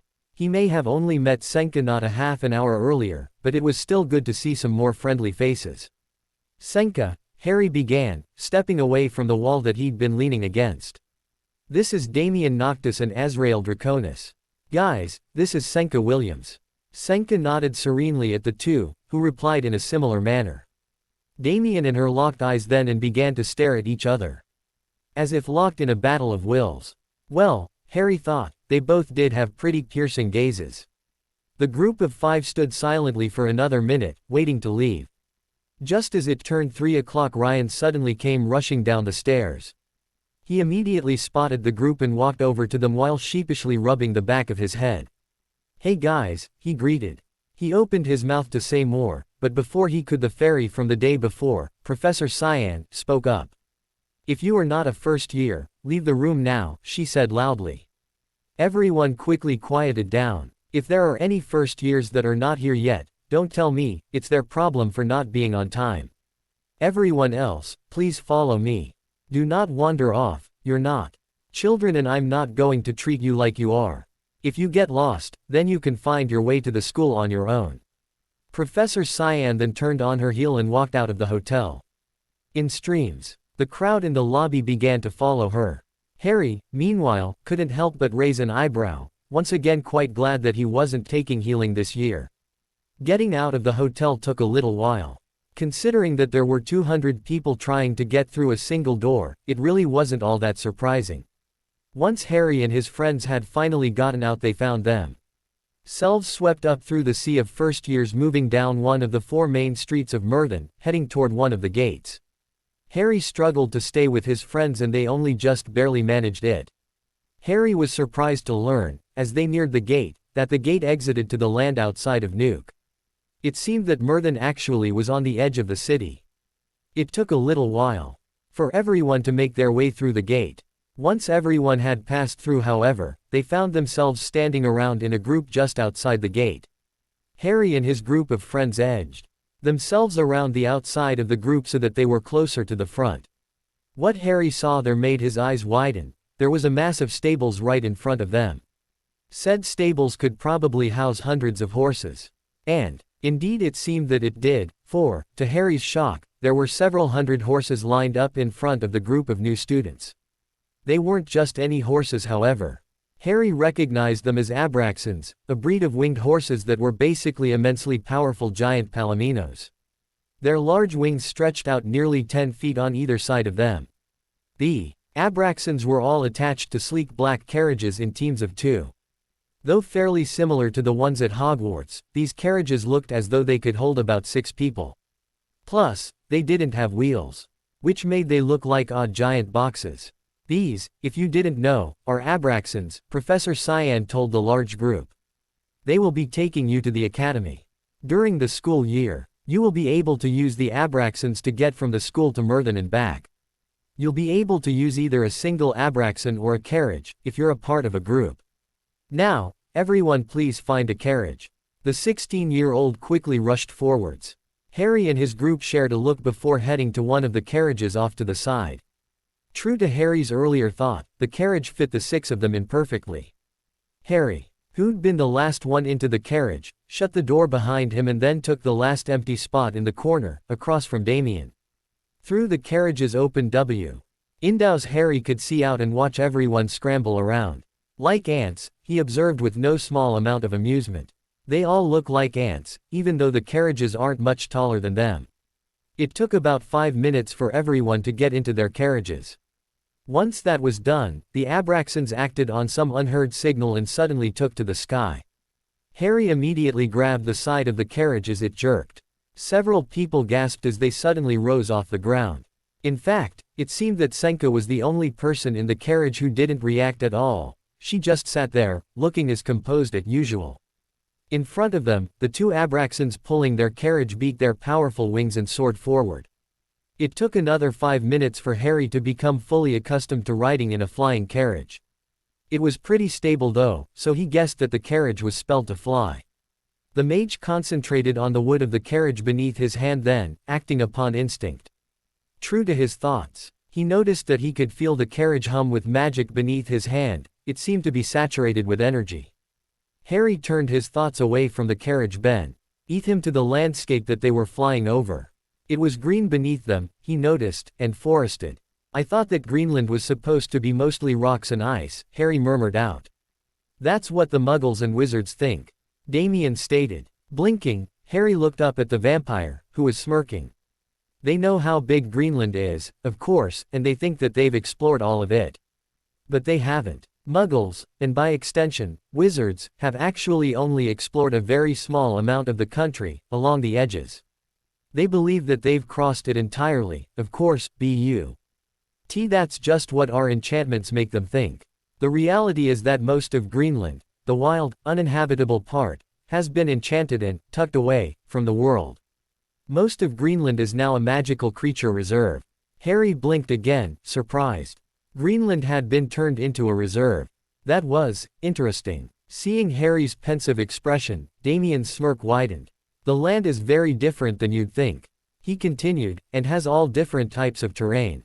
You'll find almost every type of magical creatures here, including some that wizards don't even know exist. At the moment Ryan, who was leaning slightly out of the window on the other side of the carriage, gasped in surprise. Look, he exclaimed excitedly. A Barghest. I've never seen one before. Following Ryan's example, everyone quickly looked outside to the ground below. There, Harry caught a glimpse of a shadow running through the trees beneath them.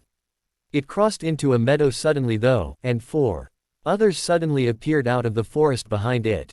They were large dogs, Harry noticed, almost as big as Nyx, Damien's Noondu. He continued to stare at them for a moment, before suddenly realizing that they looked exactly like the Grim. Harry felt himself paling. Could he never escape the Grim? It seemed to follow him everywhere he went, and not just in the metaphorical sense. But what was it that Ryan had called them? Barghests. He was sure that he'd heard of them before. In English, legend is basically the equivalent of Grims. Doom dogs, Senka murmured, staring down at the large dogs with interest. Hellhounds, Grims. Harry guessed that these were all other names for the bar guests. A light smile came onto the elf's face. They can only be found here in Greenland now. Damien absent. Lee nodded his agreement as he too watched the beasts run through the forest. Ryan, meanwhile, seemed to be completely starstruck. He watched the bar guest run with complete awe in his face. Harry guessed that it was a werewolf thing. The rest of the flight lasted just over 2 hours. During that time, Harry learned just what Damien had meant when he'd said that the terrain was varied. They passed over a rainforest, part of a desert, some mountains, and a vast plain. Currently they were flying over a forested area again, though it wasn't as thick as it had been before. It was quite a strange experience to see so many different landscapes in one area, but Harry figured that he had seen stranger things. Finally something man-made came into view, well, technically not man-made, and Harry leaned further out his window to get a better look. As they approached he let out a gasp. It was castle, or, rather was castle-like. It didn't have the turrets and towers of a castle. It was, however, a large, sprawling building. Harry figured that it couldn't be more than 3 stories tall, but it covered at least a square mile of land. The building was made of some sort of silver material that shined in the afternoon light. It wasn't metal, though Harry wasn't sure how he knew that, but rather seemed to be some sort of a silver stone. Harry had never seen anything like it before. Harry and everyone else in the carriage continued to watch the building as it drew steadily closer. It appeared to be a fairly complex building with several different main complexes close together and many winding halls connecting them all. It also had vast grounds in the immediate area. Said grounds included a gigantic garden and many paths snaking along. Harry thought that he saw a large stable and pasture off to the side as well. Doubtlessly for the Abraxans. Harry kept his eyes fixed to the building as the carriage descended to the ground. Soon they landed with a light thump in the middle of a grassy just before what Harry knew was the Silvermoor Academy of Magic. Everyone in the carriage waited until they came to a complete stop, then they quickly piled out. Harry, being closest to the door, was the first one out, and he took that time to get a good look around him and take stock of his surroundings. It seemed that most of the carriages had arrived already and the last few were coming in just behind them. Most of the other students were gathered up ahead, near where the gigantic black front gates of the school were. Harry paused for a moment and then began to make his way toward the gates as well. Behind him, his friends began to follow. By the time that Harry made to the group by the front gate, just about all of the first years had arrived and gathered. Once again Harry led his friends around the edge of the group so that they were closer to the front. Now that he was so close to the building, Harry could see that it was indeed made of some silver stone. The large black doors Huff seemed to be made completely of obsidian. Standing in front of the large group of students was Headmistress Mikhailov. Harry recognized her immediately, he had seen her only a month ago. The headmistress stood before the students, waiting patiently until everyone had gathered. Once they had, she began to speak, and everyone instantly went silent. "Welcome, first years, to Silvermoor Academy of Magic," the older ice elf stated loudly. "I am Sylvia Mikhailov, your headmistress. Before you are the doors to the entrance hall. Once you pass through these doors you will officially be students of the Academy, the most prestigious school in the magical world. Several of your number will not graduate from this school, be due to their own reasons or death."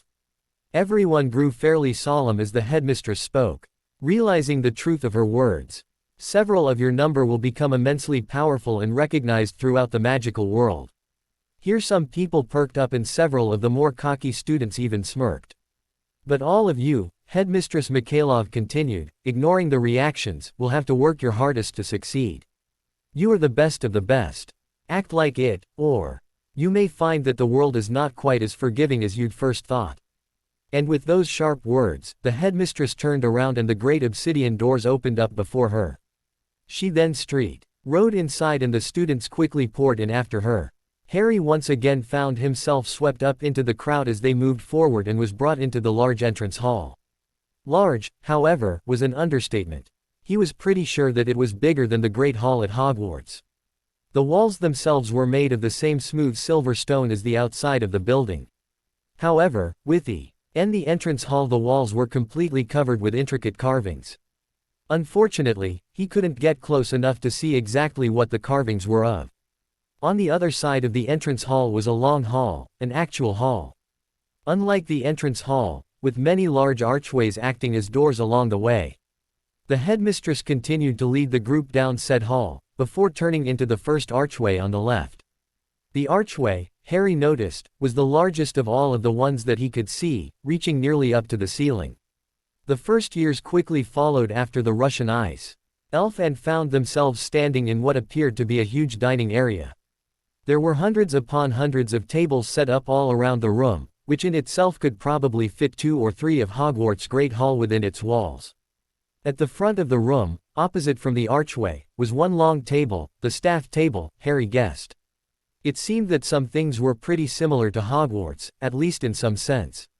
Once everyone was crowded around in the large room, Headmistress Mikhailov spoke up once more. This, she explained, is the banquet hall. You will come here each day to eat your meals. More precise schedules will be included in your timetables, which you will receive later.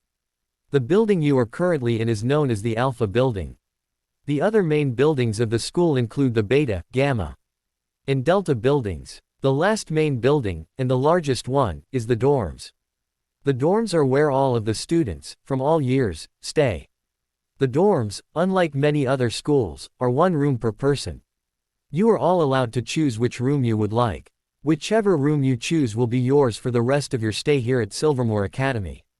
This year, first years will be occupying floor number 2.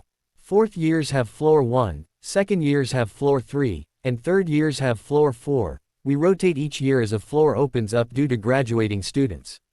I advise you to be careful not to wander into the floors of other years uninvited, they might not appreciate it. The headmistress smirked darkly. You will find the dorm building by going straight down this hall. The headmistress motioned to the long hall that they had just come from, and exciting through the large double doors at the end. There you will find what is known as the Crossways. The Crossways is the large outdoor intersection which you will all find yourself using to get to different buildings. The largest building straight across the Crossways is the dorms. You won't be able to miss it. Starting in just a moment, you will have 1 hour to get unpacked and settled in. You may do whatever you want with your rooms. I suggest that you make them comfortable. They will be your main homes for the next 4 years. The headmistress paused and then waved a hand absently. Now go find your dorms. Immediately following her dismissal, the group of students turned about and moved back into the hall. Harry walked calmly next to his friends as the whole group of first years surged forward, following the headmistress's directions. The hallway was indeed pretty long and they passed many doorways as they went. Harry guessed that they were some of the classrooms. The building that they were in, the Alpha Building, apparently, seemed to be pretty large. Before long, however, the dark-haired mage saw a large pair of obsidian double doors come into view. They were not as large as the main front ones. Those ones had to be at least 15 feet tall, but they were still pretty big. The students in front pushed the doors open and continued on. The sight on the other side of those doors was fairly surprising. They led outside, that much was clear, Harry thought as he stepped beyond the doors. Stretching out before them was a covered stone walkway, kind of like the ones at Hogwarts. It led to a large, circular stone area that had to be at least 200 to 300 feet in diameter. Staring at it as he approached, Harry guessed that it was the Crossways. His assumption was solidified by the fact that there were 3 other walkways, besides the one that he and the others were walking along. Attached to it, from what Harry could see, those walkways led to the other huge buildings on the grounds.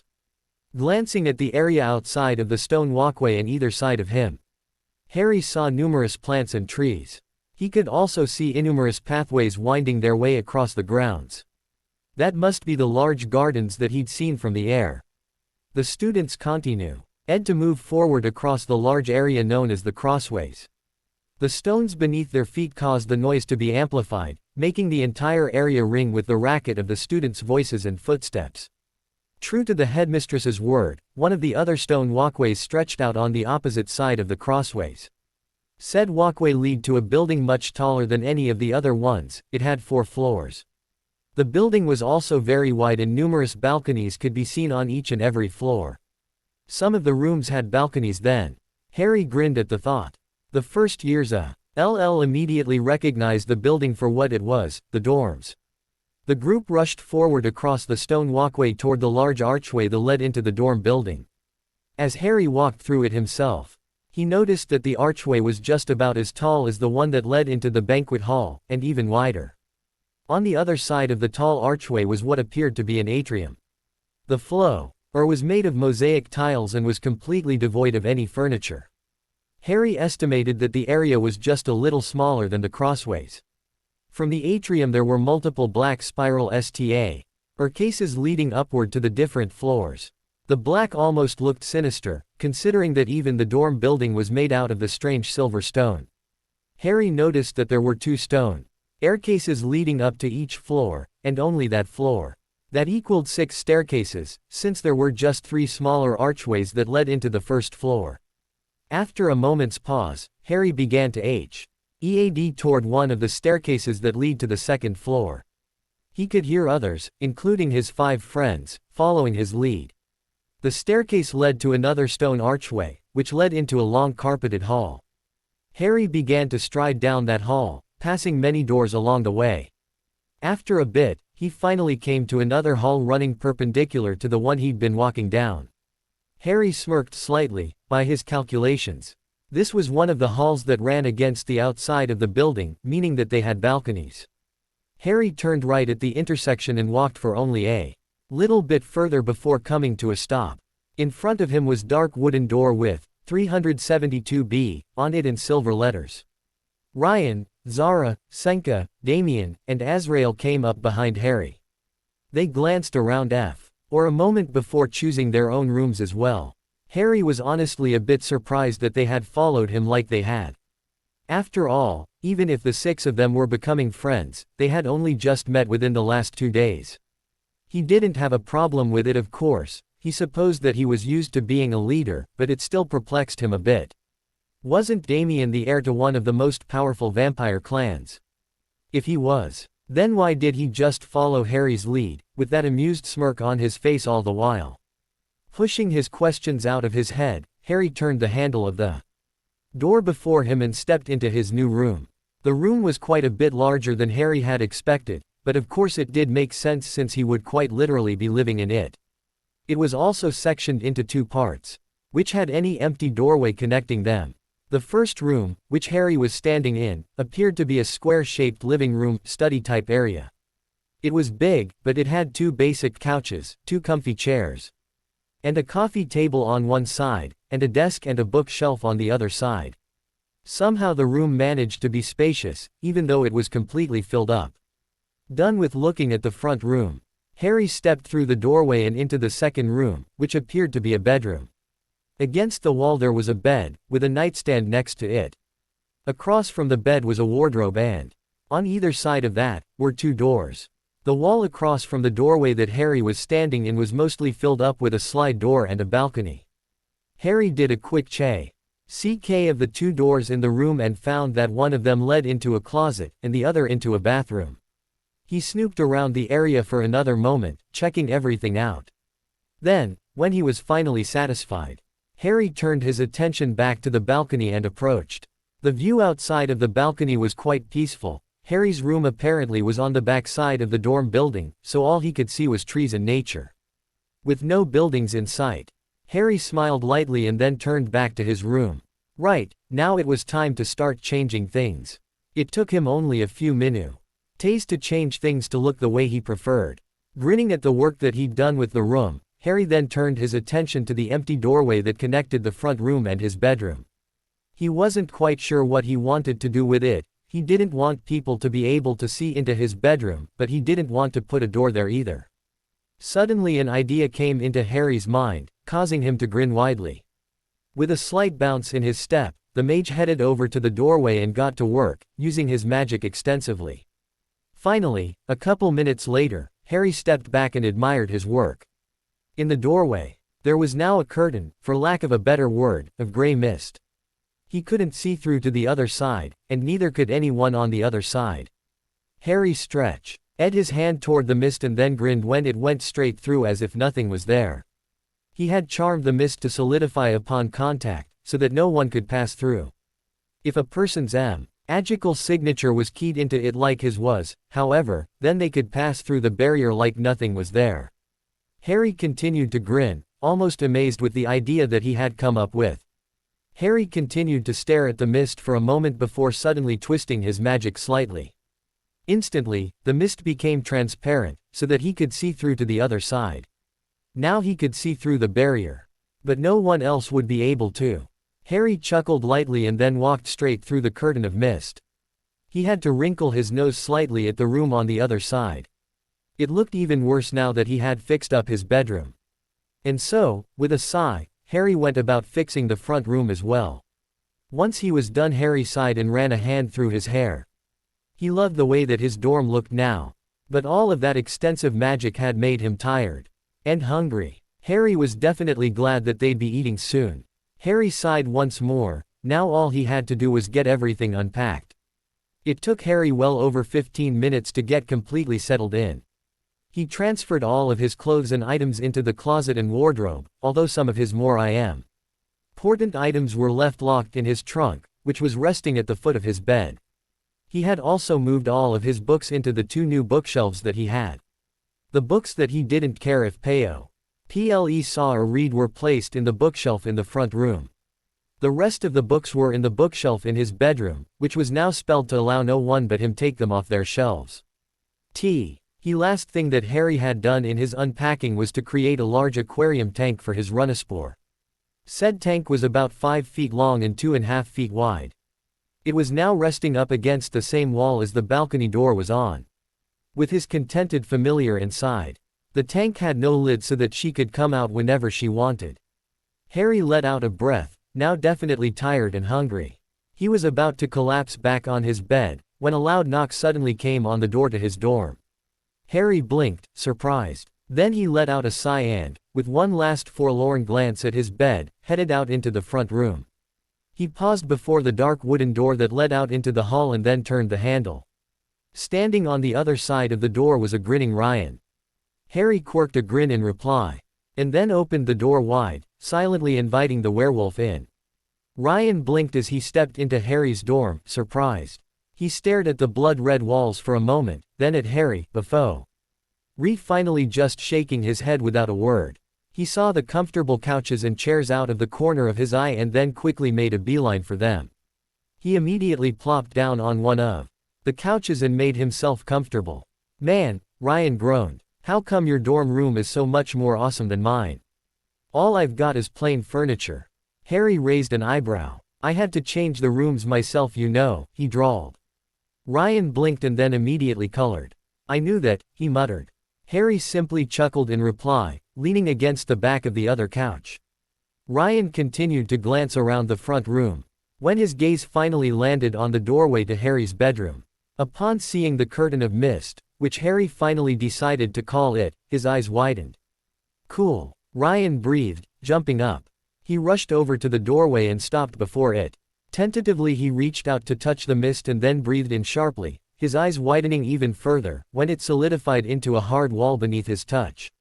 Harry chuckled once more as he moved to stand next to his friend. He then reached his hand out, and it went straight through mist unhindered. Ryan's eyes widened even more. How come you can go through it? He asked almost indignantly. Harry just gave him a cheeky grin. Because that's the way I spelled it to work. I can see through it too. Ryan sniffed in mock resentment. Though the effect was ruined by the slight grin that crossed his face. Man, he said, moving back to the couch, you really do know how to use your magic.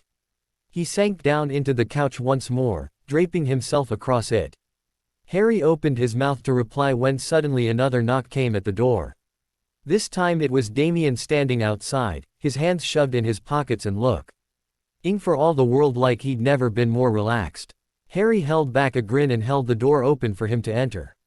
The vampire did so with a polite nod to Harry, which was returned. Similarly to Ryan, Damien raised an eyebrow at Harry's room, but did not say a word. Instead he simply inspected it silently, cocking his head slightly when he saw the curtain of mist. Once he was satisfied, though exactly what he was satisfied with Harry didn't know, he sat down on the couch opposite the one Ryan was currently covering. Harry moved to join the two when another knock came at his door. He froze in mid-motion and found that the corner of his eye was twitching slightly. Silently, and ignoring the amused looks that Ryan and Damien were giving him, Harry opened his door once again. Now both Zara and Senka were standing outside the door. Harry stared blankly at them for a moment before sighing and once again holding his door open for the two. He was just about to close the door again when Azrael stepped out of his own room. Harry sighed again and held his down open all the while jerking his head, motioning for the vampire to join them. Once everyone was inside, Harry finally shut his door before magically locking it. He then purposefully strode over to one of the chairs in the room and dropped down into it. Senka was seated across from him, in the only other chair, while Azrael had joined Damien on one of the couches. Zara approached the remaining seat next to Ryan, shoved the werewolf's feet off the spot, and then sat down as well. Now that they were all seated, Harry let his head drop backward against the back of his chair. Of course they had chosen his dorm to all gather in. You know, Ryan commented, we should create some way for all of us to easily come here from our own rooms. Harry gave the werewolf a flat stare, to which Ryan replied with a simple grin. Harry heard chuckles from someone else as well, but he wasn't sure who. Or how about not, Harry replied wryly. From there the group descended into meaningless chatter, which even Senka and Azrael eventually took part in. Before they knew it, another half an hour had passed and they were due down in the banquet hall. Harry and the others stood up from their seats and stretched before making their way out of the dorm. Harry carefully locked his door behind him, spelling it so that no one but him could open it. He'd already done the same with the balcony door. He then followed his friends out of the dorm building and back into the Alpha building. Once there, they all traveled down the hall, which was dotted with a few other first years, and into the banquet hall. To Harry's surprise, the banquet hall was already almost completely filled with students. It appeared that all of the other years had already arrived. It was only the first years that were still trickling in. After pausing in the entrance to the banquet hall for a moment, Harry spotted an empty round table off to the side. He then picked his way around people, heading toward the table. Once again he could hear his friends following behind him. Why they kept leaving decisions up to him was beyond him, but he didn't really mind. Once he reached the table, Harry chose a seat where he could see most of the room and have very few people behind him. Some people might call him paranoid, but he preferred the term prepared, especially considering how his life had gone so far. Glancing down at the table once they were all seated, Harry noticed that plates and silverware for all of them suddenly appeared. Enchanted tables, Harry thought curiously. Sure enough, when he lightly touched the table he could feel magic humming along it. Harry also couldn't help but wonder if these tables were anything like the ones at Hogwarts. Those were magical too. And on that train of thought, did magical beings have house elves too? Some of them were certainly as high class and snooty as some wizards that he could name. Harry looked thoughtful a moment, before turning his gaze to Damien, who was watching him amusedly. Do magical beings have house elves? Harry finally asked. Damien blinked, surprised by the sudden, and seemingly random, question. Not really, he finally answered, composing himself. A few do, but most hire actual servants. It's much better than having little creatures running around your house. Harry couldn't help but chuckle.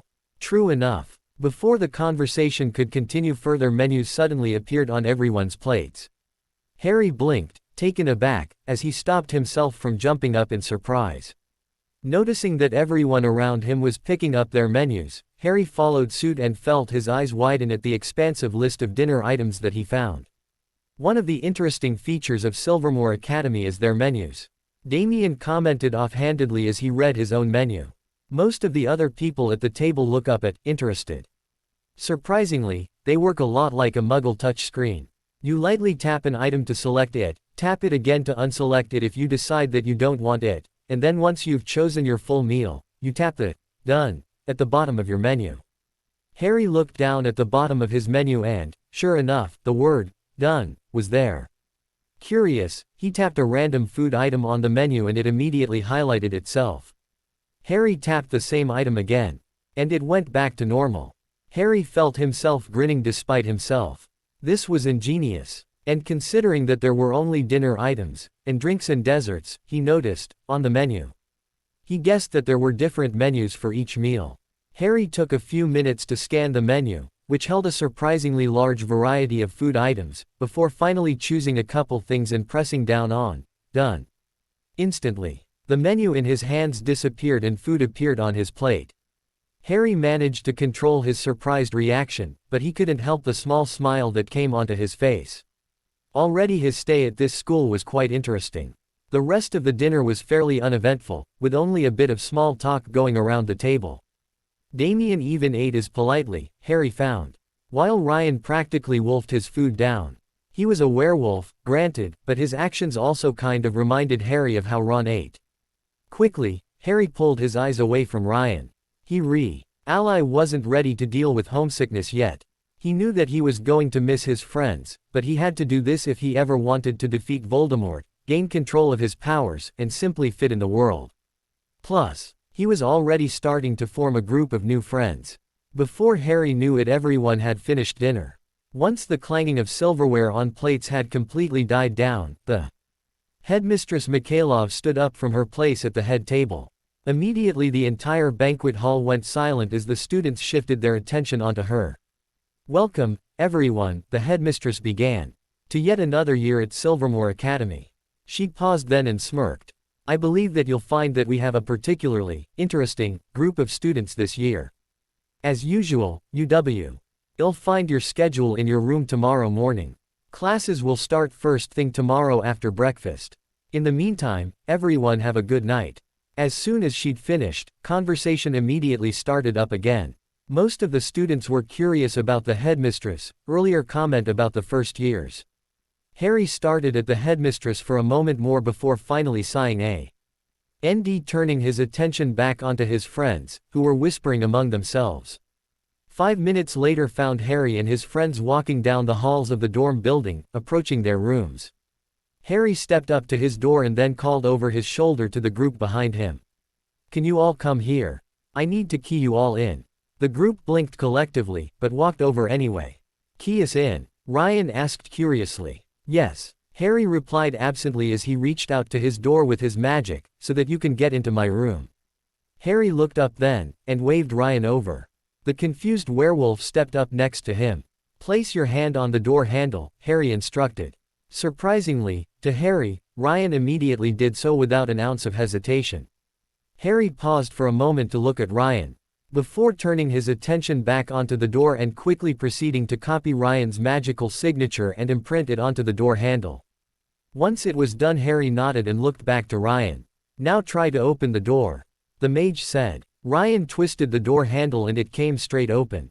Harry grinned. "Good, it works then." Ryan matched Harry's grin with one of his own before TTING the door once more and stepping back. Damien stepped up next and Harry repeated the process in him and the other four. When Harry had finally finished with everyone, and after Zara's Raycommon of him apparently expecting to be murdered in his bed with all the security features that he was putting on his room, he bid everyone goodnight and then stepped into his room. Harry quickly bypassed the front room and headed straight to his bedroom. Unsurprisingly, it looked as though the sun was only just beginning to set, despite the late hour. Harry knew that it would look like this for the rest of the night. Before brightening up the next morning, apparently, in Greenland the sun never set during the summer, due to the tilt of the earth. Of course, this also meant that during the winter the sun would never rise. In fact, in just a few weeks, by the end of August, it would start getting darker and darker. With a sigh, Harry waved his hand and the blinds drew across the sliding door, blocking out the sun. Then, after getting undressed and mumbling a goodnight to his Runespore, he collapsed into his bed and sunk into blissful sleep. The next morning Harry woke up groggily.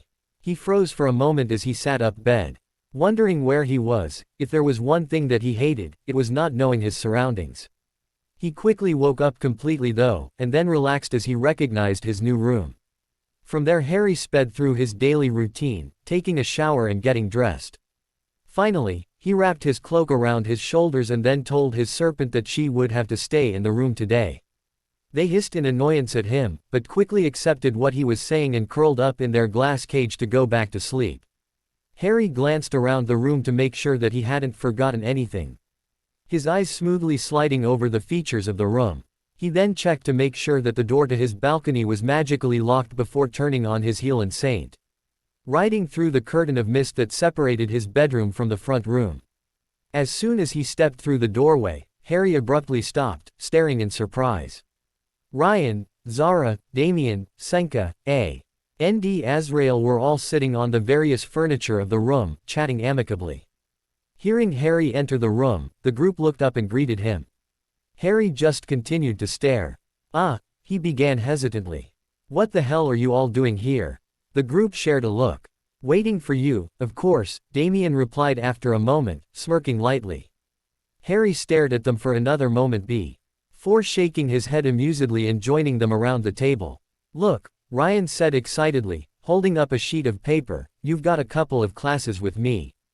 And with everyone else, Zara put in with a roll of her eyes. Ryan grinned sheepishly at her and the two proceeded to delve further into their bantering conversation.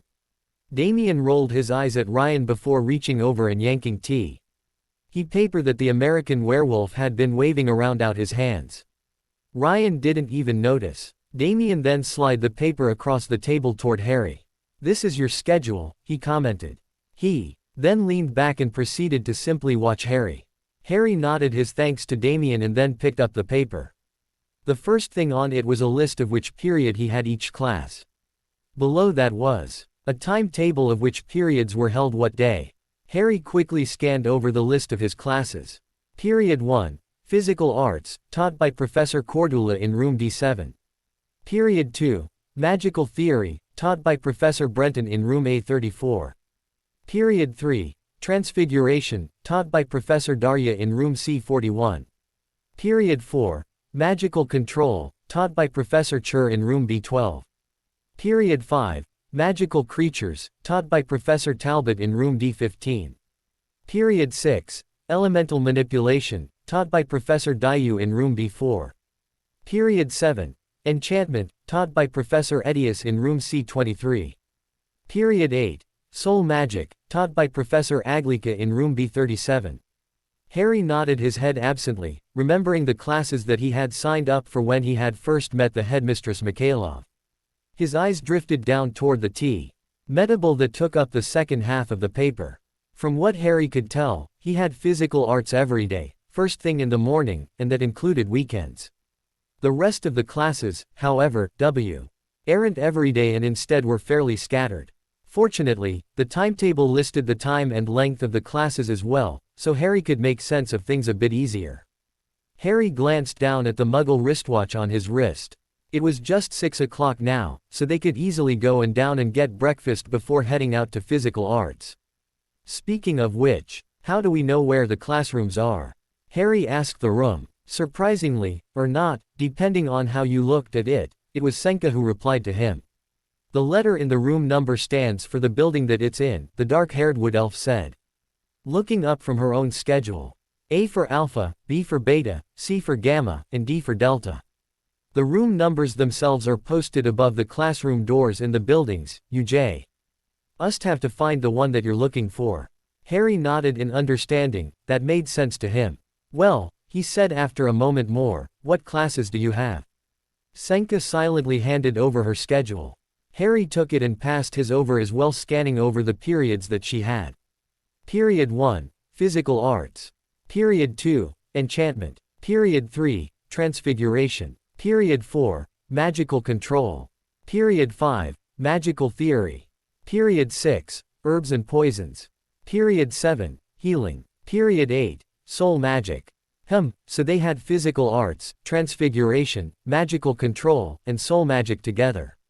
Well, it definitely was good to have someone that he knew in one of his classes, and, by the sound of it, the others were in some of his classes as well. Harry spent the next couple of minutes exchanging schedules with everyone else. He found out that he had physical arts with everyone. Apparently everyone, including the other years, had physical arts in the morning. Harry also found out that with Ryan he had magical theory and magical creatures.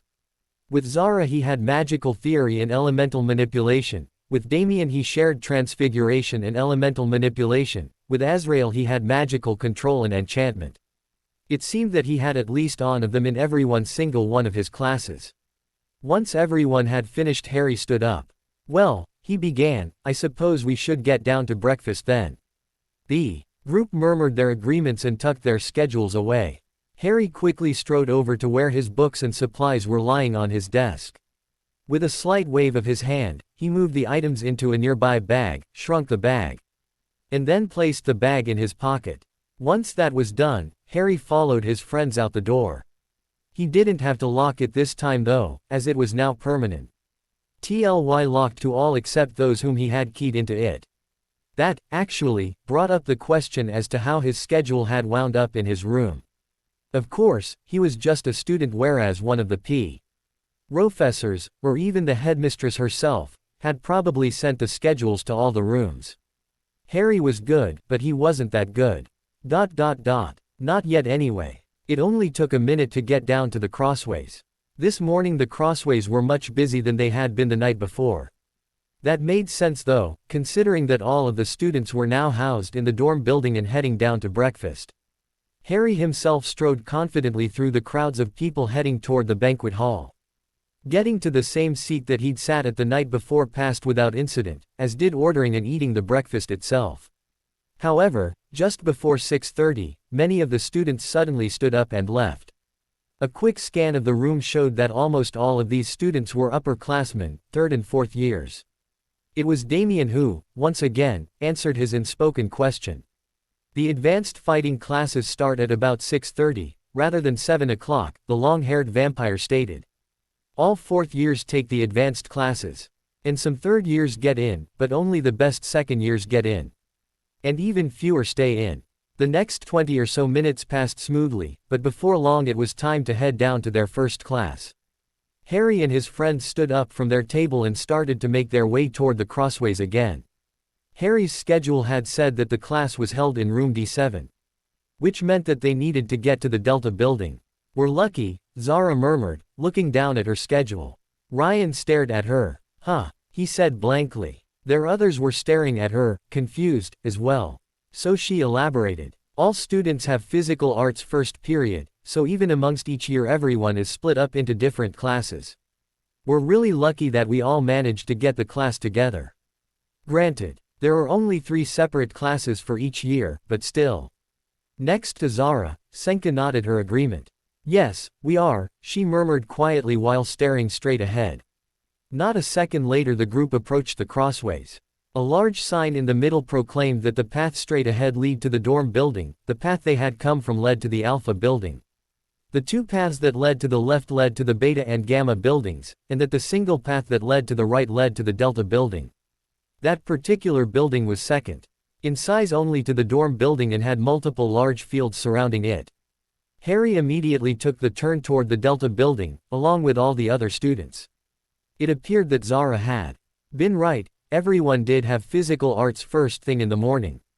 The inside of the Delta building was just like the Alpha building, only instead of one main hall, there was multiple smaller ones. Following the numbers on the doors, it only took Harry and his friends a few more minutes to find room D7. By that time, the students around them had thinned out to only a small number of teens navigating through the stone halls. Harry pushed open the tall wooden door and stepped into a large stone room. Harry couldn't help but raise his eyebrows. The room was almost as large as the banquet hall. And the floor was completely covered with mats, making it a huge gym. Already more than 50 students were gathered in the room, with a few more trickling in behind Harry. Harry and his friends moved to stand against one of the silver stone walls. A few minutes later the last few students trickled into the large classroom. Just moments after their entrance the door suddenly slammed shut, causing everyone to quickly spin around to face it, surprise on their faces.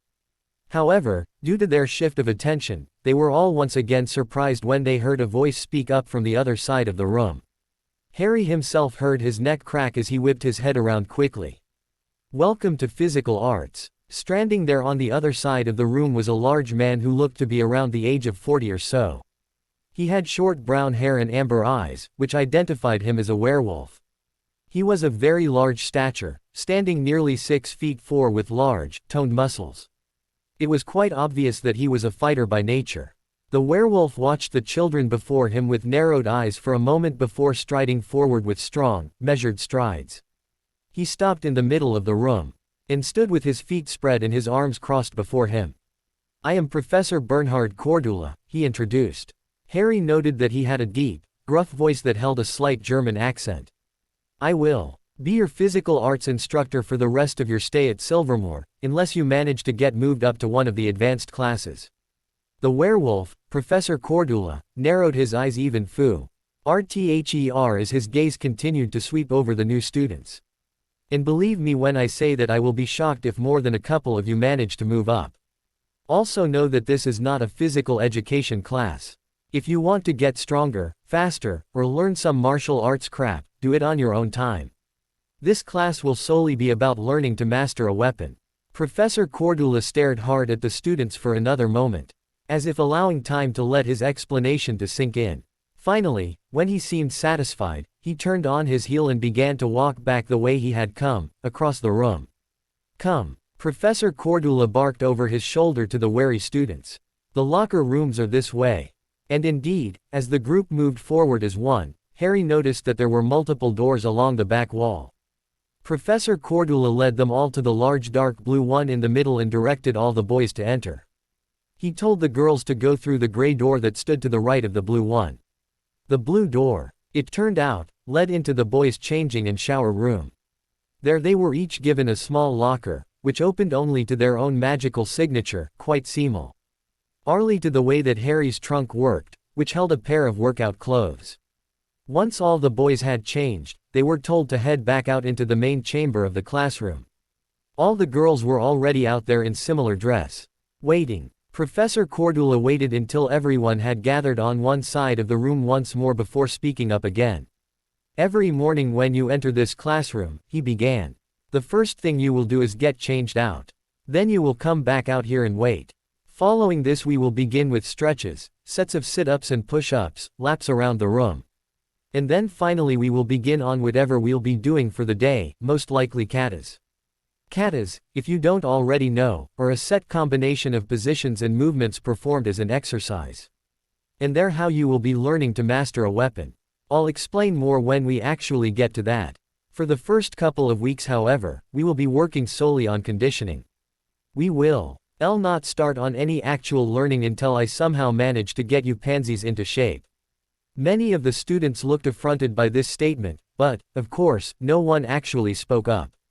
Ignoring the teens, Professor Cordula continued on. "So, let's get started. Everyone spread out across the room, turn to face me, and I'll start with teaching you how to stretch properly." From there the rest of the period flew by. True to his word, Professor Cordula didn't have them do much beyond basic workout and running laps. Despite this however, by the end of the 2 hours everyone, even Ryan and Azrael, who were two of the most fit students out of all of them, were exhausted and breathing hard. 15 minutes before 9 o'clock Professor Cordula let them all return to the locker rooms, where they took showers and got changed back into their original clothing. Just moments after the last of them finished up, a loud bell suddenly rang through the air, startling some of them. "Sounds like a Muggle school bell," Harry reflected as he and the rest of the students began to pour out into the main chamber of the classroom. Everyone continued to move through the main room, out the door, and into the hallway, which was quite quickly filling up with innumerous students. Seeing this, Harry hung back a bit and his friends came over to him. "Blake, Ryan, and I have magical theory next," Zara commented brightly. Immediately, Ryan groaned. "No," he wailed. "I hate theory." Everyone stared at him and he sniffled quietly, before a grin suddenly came to his face. "What?" he asked. The group just shook their heads, chuckling quietly. Though Damien rolled his eyes at the werewolf. The group exchanged words for another minute or so before finally exiting the classroom. The crowds had drastically thinned by then, which was a good thing. Harry, Zara, and Ryan made their way quickly down the path toward the Alpha building, which was where the class was held. After only a minute they came across a door labeled A34, and entered it. The classroom that the door led to reminded Harry of Hogwarts a bit. It was an average-sized room filled with rows and rows of desks. The wall in the back of the room held a large chalkboard, which the professor's desk was stationed under. Harry took stock of the room around him for a moment before he and his two friends slid into seats on the left side of the room. There they waited as the room filled with students, until finally almost every seat was taken up. There really were students from all races, Harry observed from his spot next to the wall. Ryan sat to his right and Zara on the werewolf's right. He'd noticed this in the banquet hall and in his physical arts class of course, but now, as he watched students walk through the doorway, he was really able to see each and every one of them. There were werewolves, vampires, elves, and fairies of course. Each of them was quite easily distinguishable due to their distinct appearances. The ones with no such features Harry knew were mages. Harry also saw a couple of Veela walk into the classroom. This surprised him, Veela were magical beings too. Then he remembered how they'd managed to create fire at the Quidditch World Cup, and realized that they had to be. And doubtless, Harry though with a smirk, wizards thought that the fire was just an ability of Veela. He'd have to ask Fleur about that if he ever saw her again. Finally the bell rang, signaling the start of class. Moments after it, one last person walked into the room, closing the door behind them. It was a woman, Harry observed, and a mage most likely. She appeared around the age of 27, which meant that she was the professor. The woman strode down the center aisle toward the back of the room, or front, technically, since all of the desks were facing it. Once she reached it, she turned on her heel so that she was facing the students. As the mage's eyes roamed over her new batch of students, Harry took the time to study her himself. She was definitely a mage, judging from her bluish-green eyes. Her hair was a pale blonde color, though nowhere near the white shade that fairies had, and was held back in a messy bun that had a pair of obsidian ornamental chopsticks going through it. She was slender and tall, standing at nearly 5 feet 9. Just as Harry finished summing up her appearance, the woman spoke. "I am Professor Abigail Brenton, and I will be your professor for magical theory," she said in a strong voice that easily carried throughout the room. She spoke with a New York accent, though Harry didn't recognize it as such, having never been to New York. Professor Brenton swiftly moved over to her desk and leant against one of its corners. She then picked up a stray pen and began to absently twirl it in her hand. "This class," she continued, "is one of your core classes for a reason. I know that many of you don't like theory and find it boring." She paused to give them all a hard stare then. Quote, "But what you will learn in here will have drastic effects on your magical ability. Here you will learn how magic works and why it works the way it does. You will then be able to use what you've learned here and apply it to the rest of your classes and your general magical performances." Professor Brenton set her pen down and moved to stand in front of the middle of the chalkboard once more. Harry could easily see that she was quite passionate about her teaching, despite her, comparatively, young age. "First of all," the mage began, "can anyone tell me exactly what magic is?" Silence and confused faces answered her, which caused her to grin. "Exactly. No one can, because no one knows, at least not for sure. Magic is an unknown quantity whose existence cannot be explained through normal means. Through centuries, nay, millenniums of study however, we have managed to come to a basic understanding of how magic works and why it causes the reactions that it does. Magic is energy, plain and simple. When it is used, it affects other matter and energy around it, causing them to change to create a desired effect. Each and every person in this world has a magical core inside them which holds this energy for them to access, and yes, this does include muggles." Suddenly, Professor Brenton waved her hand at the chalkboard behind her, causing a piece of chalk to appear and begin to write quickly on the board. "NT. His brings us to the first topic that we will be discussing." Professor Brenton gestured at the question that was now written on the board behind her and repeated it aloud. "What is the difference between magical beings, wizards, and muggles?" The mage looked around at the class and saw them all contemplating the question. "Well," she asked, "anyone?" Finally, an ice elf who sat in one of the front rows raised his hand. And Professor Brenton gestured for him to speak. "Well," he began in a tone that clearly stated that he thought that the answer was obvious, "we can use magic and they can't. Oh. Or at least we can use it a lot better than them." He smirked then, letting everyone know exactly what he thought of wizards. But why? Professor Brenton asked in rebuttal. Why, if we all have magical cores? Can we use magic while muggles can't? Why can we as magical beings use magic to such a higher extent than wizards can? Why? The elf's smirk faltered and he obviously had no idea how to answer.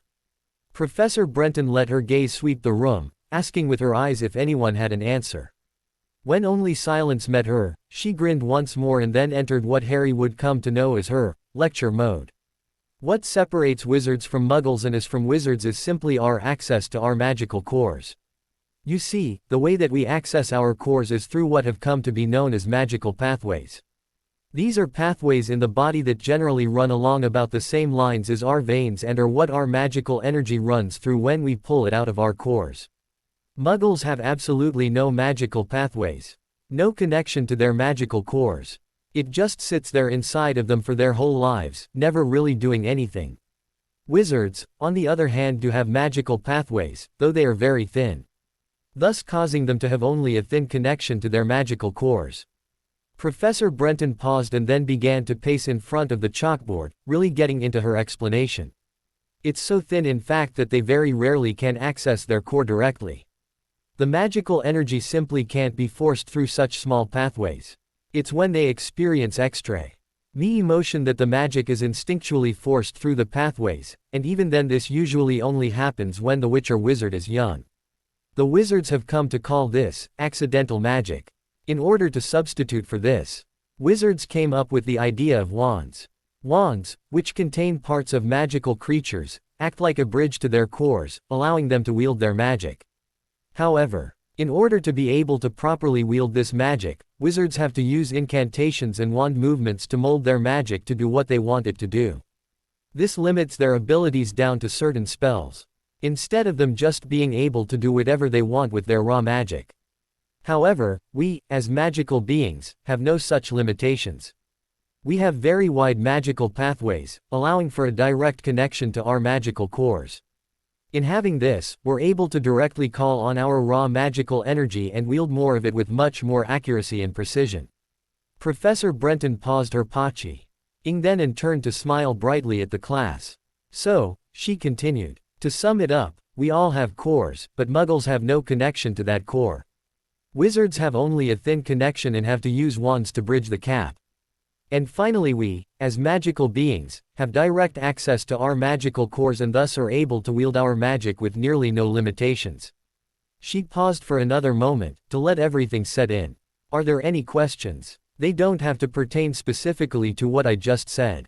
The class mulled everything over before one student finally raised their hand. What about Squibs and Muggleborn's wizards? How did they fit into everything? Professor Brenton nodded brightly. Good question, she commented. It actually all has to do with genetics. Wizards produce our wizards who are capable of similar magic due to the genetics that they pass on. Muggleborns result from two muggles whose genetics combine to allow the person to have wide enough magical pathways for them to access their magic.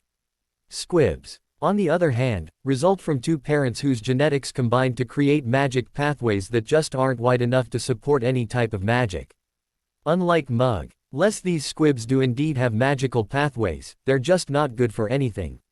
We'll actually be going into the genetics behind magic a bit more later on, so I'll go a little bit more in depth then. The students murmured among themselves for a minute, exchanging their thoughts. After a moment however, another student shot out another question, and how about mages? They're the closest to the rest of the human race except for their magical ability. How does that all work out? Mages, the professor replied, are indeed human in every aspect except for their magical capacity. It is because of this that they have a very delicate balance in their genetics which allows them to have the magical ability that they do. By basic definition, mages are humans whose genetics combine to create extra wide magical pathways to the point that the mage is able to connect directly to their magical core, making them magical beings. Because of this, mages who mate with mages, or any other magical being for that matter, have offspring that will undoubtedly be a magical being as well. When a mage mates with a wizard, however, there is a 50-50 chance of their child being either a mage or a wizard. If they do turn out to be a wizard they will be a very strong one, quite often prone to accidental magic, even as an adult. In all of time there have been only a rare couple of cases of it working the other way around, where two wizards produce a mage. In these cases, magical beings are generally able to quickly find the young mage and take them into the world of magical beings, where they can be properly taught. Professor Brenton continued on for a bit, but Harry didn't even hear her, so caught up in his thoughts he was. This was interesting, he thought. It seemed that most likely he was one of those rare cases of a mage born from two wizards. That was, of course, unless one of his parents had actually been a mage all along and had just hid it from the whole world, but Harry highly doubted that that was the case. Finally, Harry drew out of his reverie enough to hear someone asking another question. Why is it that having part of a magical creature in a wand allows wizards to access their magic better? Professor grinned again before answering. It's to do with the magic that magical creatures have and the difference between magical creatures and magical beasts. I won't go into it right now, though we will at a later date. Those of you whom are taking the magical creatures class that is offered here will probably get a bit of an explanation today though in that class. The rest of the class continued in similar way, with different students asking questions and Professor Brenton answering them in length, effectively painting a pretty good picture of just how magic worked. By the end of the period, Harry was in a state of slight awe. Why had they never been taught anything like this at Hogwarts? Never mind the fact that wizards probably didn't know any of this theory, this stuff was just amazing. It all made so much sense now. This was why he was able to use magic that he was. This was why he was so different from wizards. Soon the bell rang once more, signaling the end of the second period. Harry stood up with a fairly blank face, thoughts still running through his head, coming to some own conclusions about his magic. He followed Ryan and Zara out of the classroom. Zara was excitedly babbling about the class, actually pretty interested, while Ryan was groaning and wearing an expression that made it seem that he'd been physically hurt by attending the class. In that moment, Harry suddenly imagined that it was Hermione and Ron walking before him. All of them were so alike, it really was amazing.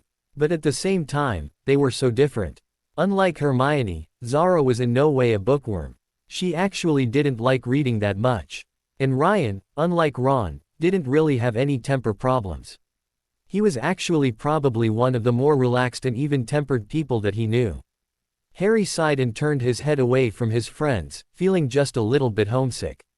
He wondered if Ron and Hermione, or anyone else for that matter, knew that he was gone yet. For some reason, he doubted that they would learn that he was missing until the beginning of the school year, if even then. In fact, he wouldn't be surprised if Dumbledore just left him at the Dursleys until the end of summer. Well, he thought with a smirk, at least that was one good thing about Silvermoor starting earlier than Hogwarts. He was easily able to get out of England without anyone being the wiser. Before Harry knew it, they were already exiting the classroom among the hordes of students. Harry, Zara, and Ryan then headed the short way down to the banquet hall, knowing that they had lunch next. Harry smiled lightly as they sat down at the table they'd eaten at the night before and that morning, and then pulled out his schedule to see just where he needed to go next. Period 3. Transfiguration, taught by Professor Darya in room C41, it read. Harry sighed slightly. He just hoped that he managed to make it in time after lunch, considering as the Gamma building was on the other side of the school grounds. It was just as Harry was entering the Gamma building that Senka came up next to him. Hey, the dark-haired elf murmured. Harry nodded in reply and greeted her as well. The two then walked in silence towards the classroom. Harry remembered that he had transfiguration with both Senka and Damien. Senka, Harry decided, wasn't like anyone that he knew. She was quiet, yes. But it wasn't a shy sort of quiet, it was more like an, I'll speak when I feel like I have something to say, and not before, sort of quiet. Harry watched her from the corner of his eye, and noticed that she was intensely watching everything around her, her eyes flickering over the faces of people that they passed. And in that moment, Harry realized that he didn't really know anything about Senka other than the fact that she was half wood elf and half ice elf and came from Colorado in the United States. He knew nothing about her parents, nothing about what she did and didn't like. And not even that much about her personality, considering as she didn't talk all that much. Harry decided that he would try to find out more about the elf. He He would probably know her for the next 4 years, after all, if not longer. Soon the pair came across a door labeled C41 and stepped inside. The room, it turned out, was along the similar design of the magical theory classroom, with all day KS facing a large chalkboard in the back of the room. And again, like the other classroom, the teacher had yet to arrive. Harry saw some motion from the corner of his eye, and when he turned his head, he saw that Damien was already seated and was waving the two of them over. The mage and the elf quickly complied and Harry sat to Damien right, and Senka next to him. From there the three chatted quietly until the bell rang. Almost at the same moment that the bell rang, the professor swept into the room. For some reason, Harry had a feeling that a lot of professors were going to be doing that. This professor was again a younger woman. Though this one appeared to be around 36 or so. She was a werewolf too, Harry knew from her golden eyes. She had short, curly black hair and stood around 5 foot 7 inches. She also had fairly tanned skin, leading Harry to wonder if she was from the Middle East or somewhere around there. The woman strode to the front of the room, where she stood with her arms clasped behind her back and a light smile on her face. "Welcome," she began, "to Transfiguration. I am Professor Arandaria, and I will be teaching you the art of transfiguration for the next 4 years. So I suggest that you don't piss me off." Professor Daria smiled brightly then, her teeth flashing and showing her slightly pointy canine teeth. Harry couldn't help but raise one eyebrow in interest. Still grinning, Professor Daria continued, "I suspect that most of you have at least some experience with basic transfiguration. Most of you, however, don't know the intricate workings of the art. Here, in this classroom, you will learn how to manipulate objects to your will, changing the very way that they're made. Now, before I go into what we're going to be doing today, I'm going to explain a bit about the basics of transfiguration. The first thing you've got to understand is that magic is energy. You will never be able to tame it, only control it, and bend it to your will, temporarily. I'm not going to go into too much detail over this since you'll learn about it in your magical theory class, but you have to understand why you're here. The entire reason why you're attending school is to learn how to control various aspects of your magic. It will take many years for you to build up this control, but by the time you leave you'll be full-fledged magical beings. As all of you know, this school issues a warning to parents about its death rate. That rate is not just for this school but for most of the magical world. 30% of you will not survive to graduation, not because of fights, which are restricted on campus, but rather because you can't control your magic. I've seen more students than I can count attempt something far beyond their abilities and pay the price for it. Once, a werewolf was attempting to transfigure air into water, but because the feat was beyond his control he accidentally transfigured all the air around him, including that which was in his lungs. He drowned. All of the students winced, which doubtlessly was what the professor had been going for. She smiled grimly, glad that her message had gotten through to them. For these very reasons, human transfigurations will not be until your last year of school. If any of you attempt it before then, I will kill you myself. Now, she clapped her hands together suddenly, a bright smile on her face. On to what we will actually be doing here. Today, we're going to start off with something that is very important for your magical performance. In fact, in many ways it will be what will allow you to perform magic on a higher level, if you will. Today you're going to be getting your focus. Harry couldn't help but stare at the professor, completely bewildered. Their foci. What the hell was that?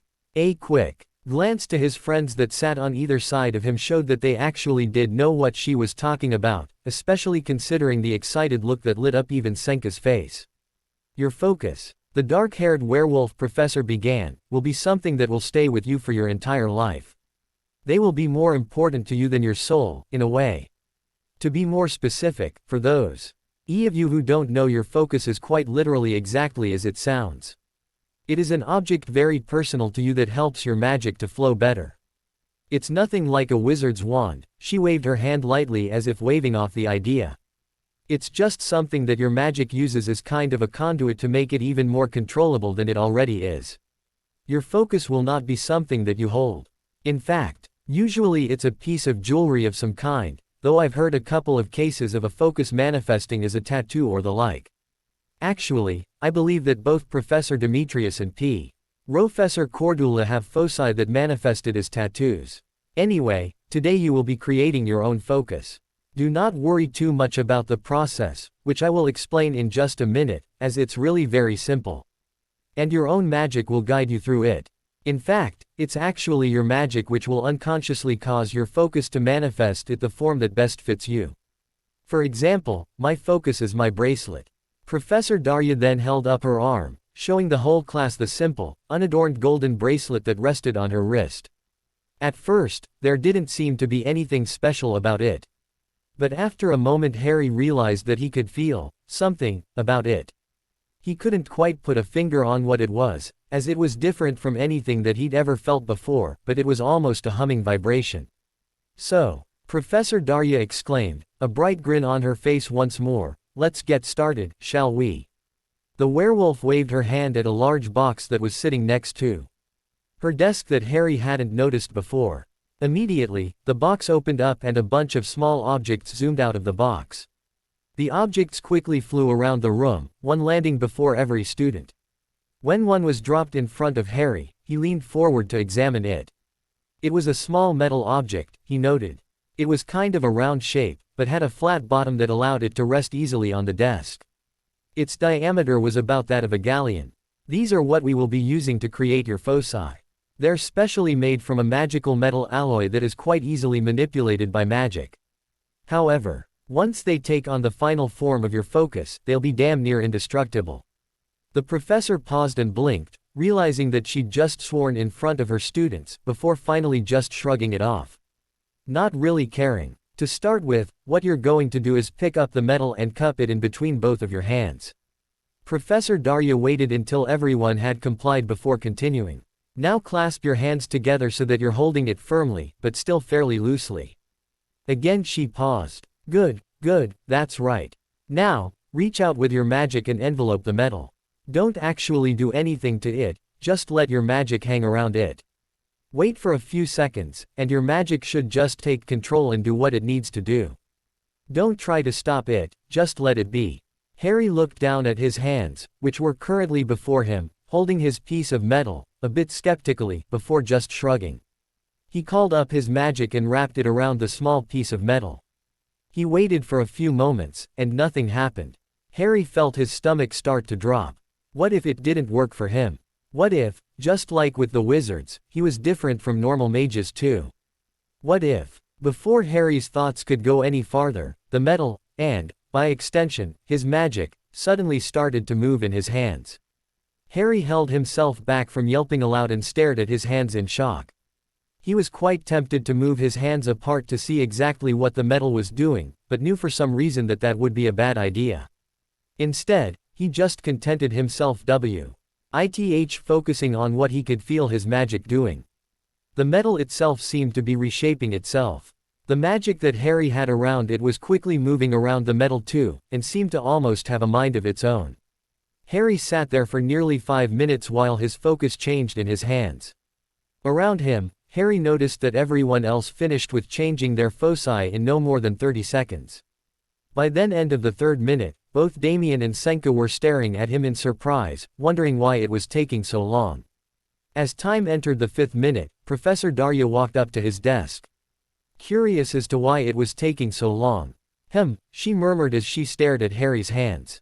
I don't believe that it's ever taken so long for someone's focus to take shape before. This should definitely turn out to be very interesting. Almost as soon as the werewolf finished her comment, Harry felt all of the magic in his hands being sucked into the metal. At the same time, the metal suddenly stopped changing shapes and lay still and cool in his hands. Harry paused for a moment, hesitant, and then slowly opened his hands up to see his new focus. As it turned out, Harry's focus had manifested itself as a single silver earring. It was fairly simply for the most part, though the pendant part of it held a gleaming crimson stone. Upon seeing the earring, Professor Darya breathed in sharply. Harry looked up at her questioningly, but her eyes were riveted to the stone. A blood ruby, she murmured, still shocked. She quickly regained control of herself and looked up at Harry, her face unreadable. She studied him for a moment before a small smile suddenly lit up her face and she laughed quietly. Very interesting, Mr. Gray, very interesting. And with that she swept away, off to help some other students. To his left, Damien was chuckling as well. You really do get more and more fascinating every day, he commented, amused. Harry looked between him and Senka, completely confused. Can someone please fill me in?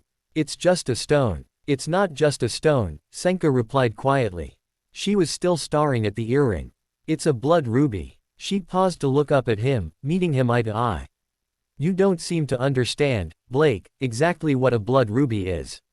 They're very rare and can only be found deep in the ground underneath areas that have been soaked with magic for a very long time. Blake, they take millions of years to form. For your focus to have manifested as one. Well, it's quite literally impossible and I would have never believed it if I hadn't seen it for myself. Harry blinked in surprise and then looked back at the little earring in his hands. Why couldn't he ever do things normally? Among wizards he'd been different and now, even among mages, he was too. Harry sighed and then froze. Wait, how was he going to wear his focus? He didn't have his ears pierced, and certainly had never considered getting them done. Fortunately, Senka seemed to recognize his dilemma. Here, she sighed. She reached across him and hesitated. May I? She asked. Harry nodded and so she then completed her reach and brushed her thumb against the earlobe of Harry's left ear. Harry immediately hissed, feeling a sharp pain in his ear, but the pain left as soon as it had come. Harry reached up to his left ear, and could feel that there was now a small hole there. He carefully picked up his focus and slipped it on. For some reason, he thought with a light smirk, it almost seemed like his focus was a part of him, like it was just meant to be where it was. Harry chuckled lightly and then turned his attention back to his two friends. So, how about you two? He asked. What are your foci? Senka was the first to reply. She gestured to her neck, showing Harry that she had already slipped her focus on. Hers, Harry saw, had taken the form of a black choker with a gleaming sapphire embedded into it. See, he commented wryly. I'm not the only one with a stone in their focus. Senka just rolled her eyes. Stones aren't that uncommon in foci, she replied. Blood rubies, on the other hand, are incredibly rare to find as it is. I believe here are only a scant 100 in existence.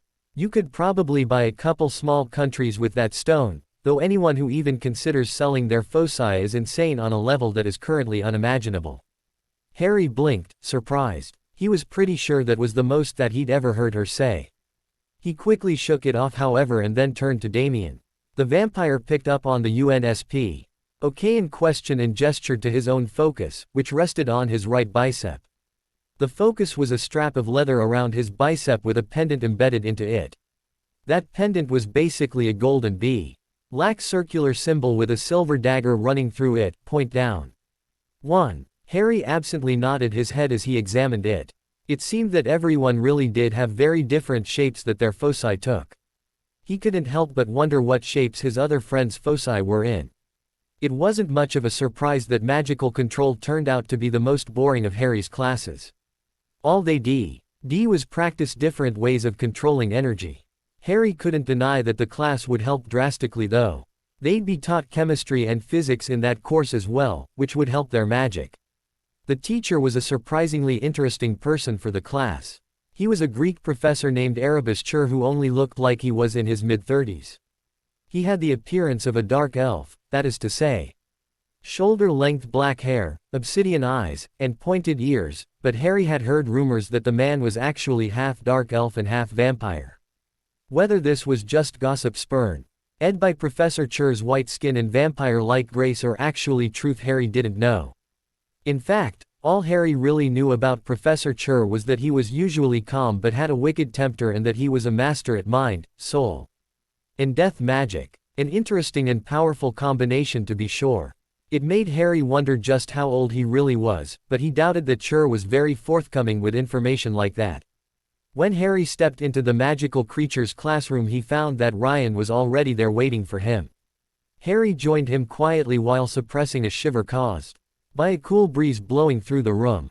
The classroom itself was rather large, about twice the size of most of the others, but had no desks or chairs. The back wall was made up of a series of wide RCHES that led out onto the school grounds. Harry could just barely see the school stables in the distance. Come. A voice boomed in the distance just as the last few students walked through the door. Harry turned to face the wall of arches and found a man standing there. He was clearly a fairy, from his blue skin and short white hair, but he was far different from all the other thin, wispy fairies that Harry had seen. Instead, thick cords of muscle ran along his arms and shoulders, practically bulging from beneath his skin. He was also surprisingly short, only just past 5 feet tall. As the class shuffled forwards towards the glaring professor who, despite his small stature, seemed to tower over them. Once they'd all stopped, the fairy finally uncrossed his arms and stood tall in front of them. "I am Bora Talbot, your magical creatures professor," he began gruffly. He had a strange accent that Harry couldn't quite place. He'd have said Turkish, but Talbot was a fairy, so that wasn't quite possible. "You will listen to what I say and abide by my every rule, or else I will kick you out of this class, no questions asked. This is one class that you will not be able to fool around in. Ever. Hear my word as law. If you've got a problem with that, well, that's your problem, not mine." Professor Talbot began pacing in short, quick strides. His gaze flickered over the students as he did so, never resting on one for more than a few seconds. Harry could already tell that he was definitely a no-frills sort of person. The professor continued, "Over the next year we will delve into how to recognize and handle various types of magical creatures. For those of you who want to continue with this line of work, there are a few advanced classes that you can also take as upper years. For this class in specific, we will be dealing with many types of dangerous and deadly creatures. This is the main reason why I expect you to follow my every instruction. More than just one student has died from carelessness before. The first subject that we will be focusing on is the difference between mundane animals, magical beasts, and magical creatures. Like humans, all animals also have a magical core. Mundane animals are mainly the animals known only to Muggles, and, also like Muggles, they have no access to their cores. Their energy will simply sit inside of them until they die. Both magical beasts and creatures, on the other hand, are able to access their magic, even if they rarely ever use it. The main difference between the two is that magical creatures often have better control of that magic and that they have a much higher intelligence, usually a near-human level. We'll go into more depth on how magical creatures use their magic at a later date. For today we're going to start out with Riam.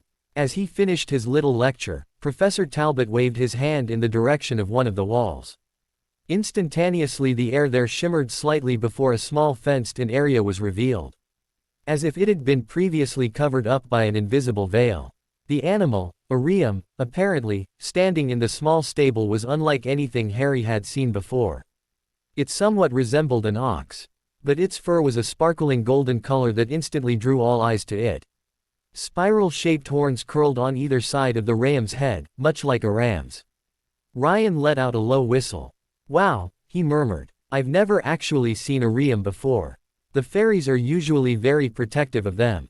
Upon seeing Harry's confused look, he elaborated, "Fairies are the guardians of the Riam. They raise and protect them, and in return the Riam allow themselves to be used for transportation. Supposedly Riam are very fast both over land and in water. They can be a bit too noticeable though, since they cause a cloud of dust to rise in the air when they're moving. Riam actually aren't the only animals that fairies use for transportation. They've apparently domesticated quite a few magical creatures. It's because they have a special connection with animals, you see. A few rare fairies even have the ability to communicate with certain species. I suppose that this is why Syl Vermore has a fairy as the professor for this class." "Very good, Mr. Henderson," a voice behind them growled. "But why don't you leave the teaching up to me, him?" Both Harry and Ryan jumped in surprise and then quickly spun around. They paled upon finding Professor Talbot standing behind them, his arms crossed over his chest and a glare on his face. Ryan gulped and stuttered out some form of apology that was promptly ignored by Talbot. In fact, the fairy then swept by them as if nothing had happened and began his lecture on Riam. Harry and Ryan shared a relieved glance. They'd been that Talbot would eat them alive just then. It just went to show that neither of them really knew their professors very well. As he stood listening to Professor Talbot, Harry's mind eventually began to wander. It wasn't that the class was boring, but rather that his conversation with Ryan had sparked an idea in his mind. He wasn't quite sure if it would work, but there couldn't be any harm in asking. Harry waited until the end of the class before quietly approaching Talbot. He'd told Ryan to go ahead, that he'd see him at dinner. The werewolf had hesitantly agreed, clearly wondering what Harry was up to. "Professor Talbot," Harry inquired once the room has emptied. The fairy turned to face him with one eyebrow raised in question. His gaze quickly scanned over him before coming to rest on his eyes with an intensity that almost caused Harry to flinch. When Talbot said nothing and just continued to stare, Harry finally cleared his throat and continued.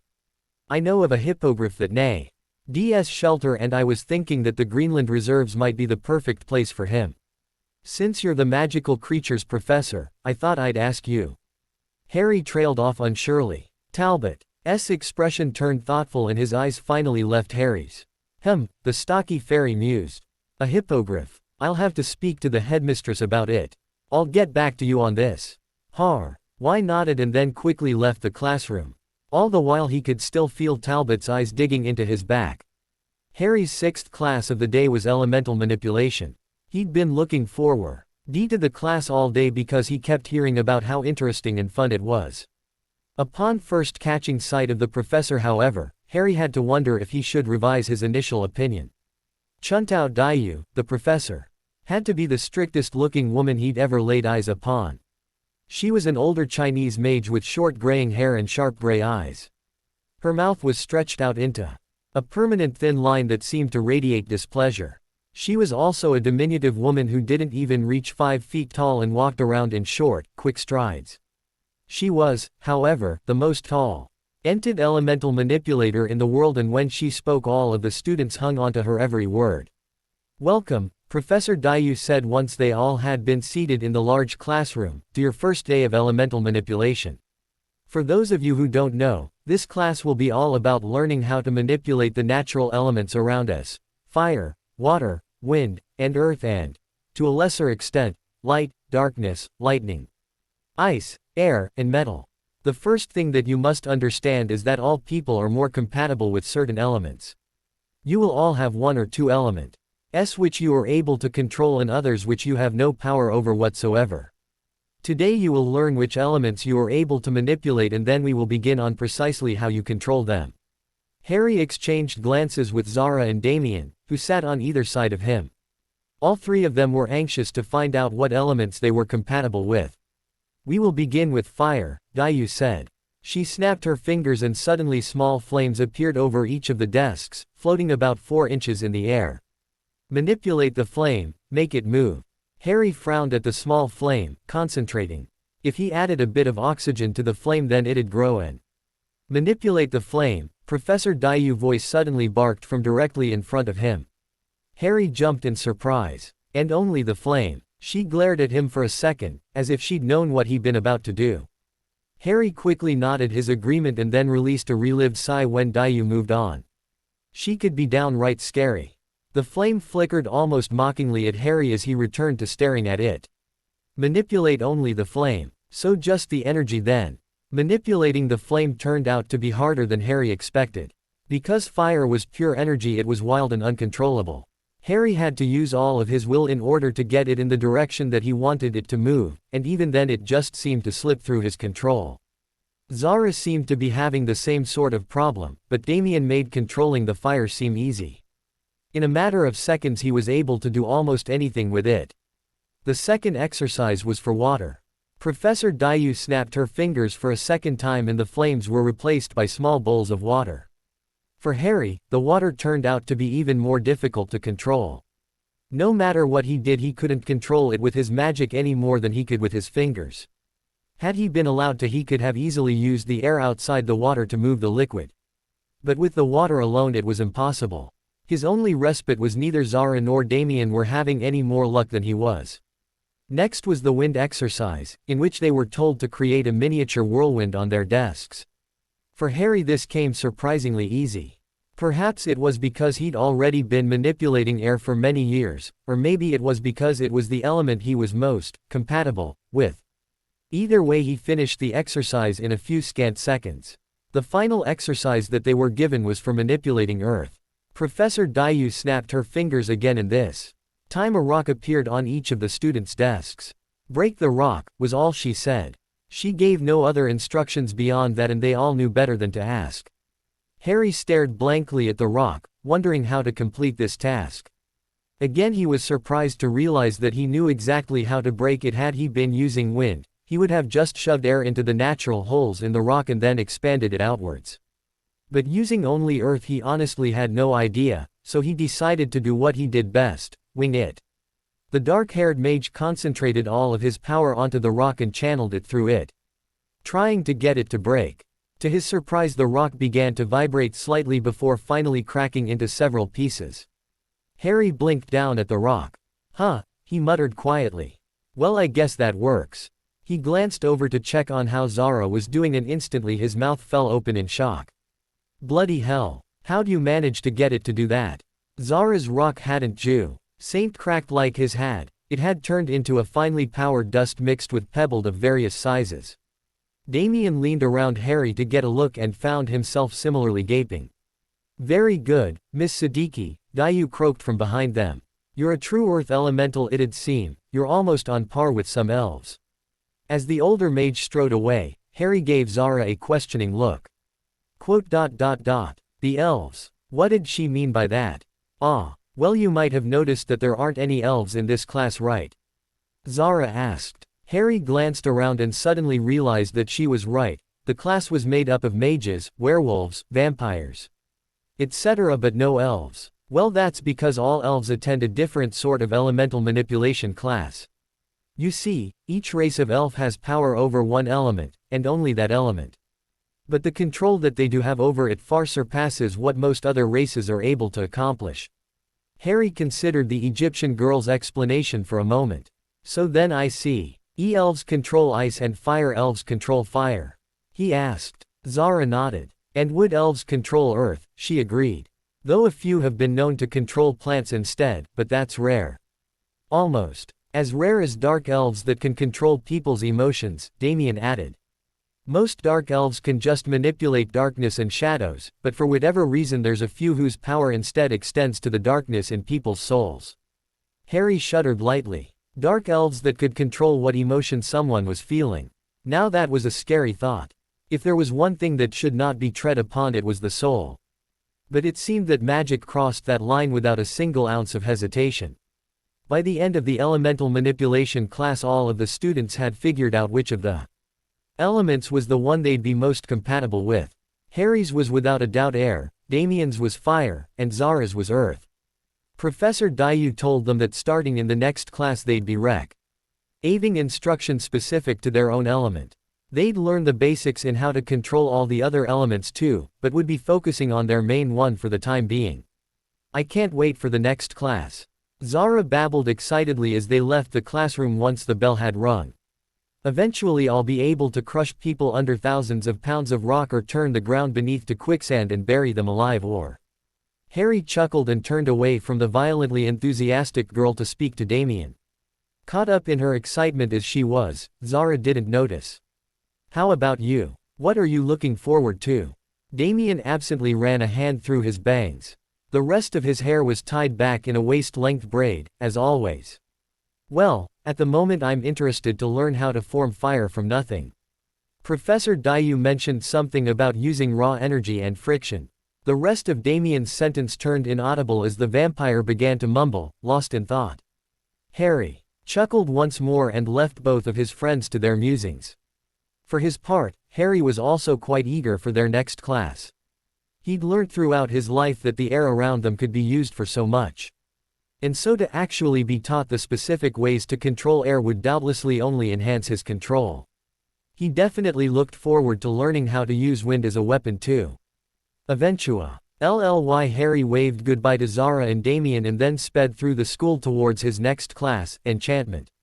No sooner had he stepped into the Gamma building when he, almost literally, ran into Azrael. The crimson-eyed vampire gave him a calm nod in greeting, and then the two of them headed into the class. For once, Harry found that the professor was already in the class, waiting for the students. He was sitting calmly in a chair in the front of the class, his legs propped up on the wide desk in front of him. Harry couldn't help but raise an eyebrow. considering his body language and messy clothing. This professor had to be one of the most relaxed men he'd ever seen. Surprisingly, the professor was an Italian vampire. He had fair hair that flew every which way and couldn't seem to lie flat. On his head and eyes so pale that they almost seemed silver. His clothing consisted of a pair of muggle jeans and a button-up shirt that was crumpled and missing the first 2 buttons. Harry doubted that he'd ever worn a tie. "Afternoon, everyone," the vampire greeted brightly once everyone was seated. A wide grin stretched across his face, making him very handsome for someone who looked as if he'd spent his entire life out of the sun. "Welcome to your first enchantment class. If you just suddenly had an epiphany and realized that you're in the wrong class, please leave now and scurry along to find the place you're supposed to be in." "No. No one." "Alright then, let's get started. If you hadn't already figured it out, I am Dia-Edius, the head enchantment professor at this academy. I teach the advanced class and you little newbies, so that I have a chance to get my hands dirty with all sorts of students. And before anyone points it out, yes, I do realize that with my fair hair, pale eyes, and white skin that I look rather washed out, but guess what? I don't care. If you've really got that much of a problem with it, take it up with my parents for being vampires and thus giving me the inability to get any sort of a tan. Anyway, we're going to be covering a lot of different topics this year in enchantment. Today we'll go over some of the basics." Harry heaved a sigh as he plopped down into one of the chairs in the Soul Magic classroom. He'd had an interesting day, but it had also been very long. He was glad that it was almost over. Next to him, Senka smiled slightly. "Hard class last period." "No, just a long day. My last professor, Professor Edius, was actually pretty cool." "Ah, that's right, you just came from enchantment. I have Professor Theos for that class." Harry opened his mouth to reply. But before he could, the professor swept into the room. All the students fell silent as they waited eagerly for their first soul magic class to start. "I am Ada Aglika, your soul magic instructor," the professor began. He was an older fairy with wispy white hair and dark eyes. He wore a black cloak that swept around him like living shadows. "There will be no tomfoolery in this class. You will pay attention or you will leave, it's as simple as that. Now, to begin, let me ask if any of you know precisely what soul magic is. No? Then listen well. Soul magic is, quite simply, the art of the soul. And by soul I do not mean that you will be manipulating your soul, never that. The soul itself is one of the realms that magic never touches, for it is what makes us who we are. No, by soul I am referring to your magical essence, your magical core. In this class you will learn the basics of how to control your magical core for rituals, divining, and mind magic. If you choose to continue the path of soul magic, then in more advanced class we shall delve into how to use raw energy from your core in bulk. Today, however, we shall be starting with simply meditation. Meditation will teach you how to regulate your energy, and once that's done we'll be able to explore more about what soul magic can accomplish. Everyone please come and sit on the mats. The second half of the room was devoid of desks and instead was covered completely by mats. When he'd first come into the classroom, Harry had wondered why the setup was the way it was, but now he understood.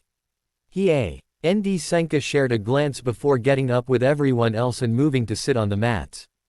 Once everyone was seated, Professor Aglika stood facing them. He lectured on the proper way to meditate and then started them off with a few simple exercises that involved a lot of silence and breathing. As they meditated, Professor Aglika walked among them, instructing them in soft tones. Eventually he reached Harry. The fairy crouched down in front of the young mage and studied him with a frown. Harry kept his eyes closed as he was supposed to, hoping that Aglika would just move on. Unfortunately, he didn't. "Not quite, boy," the professor murmured. As he spoke he reached out to tap Harry's forehead, as if to make a point. "Try concentrating more on." Abruptly Aglika cut himself off with a strangled gasp. He lost his balance in his surprise and fell backwards where he sat, staring at Harry in shock. The young mage opened his eyes, surprised and confused, as were most of the other students. "Out!" Professor Aglika suddenly howled. He scrambled to his feet. "Out of this classroom now!" Harry gaped at the fairy. "Professor, what did I?" But Aglika wasn't listening. He quickly led something out on a piece of paper and then shoved it into Harry's hands without actually touching him. His face was neither angry nor afraid, but instead somewhat haggard. Harry wasn't quite sure what to make it out. Professor Aglika repeated. Now. Under the shocked gazes of the other students, he then quickly ushered Harry out of the room. But sir, the classroom door slammed in Harry's face, leaving him staring blankly at the grains of the wood. Harry stared blankly at the wooden door not 2 inches from his nose. Slowly he looked down at the crumbled piece of paper that Professor Aglika had shoved at him. Professor Chur, it read, Room B18. Below that was a short message written in some language that he didn't recognize. Harry released a sigh and then began to walk down the hall to room 18. Thank Merlin he was already in the Beta building. He strode quietly down the hall, checking the doors as he went until he finally found room B18. Harry hesitantly knocked on the door to the office. A muffled reply came through the door, inviting him in, and Harry cautiously entered. The inside of the office was sparsely decorated with furniture and rugs. A large black desk covered in paper sat in the back of the room. To Harry's surprise, Professor Edius was lying upside down on one of the couches. His legs were slewing over the armrest and the back while his head hung a few inches from the floor, causing blonde hair to pool on the floor beneath him. Professor Chur was nowhere to be seen. Edius blinked, surprised at the sight of a student, but didn't get up. Weren't you just in my class? Harry rubbed the back of his neck awkwardly. Yeah, I was, he replied. Is Professor Chur here? Oh, sure, he replied before raising his voice. Hey, Uru, get your ass out here. A student's looking for ya. There was a moment's pause and then a door in the back of the office opened. Chur walked through it, glancing through a stack of papers in his hands. He had pale skin, shoulder-length black hair, and a tall frame that seemed to tower above them. Chur stopped at his desk to put down the papers. He finally looked up at Harry while leaning back against his desk and crossing his arms over his chest. Yes. Harry silently stepped forward and handed the note he'd been given to Chur. The whole way he could feel Edius' curious gaze on him, digging into his back. Chur quickly read over the note. Harry noticed with no small amount of trepidation that the dark elf's eyes narrowed about halfway through and a frown had settled onto his face. Finally Chur set the note down and dropped heavily into his chair. Have a seat, Mr. Gray. Harry tentatively sat in the chair across from Chur's desk. He glanced back at Edius, only to find that the other professor was no longer there. He shivered slightly before meeting Chur's gaze once more. The professor steeped his fingers and studied Harry for several long minutes before finally speaking again. During this time Harry couldn't help but fidget, his mind whirling with all of the things that the note might have said. Professor Aglika has refused to teach you, Chur told him bluntly. Harry's mouth dropped open in shock. But why? Chur paused, considering how to word his explanation. You must understand, he began, that fairies are very pure beings. They are the protectors of life. And apparently magical pathways are soaked with death magic. Because his senses and instincts would be going haywire, it would be difficult for him to be in the same room as you, let alone teach you. For a minute, Harry could do little more than gape at Chur. Death magic. There was death magic in his magical pathways. Aglika sent you to me because I am Silvermore's death magic professor, Chur continued. Doubtless he expected that I'd be able to either do something or take over your teaching. Take over my teaching? Chur mused. His eyes drifted thoughtfully over to a large window set into the back wall of the office. Lush green trees of the Greenland Magical Reserve could be seen through it. That could potentially work. His eyes snapped back to Harry, all of his attention focused once more. You, quite clearly, cannot be taught by Ada, and nor are there any other soul masters in this school who will have the time to teach. And you must be taught, lest the death magic in your pathways leaks out into the rest of your body. Honestly, it's rather surprising that it hasn't already. Though, I suppose it's possible that your body has adapted to the energy. We shall have to see.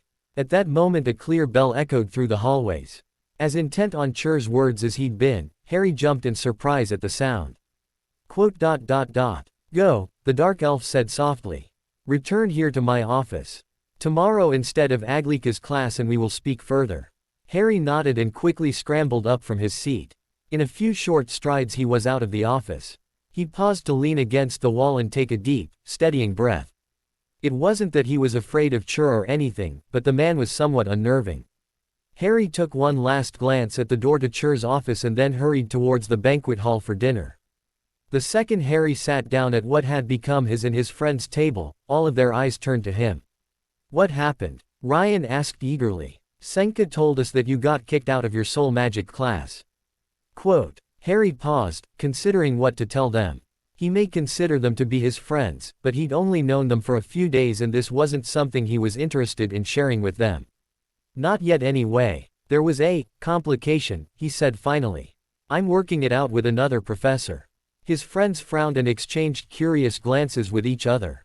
They seemed to sense that the topic was closed though and asked no further questions. Fortunately, they were saved from an awkward silence by a sudden outburst from Zara. What the hell is that? Harry glanced up from his menu surprised. He followed Zara's outstretched, pointing hand to small creature that was sitting on Senka's shoulder and instantly saw what the mage had meant. The CR. Eacher was quite unlike anything that Harry had seen before. Its body was small and round, about the size of an orange, and seemed to be made entirely of twigs and leaves.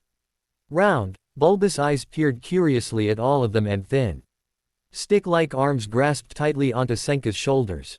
Senka glanced down at the creature almost lazily. Oh, that, she replied. That's Bob, my familiar. He's a Bowtruckle. Next to Senka, Israel's head was titled to the side while he studied the Bowtruckle curiously. A tree guardian, the vampire murmured.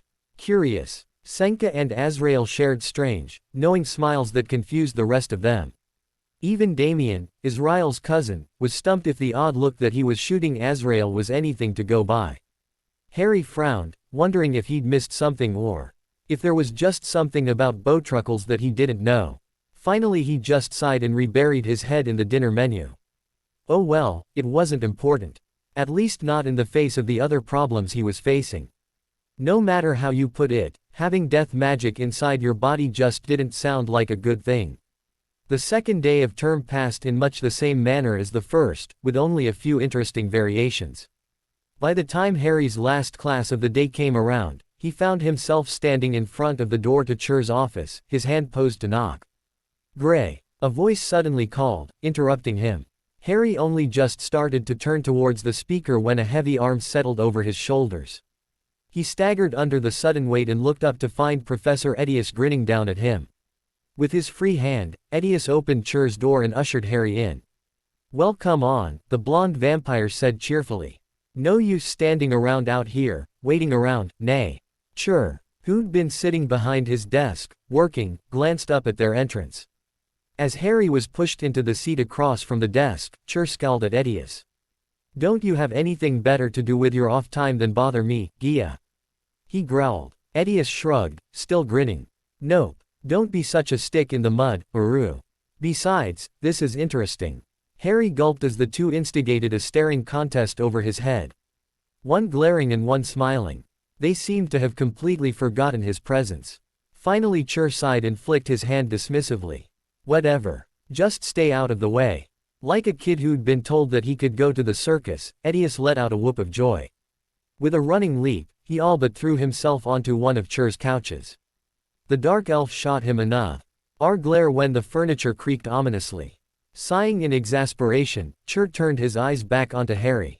His gaze turned thoughtful, as if he was studying some great anomaly, which indeed wasn't far from the truth. I've spoken to Headmistress Sylvia, he told Harry softly. Everything about Chur seemed to be muted like that, as though his edges had been blurred. It almost made the eyes slide away. As such, Harry almost missed the professor's next comment. Your situation makes a bit more sense now, Mr. Potter. Harry froze, his eyes flying wide open with surprise. Then he forced himself to clam down, asking himself why he was worried. It wasn't these people he was hiding from, just the students who might have connections to the wizarding world. And besides, if Chur knew the whole story, he was much more likely to be able to help him. You are quite curious, Chur mused. He sighed and then straightened up, growing solemn. The killing curse is basically a collection of compressed death magic. Even here in the magical being world it is impossible to survive taking such a hit. We mortals just aren't meant to take such an influx of energy. I might be able to discern what caused you to survive. But I shall have to take a good look at your magical pathways first. Do you mind? Harry hesitated and then shook his head. With a barely perceptible nod, Cher took Harry's hands, placed them palms up, and held loosely onto his wrists. The young mage watched anxiously as Cher closed his eyes, concentrating. For a moment nothing happened. Then Harry breathed in sharply as he felt a sudden charge race through his body. Starting at his wrists, goosebumps broke out over his skin and he had to consciously stop himself from pulling away. It wasn't painful sensation, just decidedly peculiar. The energy hummed through his body for a few more seconds before fading away. A moment later Cher opened his eyes and then released Harry's wrists. The thoughtful look had returned to his face, but this time there was a frown tugging at his lips as well. Interesting, Cher murmured. Very interesting. ... Sir. Yeah. Edius piped up from the couch. Harry gave a start, having forgotten the vampire's presence. Don't keep it to yourself, Erebus. We're all dying out of curiosity over here. Cher ignored Edius' interruption. His eyes were still on Harry, now lingering on the spot where his scar was hidden beneath an illusion. From what I can tell, he began, the death magic of the killing curse had a 1 in a million chance effect on you.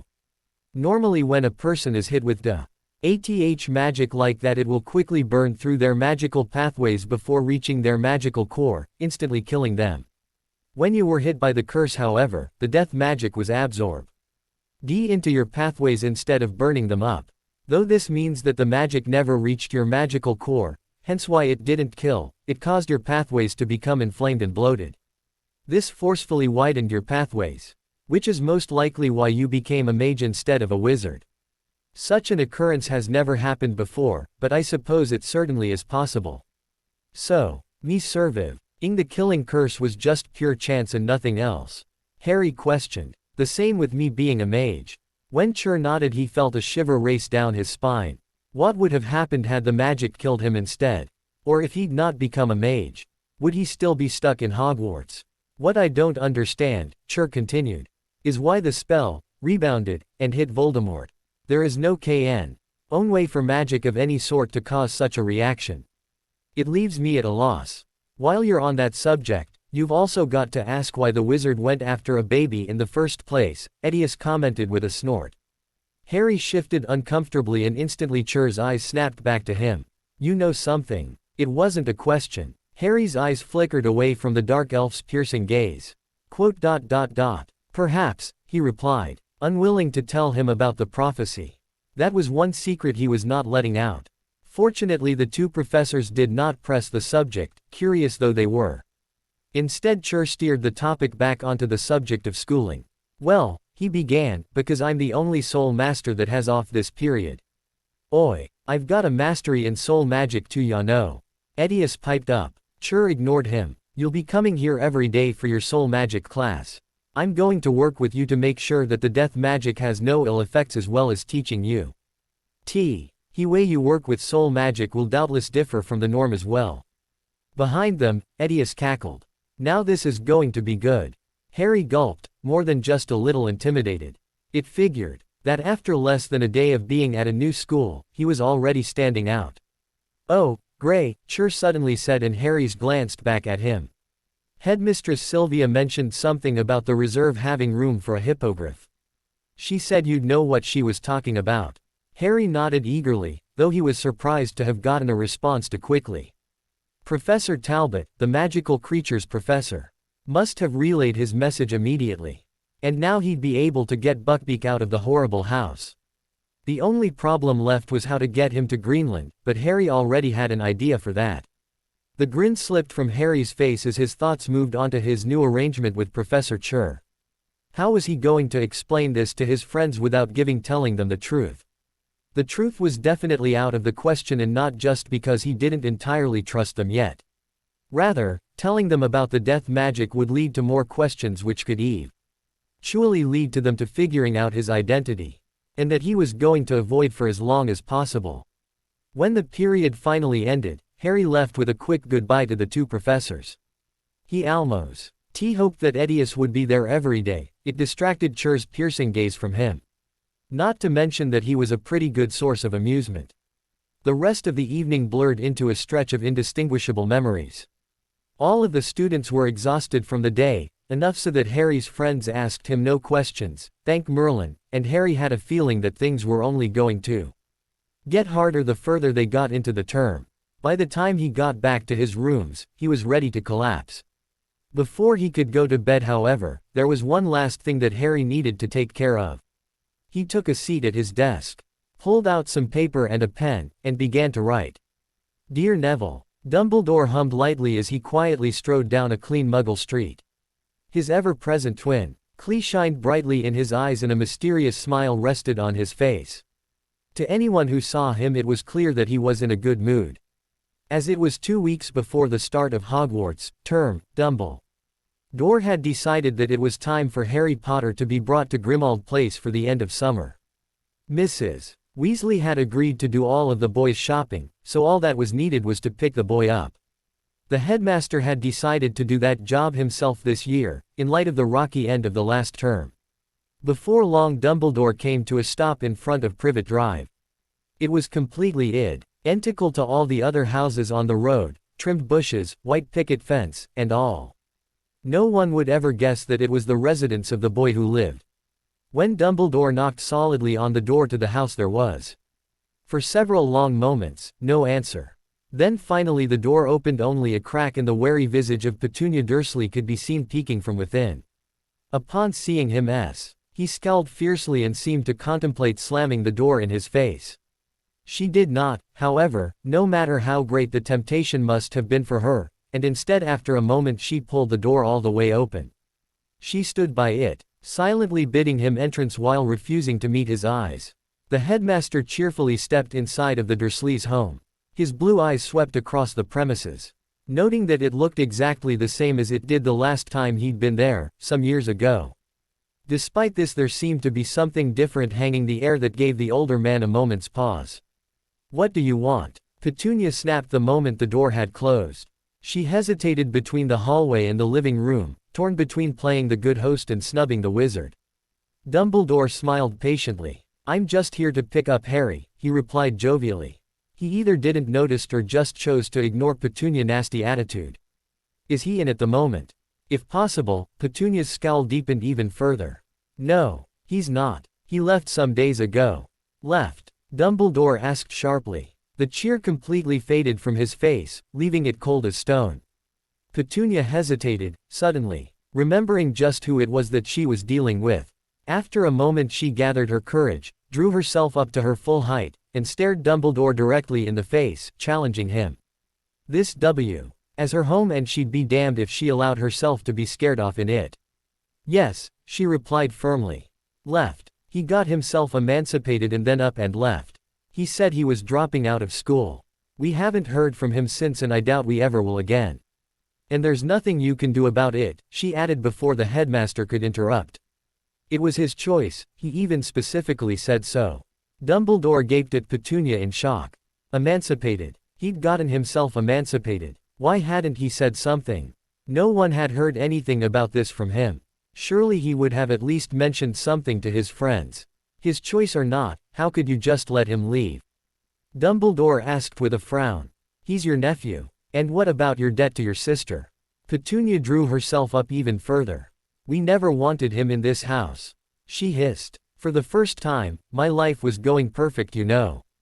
I was married to a loving husband and had a darling little boy of my own. Then I wake up one morning and find that my sister had gotten herself killed and that there was a baby on my doorstep. I never wanted to take of him, but I did for all these years. I allowed his freak-ishness into my home even though my first instinct was to just leave him there. Don't speak to me about debts, I've already repaid mine threefold. Dumbledore drew back, shocked by the woman's rage and animosity. He stared sadly at her, seeing clearly how jealousy, hate, and fear had warped her over the years. It was like a parasite of the heart, growing and tainting everything around it until all that was left was a pale, broken reflection of what had once been. I'm sorry that you feel that way, especially towards a family member, he said quietly. His face was drawn with sorrow and disappointment. Petunia jerked back as he'd physically slapped her. I had hoped that you would eventually be able to get over your hate so that you could care for your orphaned nephew, but I can see now that that has not been the case. It's a pity, you could have been such a strong woman. Petunia openly gaped at him, thoroughly shocked and taken aback by his words. Dumbledore spun on his heel, his robes swirling around his heels, and headed towards the door. He paused with his hand on the handle to glance back at her. "Farewell, Mrs. Dursley." And then he was gone. That's it for today, I will stop here. I hope you all enjoyed this video. If you please consider subscribe and make sure to hit that like button, share with your friends, and don't forget to check out author of this story. Details in description.